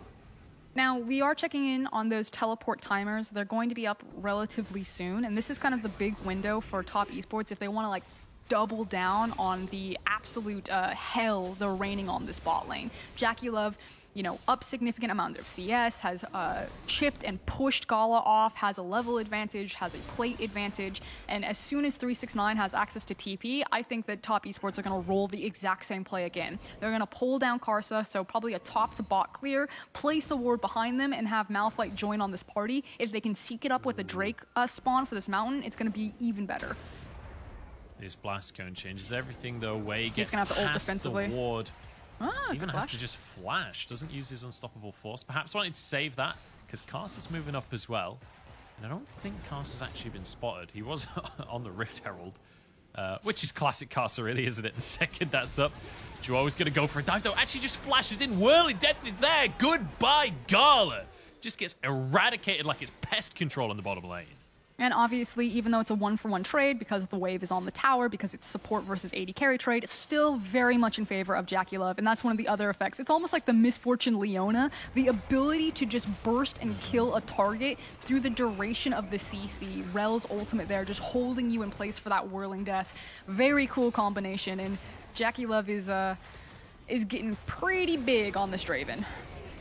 Got a bit of a 3v3 though as Wei goes in, but he's knocked up by the unstoppable force. Cran gets a nice ulti off here. Knight already used the shockwave as Xiaohu just gets slammed down and finished off. Double kill for him, but he's taken down by Knight in the end. Chuo's arrived off of the recall. In fact, he died, but it was just a quick recall. It was genius. He died on purpose to get back to base for the Herald. It's so 5-head. 500 IQ right there for the tempo reset. In reality, just really good communication from Zhuo to know that he needed to immediately run to his top side of the map, as Knight's going to go ahead and take care of this wave for 369. We take another look at this one. We talked about it. It's similar to Leona Misfortune in that you can see someone long enough for the duration that you do enough damage with your ADC to just burst someone, and it's only going to get easier. Now, taking another look at this, it's Malphite ultimate into the splitting shooting Sky, whatever volley bear just crash lands on you into Shockwave. Cryan does manage to kind of pick up the back half of it, but then that numbers advantage, like you said, from Rel coming through. And taking a look at items, the Essence Reaver is complete. I expect it will be Duskblade, which, again, it's a lethality poke-oriented Draven. You already talked about how the axes make Draven relatively hard to play in pro play, and that you know exactly where the 80 carry is going to land, so it makes it that much easier to just stack CC on top of them. But by building lethality and building just kind of like raw damage, which is why usually you would see Draven go for like Bloodthirster into Infinity Edge, he becomes a poke-oriented champion that it's a single axe, a single crit, where someone gets half health. Yeah, the trick is if Rakan can CC you, you just kill Rakan while he's in his W animation so that the CC doesn't go off. It's genius. You just kill them before they ever CC you and you can't be CC'd. Death is the best CC after all. Castle's moved down to the bottom side. Zhuo forces a flash away there. As, yeah, the actually, I think it was teleport. just Ming using the shield. TP coming on through. As 369 is quite happily just chilling up on the top side, by the way. He's just on his Krugs. He has his TP available if something happens, but top esports, they got a TP. They're okay with that. Yeah, and now here comes Karsa for the reach around. Good night. Okay, there's a Shockwave. Cryan is just taken out. Knight tagging the tower, but he's happy to, and does have that Herald as well, so they can just slam that if they really want to, and get some bonus towers, some bonus plates for themselves as well. Xiaohu moves to this mid lane here. Should be able to defend, and it should just be 3 plates taken in the end. Yeah, but ultimately it does force RNG out of the river. Now you can see that Ming is still kind of sitting on the pit, at least acting as a human ward and just being like, it's okay if they want to collapse on the pit, I can just go over the wall. So RNG don't want to let this one slide, but 369 now has pressure on the top tower, also still has his TP, and your Shockwave down, but top esports are still in a great position to fight this.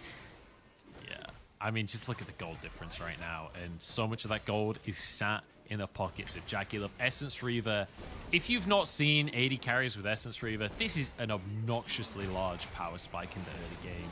The damage that you do when you cast an ability, which, by the way, if you don't play Draven, his W is an attack speed steroid that resets every time he catches an axe. So that is constantly being pressed. You get Sheen procs galore for Draven. It just makes your damage absolutely disgusting as you can run someone down. So far this game, though, I've been really impressed with how Karsa is impacting his lanes. Again, there hasn't been a lot of pressure. 369 fell down early, but again, Karsa just said, you're on your own, friend, and continued with the plan, which was bot, bot, bot, bot, and now turning that attention towards the mid lane to catch Cryan out. It's just been a really beautiful performance from top esports in this lane phase. Yeah, and the thing about the top lane as well is the longer it goes on, the safer 369 is going to be. He'll be able to recall at some point and grab his first mythic, and he'll be in a position where realistically there's not much kill threat from Xiaohu anymore, especially once he gets a Thornmail locked in as well. He's going to be completely invincible in the side lane. So Wei is pretty deep right now. He's gone for basically a solo invade, and Karsa's moving to that portion of the map. I don't know if Wei is going to be able to get away with this one as Karsa moves in. Sky Splitter available, but Wei gets the smite and manages to get away with it. Yeah, I think he felt confident because he didn't notice that 369 was in river. Maybe he thought that he wasn't in lane yet, and so he decided to go in. It got a little bit more dicey when 369 showed back up into the lane phase, but now mid. Ooh. Well, Knight said he wanted to be more aggressive to make sure that they win this series, and that is aggressive right there, using the Shockwave to try and force Cryan out of the lane.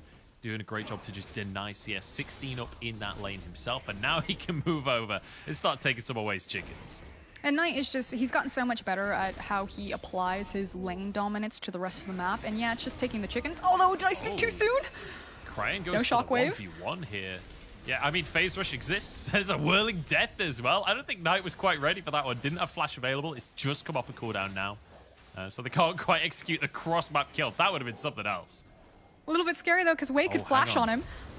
Yeah, he is going to flash on him as well. Knight has Flash available, though. Gets underneath the tower. Wei's gone too deep on this one. Or has he? Karsa can't actually chase him down. Goes for the Q, but he's chased away by Cryan.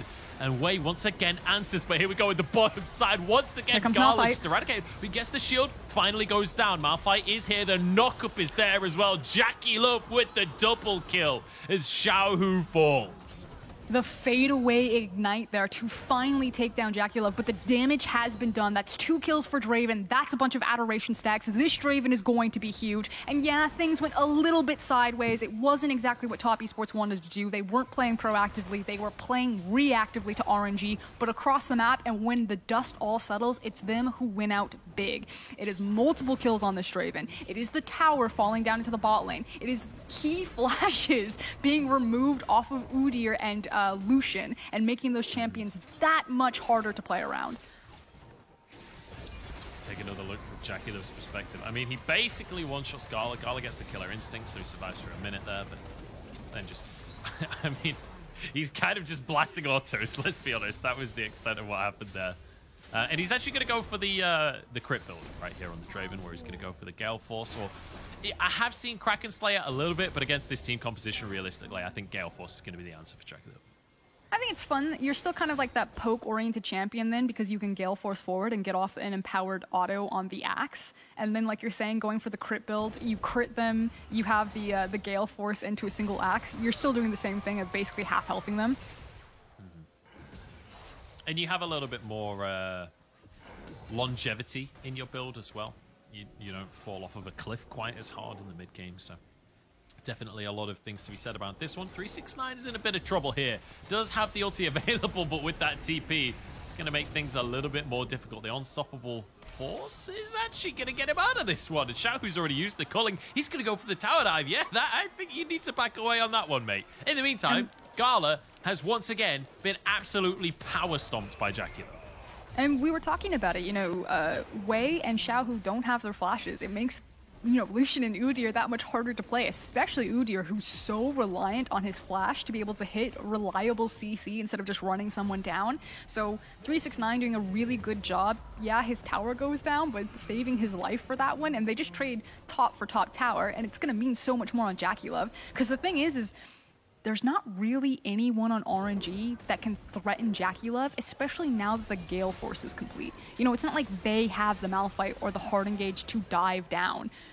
Gala can try to ult into the backline like he did in game number 1, but JackeyLove's literally going to two-shot him in the face. Yeah, and I feel like this is a bit of a mistake from RNG to be under that tower. We have seen JackeyLove and Troll dive this 2v2 about 8 times so far this game. And yet, Gala and Mega like, the wave's crashing. I think we can clear this.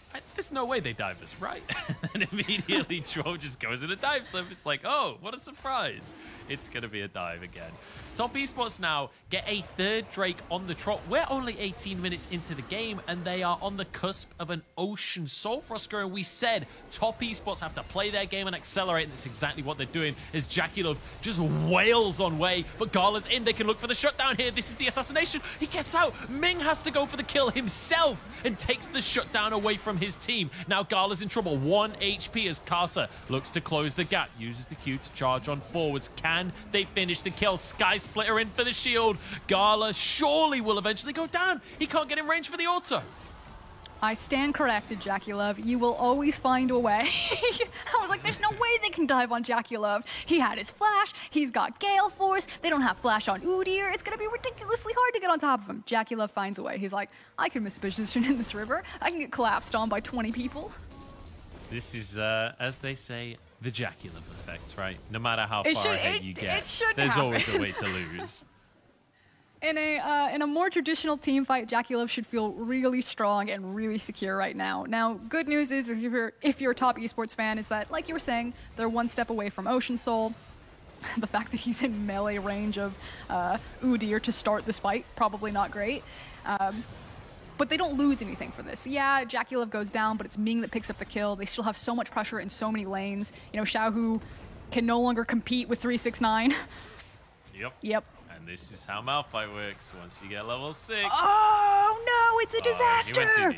He went too deep. That's the second time I saw this series where Xiaohu has just about escaped on 1 HP from a tower dive from 369. That time it was on the Sion. This time it was on the Malphite. So Xiaohu getting the best of it, but ultimately that is how that matchup is going to go. Once Malphite gets a little bit of armor, he has the power to just all in onto the Lucian. How nervous are you, Munch? Like, you've now just seen JackeyLove get caught in river. Not at all. You've now seen Xiaohu pull back because 369 dives the tower. He's not even a little bit nervous. I'm an ascended being at this point. I have accepted that there is nothing I can do to change the fate of Top Esports. This is all on them. They just have to revel. They have to revel in the mojo, you know? This is all about the mojo for them. And do you know what? They've picked up a Draven. They've started snowballing through that. Knight's got the Orianna, and he's dominating mid. Karsa is on arguably the strongest jungler in the patch. It's just not played much in LPL. This feels fantastic to me. There's a very real possibility that they just throw at an objective and that Top Esports get knocked out of the tournament. And I'm willing to accept that. But I believe in the mojo, and I believe that Top Esports can make this happen with the Draven pick for JackeyLove. This is the way that it had to be. The comfort picks across the board. Well, it's ride or die for Munch here, and he should be feeling pretty good, as it looks like Top Esports are using the Herald mid lane to apply pressure to the Baron. Now, they are at about 2 items collectively, whereas most of RNG are about an item and a half, if not just an item. So there's a huge team fight advantage in terms of raw battle stats for Top Esports, and they also have vision control over this area that RNG will have to check into with basically Udyr. Yeah, and I've just checked my watch. It is actually Baron o'clock. So, you know, we've talked about this all series long. Top Esports, we're past 20 minutes. There's a very real possibility that they just run at that Baron and just try and rush it as fast as possible. As you say, 2 items across the board here. Karsa threatening.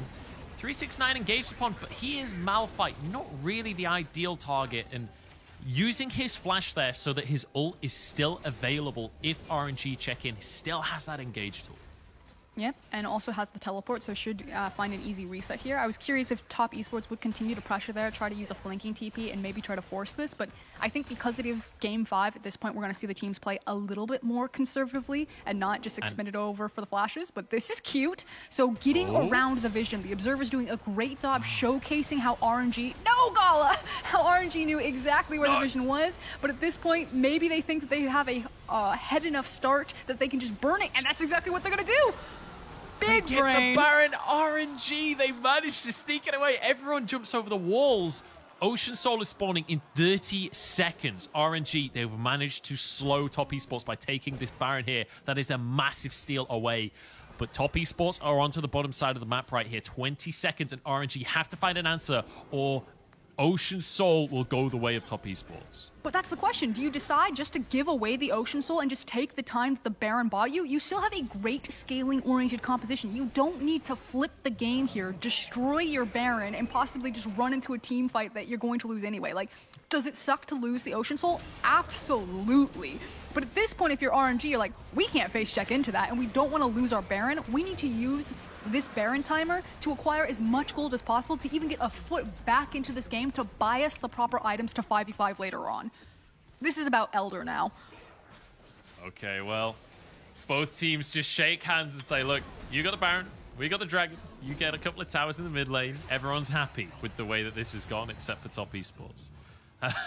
So Ocean Soul here, in the long run, definitely the benefit, but in the short term, this Baron and taking those 2 mid towers will definitely be a welcome injection of gold for RNG, because when you look across the board here, we've been talking about these item spikes. We just saw 2 items finish for Away. We see 2 items now for Gala as well, as an Executioner's calling so that he can reduce the effectiveness of that Ocean Soul. The important one is Cryan, still not at that 2 item mark just yet. 369 now caught out. Does have his ultimate. Could be in trouble, but he is Malphite, so I'm not going to be too worried about him for now. And you can see Top Esports don't want to let RNG anywhere near their towers. If they can help it, RNG will get nothing more from this Baron.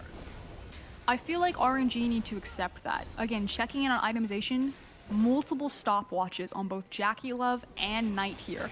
Top Esports would actually feel really good to look for a dive, because risk versus reward is worth it for them. If they dive, and even if it does go wrong, there's not much that RNG can get back. You know, there's no Elder that's up. They'd have to run multiple waves back in position to trade for a tower. They are going to play this one safe, but like, they are perfectly primed and ready for a fight. They have key summoners like their flashes. They have the key core itemization that they need. They have the stopwatches on their carries. This is like the strongest at this point in the game that Top Esports could possibly be. RNG are at the critical position. One mistake here costs them their entire spring split. This spring split, they managed to get first place. They were flawless for half of this season. Teleport. Here we go. Here comes TP Malphite. from 369. He's on the top side of the play here, but it's just going to be to deny the tier 2. Pings on the red buff, actually, from Top Esports. Chakilov has one. He might look for a second one as well. And But you can I will see say how hungry they are for it. Like, Yeah. RNG are playing with fire. They are right on that edge where immediately the snap TP from Malphite comes in and RNG just have to get the hell out of dodge. Like, okay, we didn't mean it. this is a tense game. And RNG, as you say, first seed from the regular split. They fell out of their first series in playoffs 0-3. They are here to prove that the split wasn't a fluke, and Top Esports are taking them right to the wire on this one. It comes down to the team fighting at the end of the day, and that was one of the strengths that we said for RNG. The way that they play the map is beautiful, and the way that they win the team fights is often a lot better than Top Esports. We're getting to that later stage where the actual straight-up 5v5s could come into play, but I don't know whether RNG's composition is necessarily the best in terms of the fight. Because there's basically 2 minutes for RNG to get as much gold as possible. Now, you have 2 members of RNG on Vision. I believe Wei might have been shown, but you at least see Cryan. I think 369 actually just needs to man up and press R. He needs to start a fight, because I actually think that Top Esports are losing so much of the advantage that they clearly have at this point by not being able to start the fights. RNG are literally ripping them around the map. They got the Baron, they made sure to stay away from Top Esports, they forced up the teleport so 369 couldn't get the engagement on the top lane. They traded the top lane tower for the bot lane tower and multiple waves onto Cryan. RNG are, just now taking the gold lead. The 5v5s are starting to come back in, but that's because Top Esports are not very good at forcing RNG to fight them. And all of that responsibility is on 369. He needs to get in there and get this team to have the fight. And this feels like a very reminiscent story of what we saw in 2020 as well, right? When you think about the way that Top Esports won games in 2020, it was playing around the Baron, playing around the Elder Dragon, forcing the enemy to fight you via neutral objectives. They've got a minute until that Baron comes up, and you can fully expect the Top Esports will make their way over there. But over the course of this game, we saw Top Esports starting off strong. And what that lead has turned into is the Ocean Soul. But in terms of the gold lead and in terms of the territory, we're even in towers, we're even in gold, we're almost even in kills. Everything else is evened up. It's just that Ocean Soul that is the big advantage for Top Esports right now. Now, taking a look at map state, it is going to be Baron control for Top Esports. They have all of their members on that top side of the map. Knight hasn't shown yet. Now he has shown. So now RNG finally get information that Knight is split up from the team because of that control ward. He hadn't hit the top wave yet, which is why RNG are now storming down to the mid lane, but they do know that the flank from all 5 members of Top Esports can come from top side. There's still Emperor's Divide. They're okay. But this looks like it's going to be a trade for Elder for Baron. Now, there's a 40-second difference here. And again, Top Esports have inside track. I think RNG might actually just give it and try to steamroll through the bottom inhibitor and try to play this one out for Elder. Yeah, look at Xiaohu and Gala on the bottom side of the map right now. Top Esports are going to get the Baron for themselves. The question is, what can RNG do in the meantime? Wei is over the wall. If he gets this steal, this would change the game completely. Wei is waiting, gets awarded. Flashes in for the steal! Wei, you absolute monster! And in the meantime, RNG are in the base. They're trying to end the game. The team has been taken down, though. RNG with the Baron in the base. On tonight, turns into the Zhonyas. Can he keep himself safe for long enough? The recalls are coming on through, but do they get there in time? The Nexus solo on HP. Xiaohu is on the scene. Nexus low. Gala get the Aura's end. He's taken down. Top Esports, hold on.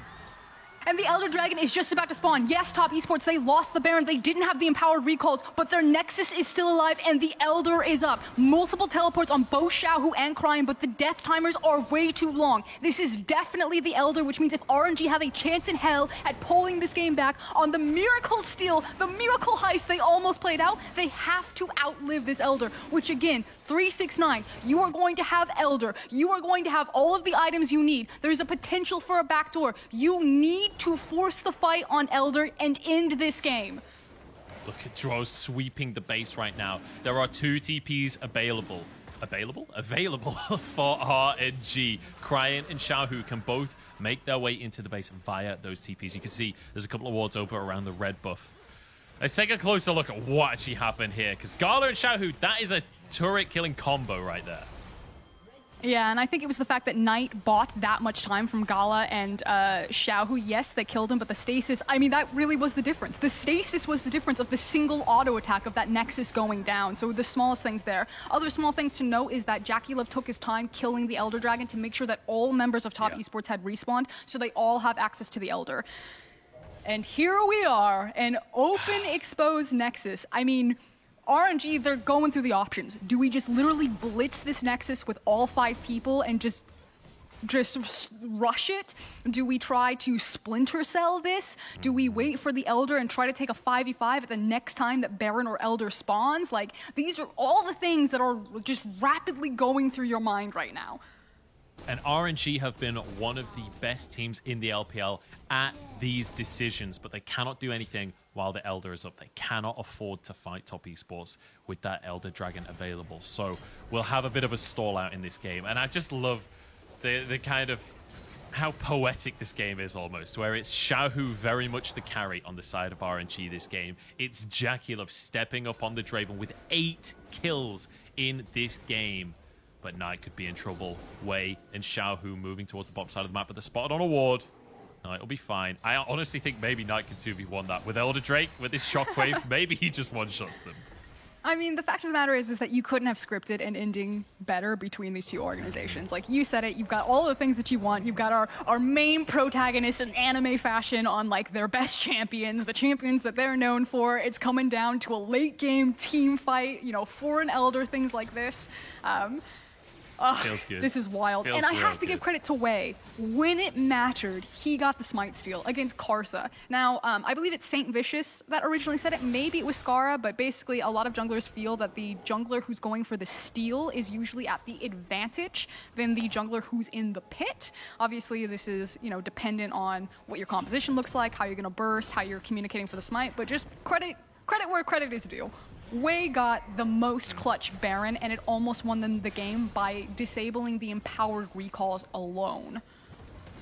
I mean, at the end of the day, it doesn't matter about who is the better jungler across this series. All that matters is what happens in the next 5 minutes between these two junglers. Wei stepping up to get that smite against Karsa, the guy that we've been praising all series long. We were talking about jungle diff all series long. But Wei steps up when it matters the most. Now Ming trying to clear some vision. Gets kicked out of the base. Elder has worn off at this point in the game. It's up in 3 minutes. Baron is up in 2. And this feels so tense for us, Skurin, where we see the defending LPL champions in Top Esports against the ropes, stuck in their base trying to defend an open Nexus. But that inhib will be spawning again in 40 seconds time. That will be before the Baron is up. Top Esports will not have to deal with the super minions while Baron is on the map. Yeah, unfortunately for Top Esports, they need to invest so much of their time in clearing the wards for the potential backdoor from multiple teleports. You look across their inventory, it's all sweepers and scryers. You know, it's multiple control wards. They have been trapped at their front door, just slowly weeding everything out, waiting for this inhib to respawn and giving RNG so much time, again, to meet them on even footing. What was a massive gold lead in favor of Top Esports hasn't existed for the last 15 minutes. And that's crazy for how this game was getting snowballed so far out of control. So huge credit to RNG for that beautiful Baron sneak going around the vision. Huge credit for the experience and the gall to even look for a base race across from Top Esports. But to turn this game around when from lane phase it looked so utterly doomed, now RNG's comp is going to feel so much stronger. And you feel the experience on this roster from RNG. Xiaohu and Ming have been on this team for years and years, and it feels like they are desperate to use that veterancy in moments like this. This is where it all comes up. But Baron up in 15 seconds. Remember, there is a ward in that brush. There could be TP plays to just end the game. Yeah, and you can already see that Cryan and Xiaohu, they seem to have made their decision. They're basically like, RNG, you need to bait Top Esports into a fight, keep them busy when they go for this Baron, and we're going to go end the game. It's Azir, it's Lucian, and now Top Esports need to show us how much this young team has learned. Zonya's used by Knight to keep himself safe. Xiaohu couldn't quite get the Good kill. flash. Cryan doesn't get the ulti. Shockwave is in there. Cryan goes down. Knight now in trouble as Gala comes into the play. Karsa moving on over, gets the stun onto Gala. Can they finish the AD carry? Snaps his neck with the ulti, and the whirling death comes through. It's 3v3 though on the map as 369 has to go back to base and heal. And in true LPL fashion, it is not a big team fight over the Baron. It is them trying to make picks. Look at that damage! Almost one-shots him, and the CC is there. Zhuo steps up in the moment of need and sets JackeyLove up with the shutdown on Ming. And now it is not just the Baron, it is also the Elder. And at this point in the game, you can very easily split your team to take both, especially with these long of recall timers. Maybe this is it. Maybe. Literally on guard duty.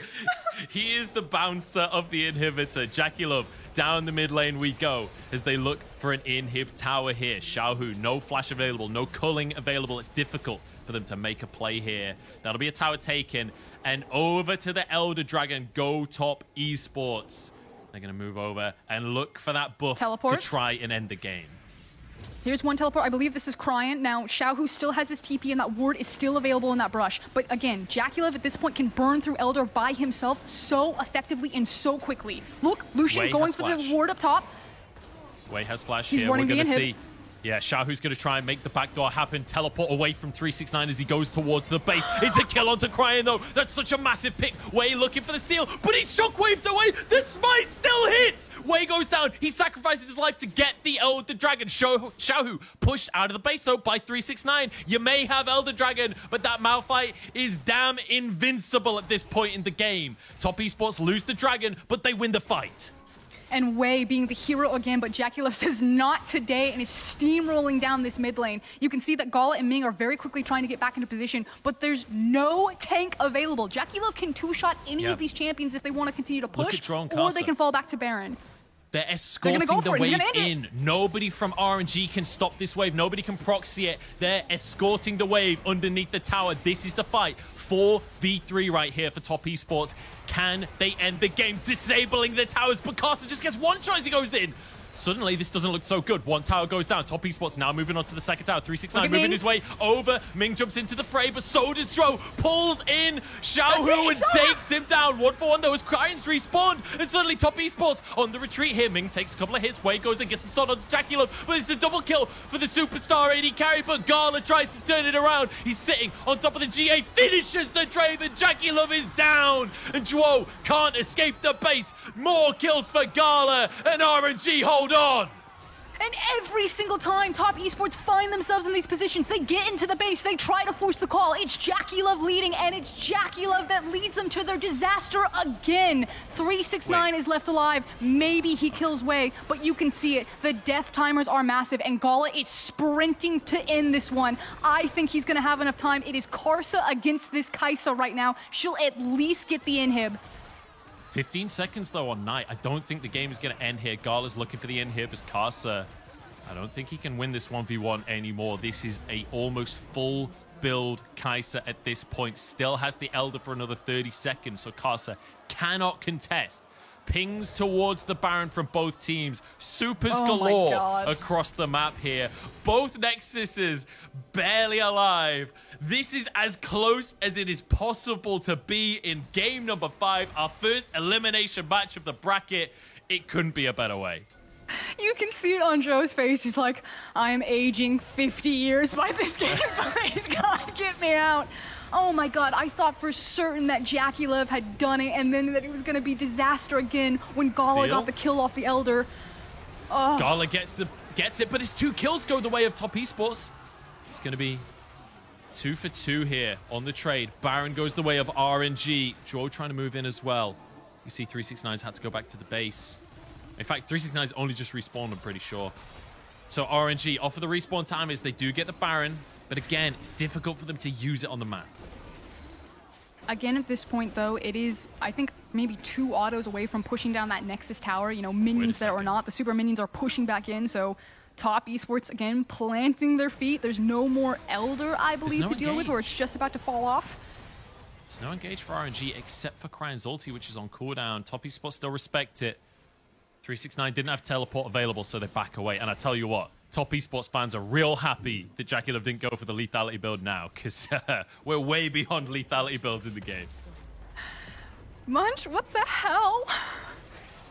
This is a series and a half right here. And you said that I'm gaining years. Do you know what? It's worth it. I'm giving these years to this series because this is exactly what I wanted between these two teams. After the 3-0s that we got in the previous round, this is the reward. This is the payoff for our patience as we see RNG and Top Esports duke it out in the lower bracket. I could just, the Suning game was flashing before my eyes where Top Esports ended it over that Renekton, and I was like, oh no, not again, a disaster. And now it's just like, this is a tug of war. This is gonna come down to execution. This is gonna come down to who gets one shot or who face checks into 369. Like, I don't know, there's no more analysis, I'm sorry, someone's gonna blow up. There is no analysis, there is only hype at this point in the game. We are in a, 40-kill game at 40 minutes on the clock. That's exactly what I want to see. A JackeyLove with the 12 kills. These fights are all around him, but Knight is on an Orianna. A good Shockwave with a Malphite ult here will win the game for Top Esports. And that's the thing, RNG know that and will try and play around it.